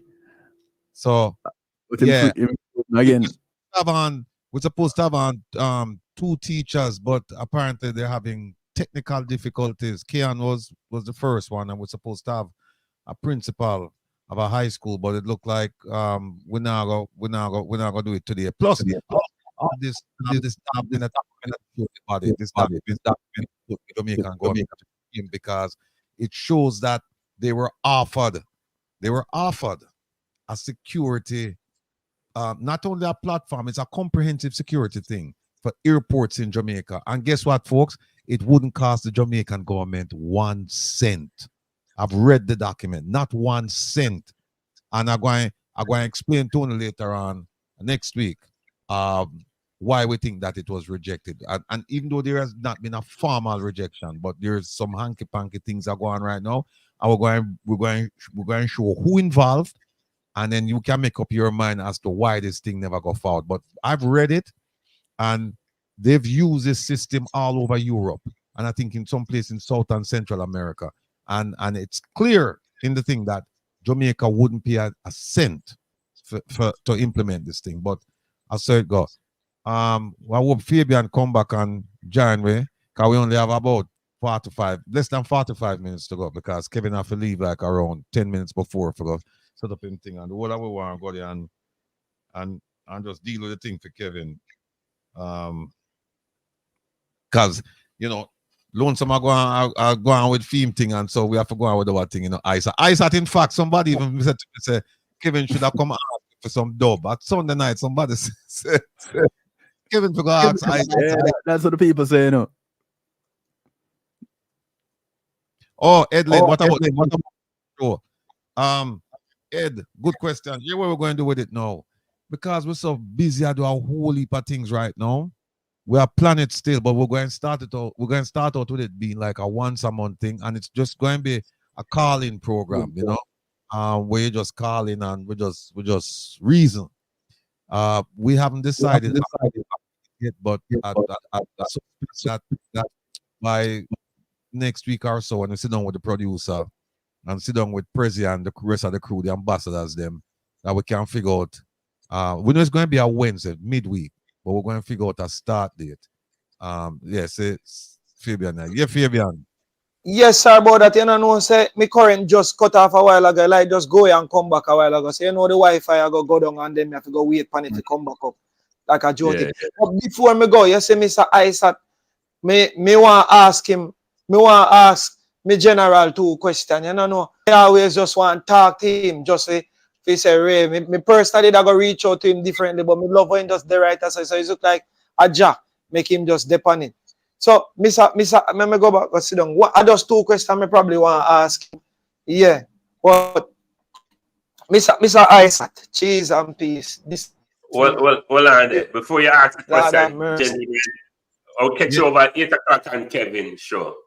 Yeah, Prezi, we talk. I forget our show. Yeah, man, blessing. All right, Still guys. go answer your question. 8 o'clock. Yeah, I know. Yeah, I know. We get it. Yes. All right. Where's the 8 o'clock the show? All right. Yep. Yeah. Aye. That's it. Mr. Isaac, me I tell you to rock stone. Why? Me follow you under the shadows. You know probably would have get the chance to know who maybe still, but me you'd have probably just see if you never know about Jamaica walk by. I just see one look at general there still cause a whole heap of great people in the world. But no, me have a chance you can ask my question, me have to ask him. And the first question me I gotta ask you is this here. With Vibes Cartel thing. Is it you reach out to him or him reach out to you, and how him know about you that you were this? Not just knowledgeable or not just like, jeez, I don't even know how to really carve a question. Me want to know, all right, first question, how the connection went when it comes on to Vibes Cartel? I was on Sean Campbell's case along with Bert Samuels, and I presented at the Court of Appeal, and we met from there after. So just like that, so pretty much the guy that was in how long him for over 50 years? He was in. They were in the same prison. Rockstone. All right, good. All right. So yeah, him see free. Now it all makes. Yeah. Now it all makes sense. Because me personally see you do it for the general there. So me that really want to understand now. You know, me can ask you how old are you? Yeah, man, 45. 45 years old. I mean, you're a little bit older than me. 45 years old. So me I calculate now. The time at which you probably left last school and all of them good things there. To see how your knowledge, the knowledge that you have, add up to 45 years old. Because as some me ask questions, you know, these things, weird things come to me. Like when me I look on the level of experience now for you reach, you're just 45 years old, you know. And that level of knowledge and process the way you know. And remember to me, you know, your father a singer. Me don't know of him in another thing. Says you learn from somebody if you make the thing even run shorter. Like if my father a singer and me end up want to be a singer, then my father go bring me a studio and the thing can, you know what I mean? Mm-hmm. But your father, musician, and so it's a total different thing. So you have somebody in your family or your mother close to you where actually do something extra to give you this knowledge or how you bring yourself forward to get you on that level here at 45 years old. And then hold on, welcome to God. No man, God is a man for you in this. God is the whole thing already. But remember, you know, God is a man who give us without we is nothing, you know, because God said me give you all our tools, you know. But if you don't use it, or if you don't use it properly, there's nothing. So at that me want to ask you, like, what was there that get you that what cause you to process things the way you do at this tender age? God. But not only that, God, my father, you know, remember David said to the chief musicians, a psalm of David, who are the chief musicians? People like my father. But my mother is a very brilliant woman, though. She's Reverend Dr. Joan Porteous. But notwithstanding that, I still feel some my father brighter than her. Yeah, but serious. So my family, I'm giving all of it. All credit goes to God. If you follow the internet, them say otherwise, but only God can elevate you to do things that you don't even know you're supposed to do. If you go back and read the story of Moses, you will understand. And what he never know, God said, "Don't worry, see your brother Aaron is there."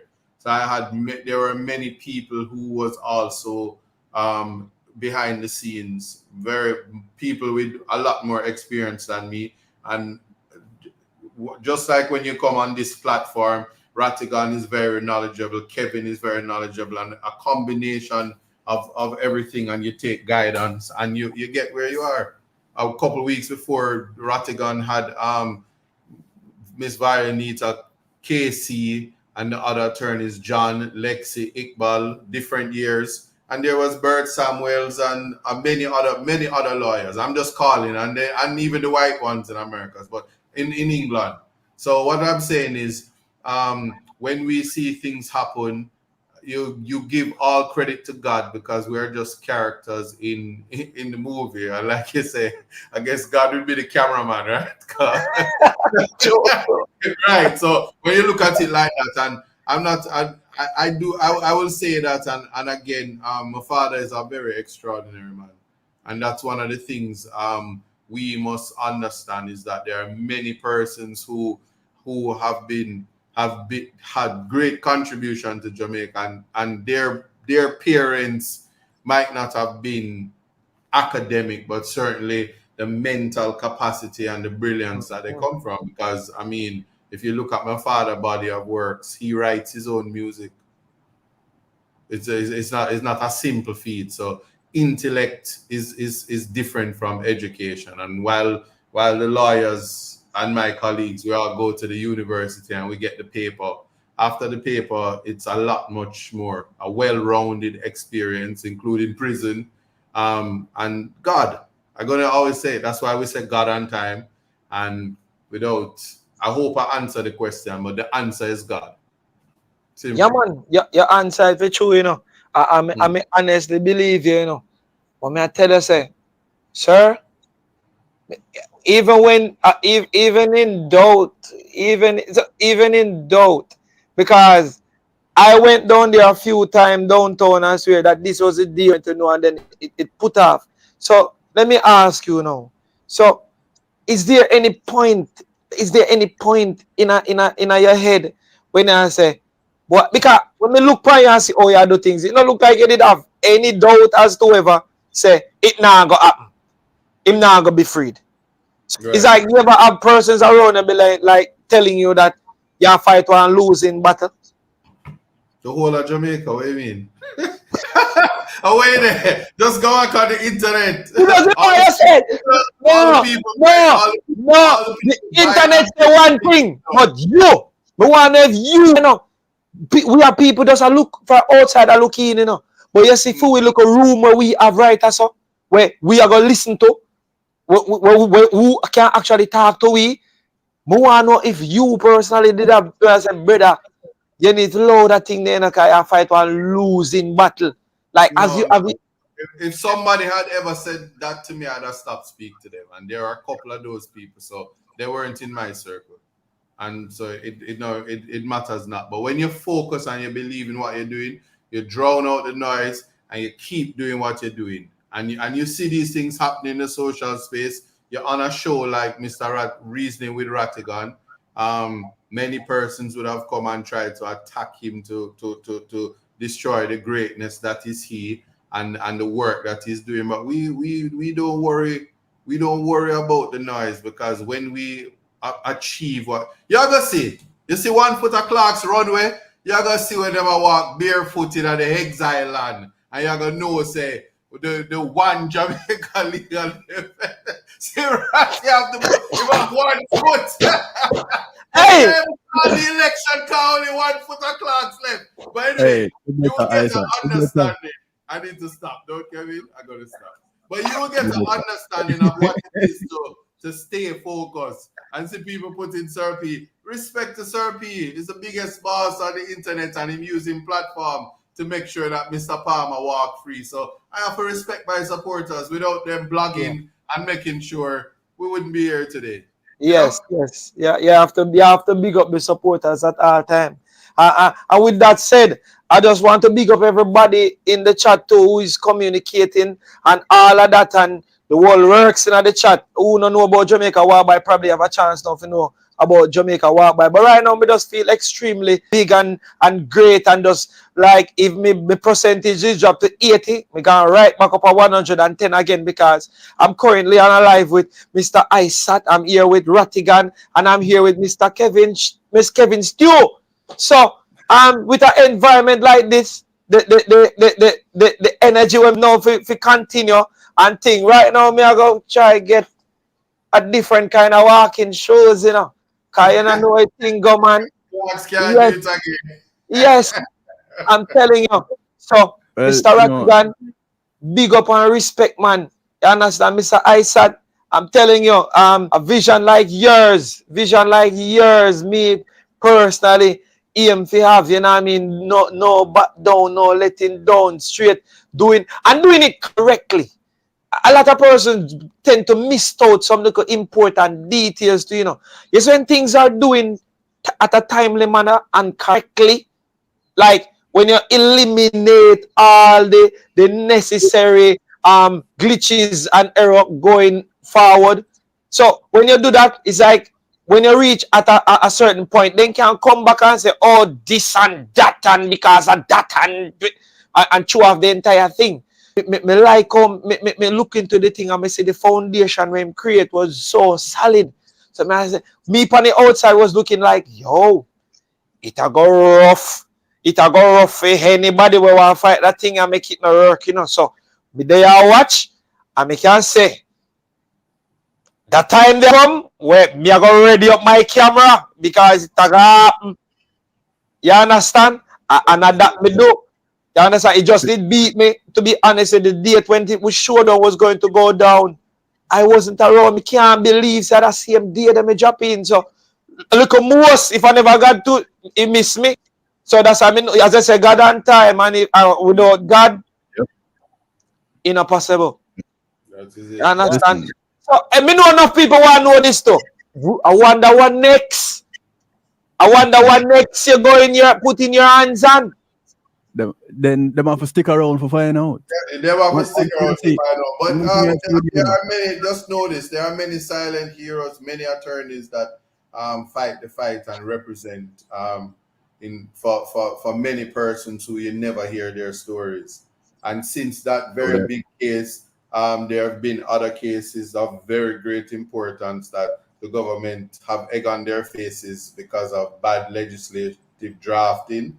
And you still hear about it in the media, but I just thanking God that I continue to win and do what I do.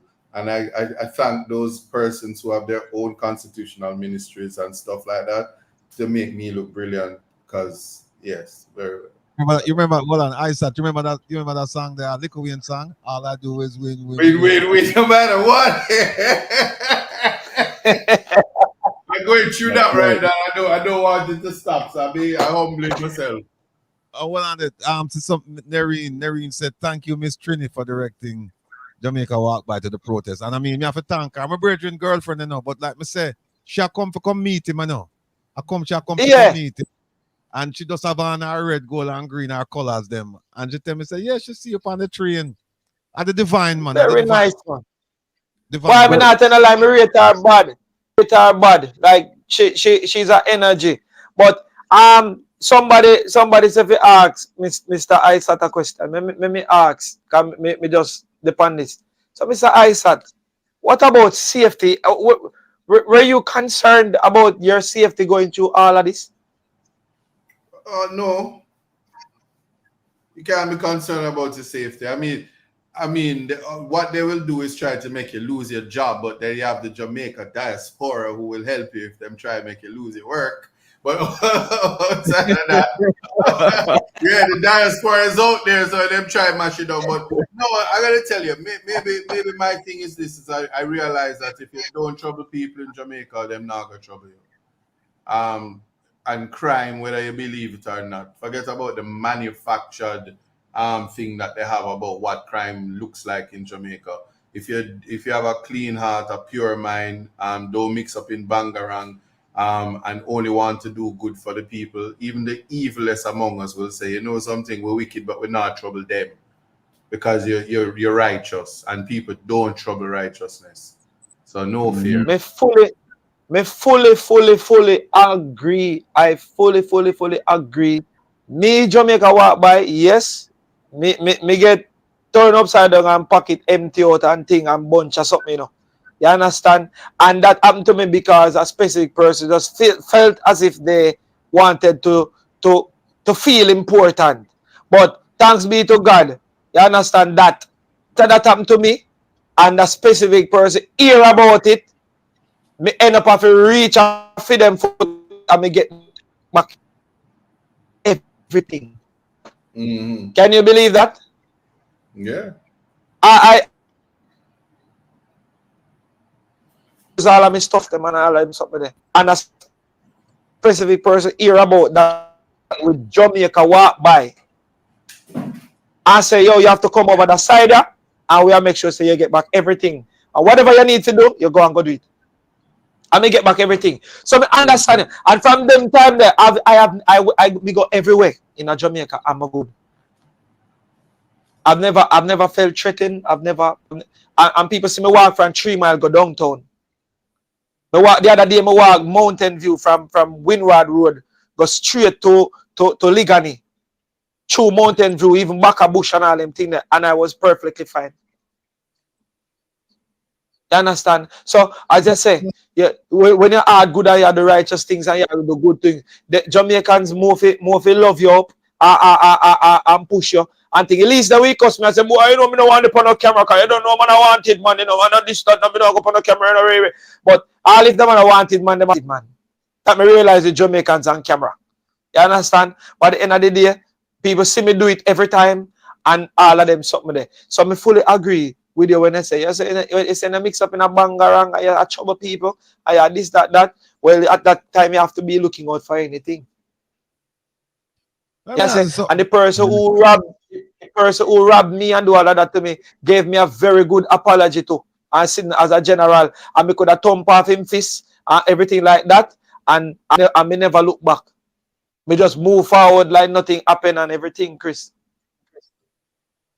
Fabian, yeah, man. Let me ask you about your physical fitness. No, you do a whole heap of walking. You go to the gym or you just the walking are your exercise? All right. So it is like this. Anything you do over a period of time, it's like your body stop feeling. So it's like if you feel a whole buckle in your hand every day and thing, you know, but maybe after a few months and thing, the buckle will become so light in your hand that it will come like you can hold it for hours, part of hours. So I think after my body start breaking into walking all of these long distance, longer the distance it start get shorter. So it may start force to even walk longer and longer and longer. But I don't really do much exercise more than me just play football like every Tuesday and Thursday and sometimes on the weekend. If we just keep my body pumping and more physical. But I guess the walking in the brother, for walking at the sun in Mr. Rattigan. And them thing there, you know, and your body get used to the sun, you know. You get used to the camera. You get your shoes, everything come like you get used to the ground, you know. You ever see, remember, you know, a madman can sleep in the sun, you know. Me, I can't do that, you know.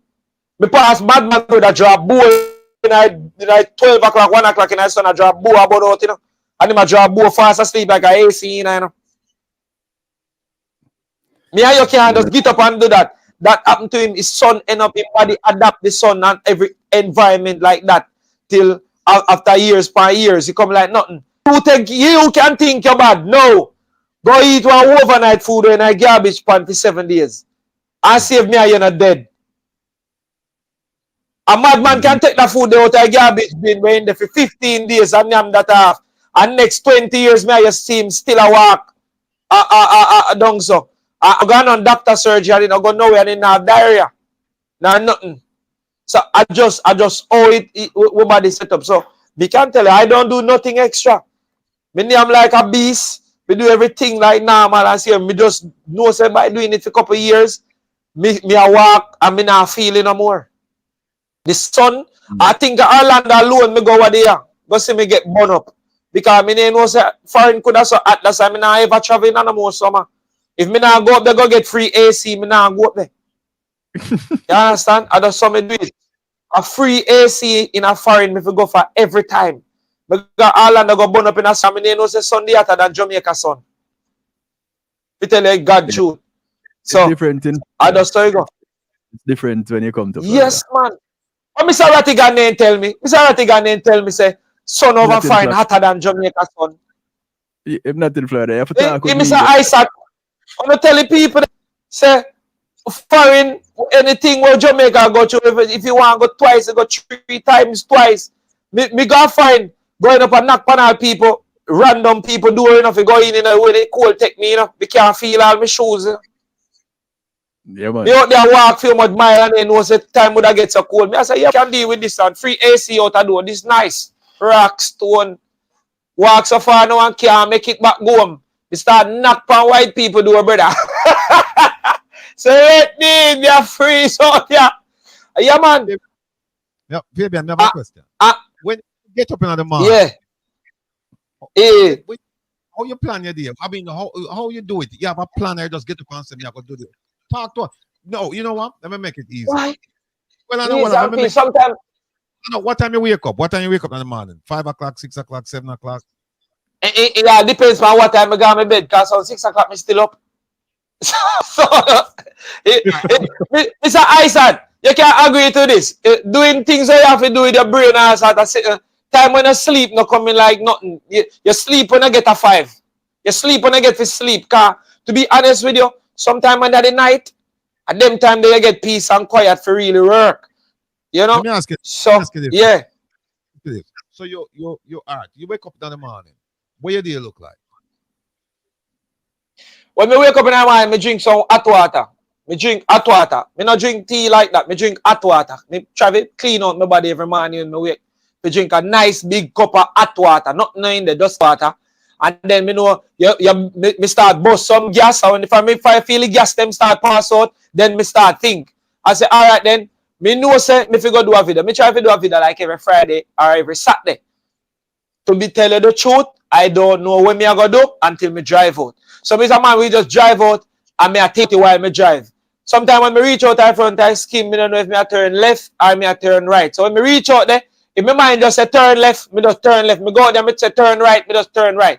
Because to be honest with you, my best videos them when me have are the one them when me know think about where me I go. None at all. So me don't know if I might find it weird. That's why some people, when me say I want to do a collaboration with them, and them I say to me, say, when me can do it, me say, you tell me because me honestly don't know. And then think a joke me I make.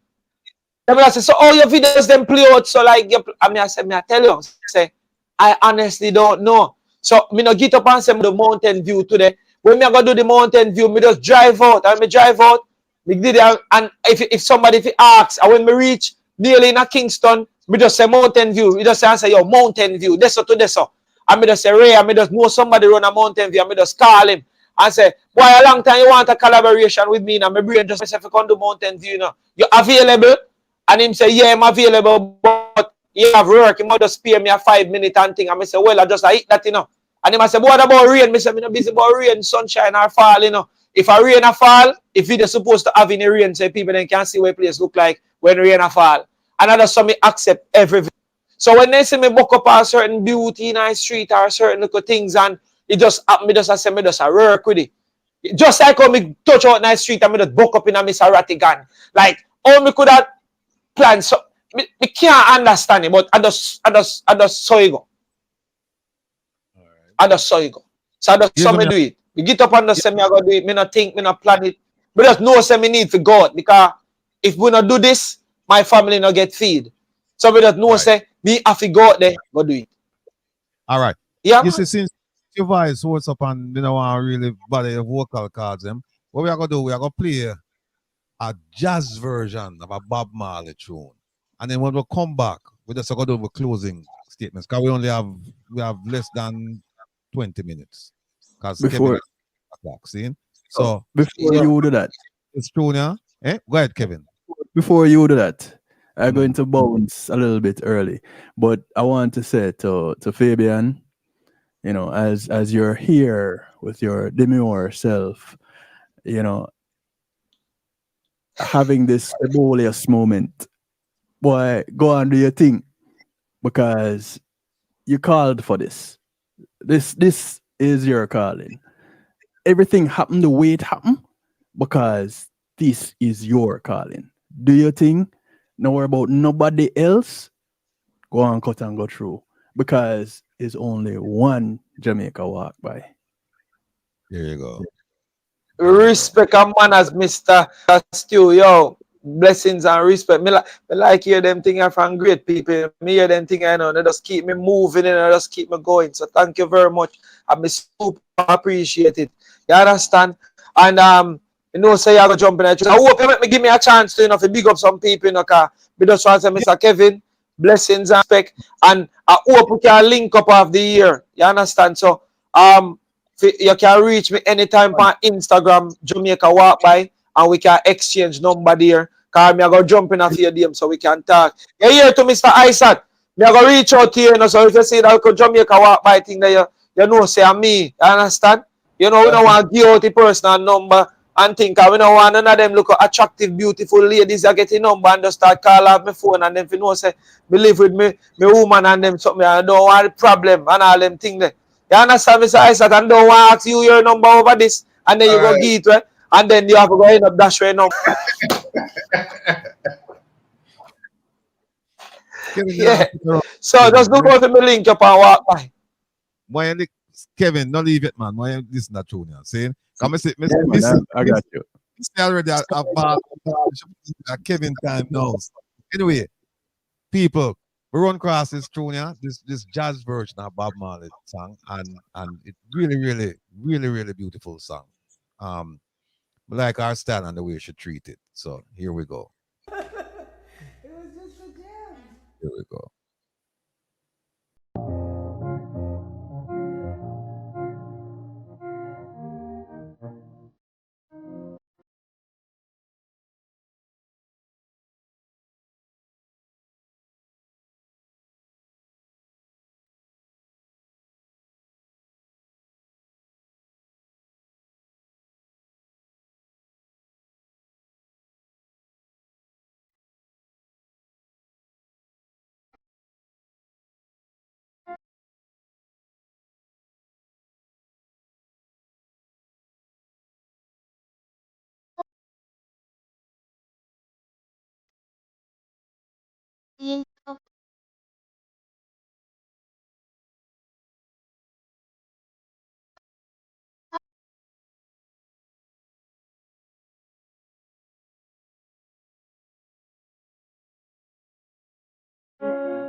Just it that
Beautiful.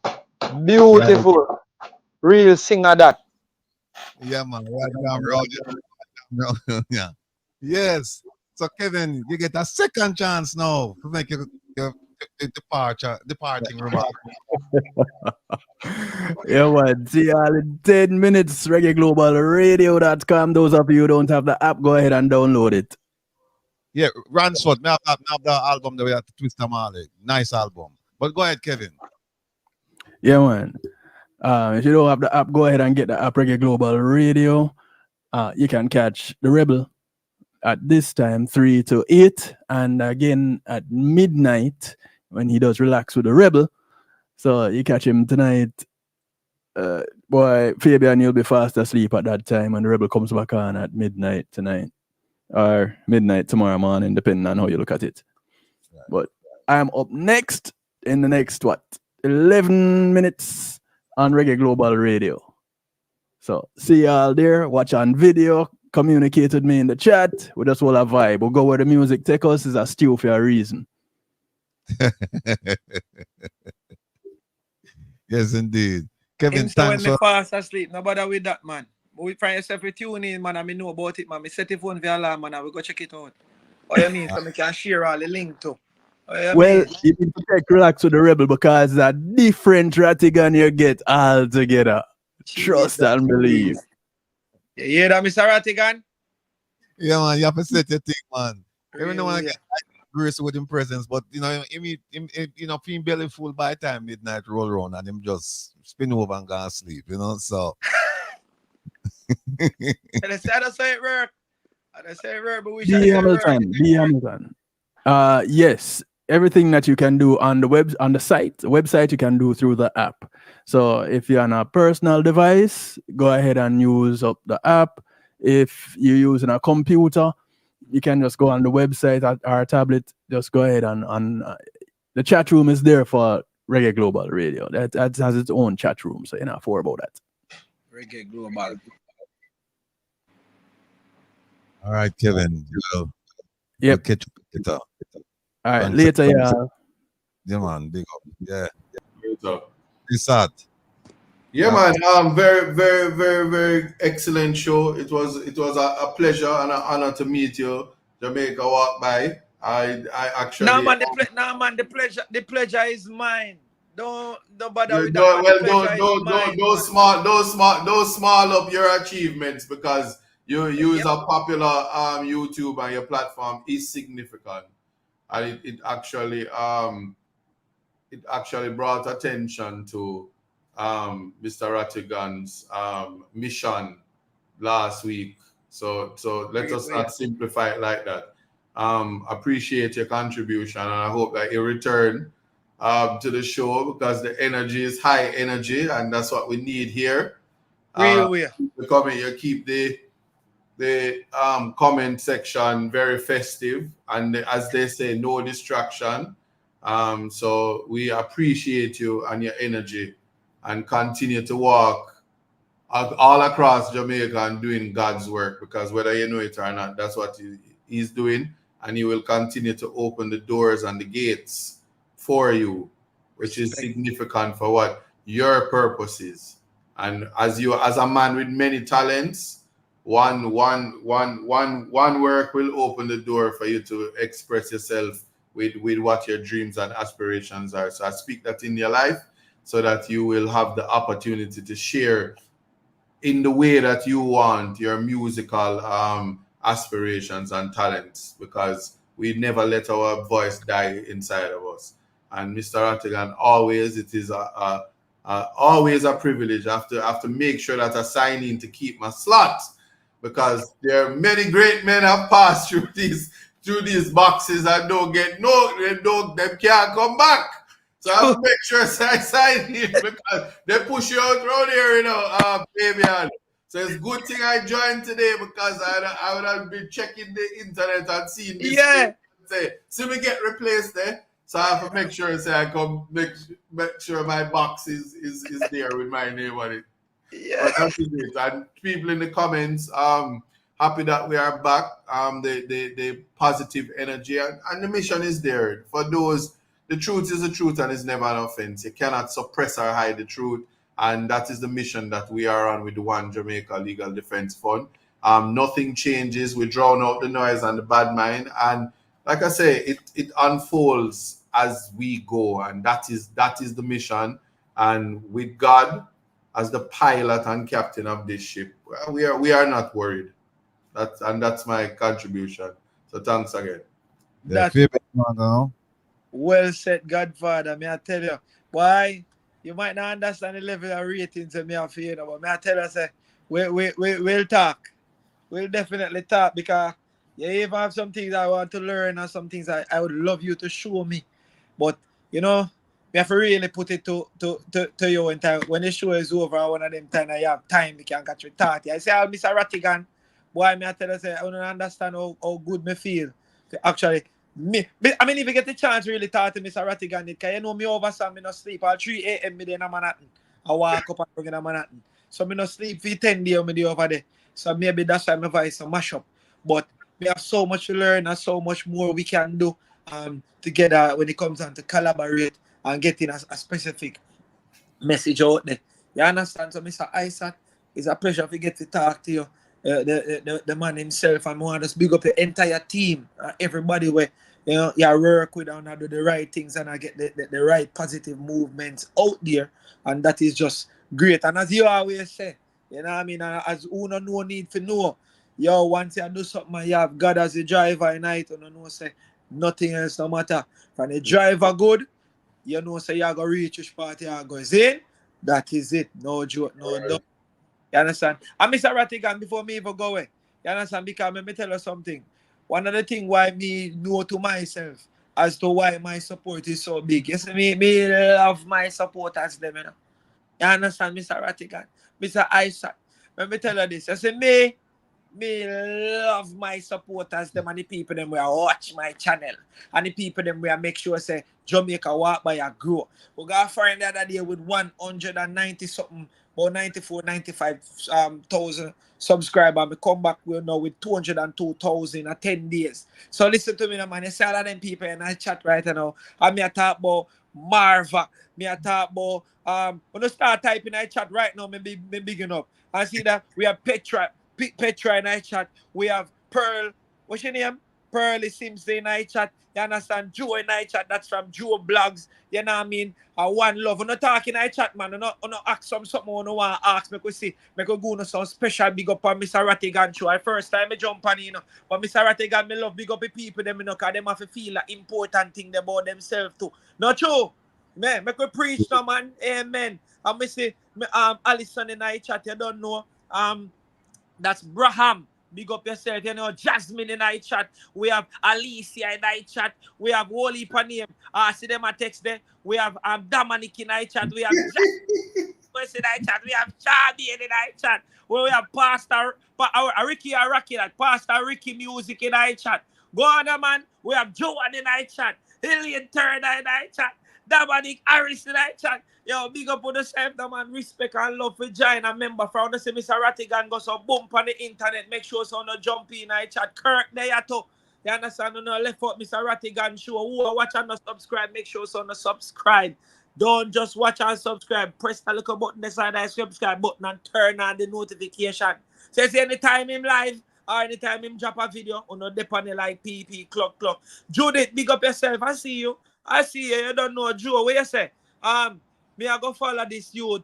Push straight away. Oh, you mean Joe jump over Jamaica, walk by and jump on the thing. You understand? Billy night chat. Oh my God, so much people. You see on that light up a chat now. A blessings, man. You understand? More on start coming. So amen for God right now. Because I know a thing go. Mr. Rattigan there, Mr. Isaac there, and all of them thing there. Jamaica walk by there, we have to show them love and respect because of unity straight. If we not have honor, we not go nowhere. You understand? Because we need the support, we need the numbers. So all who don't know me, I beg on to go share it to a friend them, share it to the family. No, share it to the family last. Because I know so one time the family and friend them always be last people them to jump on like them don't know. But you see, allow no stranger them on no neighbor them on no make sure say them have it and them know what go on. Well, let's see what my girlfriend has said. Tell me. Oh, I must say some people come to me outside. But tell them say me depend on life and I'm Mr. Go for the phone. Because them need to see the program. They need to see them just so funny. Them just a no little thing. Rattigan and Mr. Isaac on the phone. So you know say them have to go hold on a little bit. I be important people. And me a big up the supporters them. Tucker, big up on yourself. You know what I mean? Chuck. We have Wooty B, big up yourself. You say amen. Gonna follow you as well. See there people them a jump over Jamaica. We have Andrea in our place. Andrea big up every time, Miss Burke. You know what I mean? We have Taya. Look good now, man. We outside, man. No joke, no doubt. Mitzi big up every time. So all heap of people in our chat and we just want to say one love. Listen, without honor, we can't go no further. So we have to make on know so important. Supporters is key. If we don't have no supporters, we don't know where we go because we can't watch yourself. You understand? Uno watch we on listen, on see what going on now, spread the word. You understand? So that's why I have different love for you. Me no want me so nobody see when me no say no for no. Shanae Rock, big up yourself. Real Black Woman, big up yourself. Miss Monica All, big up yourself. And one love. I know Mr. Isaac probably want to leave and the show need for over and all and thing. But when he come back to me, me always just dedicate one part of one show to all of my supporters them. Who have birthday, you start telling me about them birthday, I mean big them up. If they have any kind of little sitting, sometimes they have a little event, a little backyard sitting and they say, if I can't talk about me little thing, me talk about it because here I know, me need them.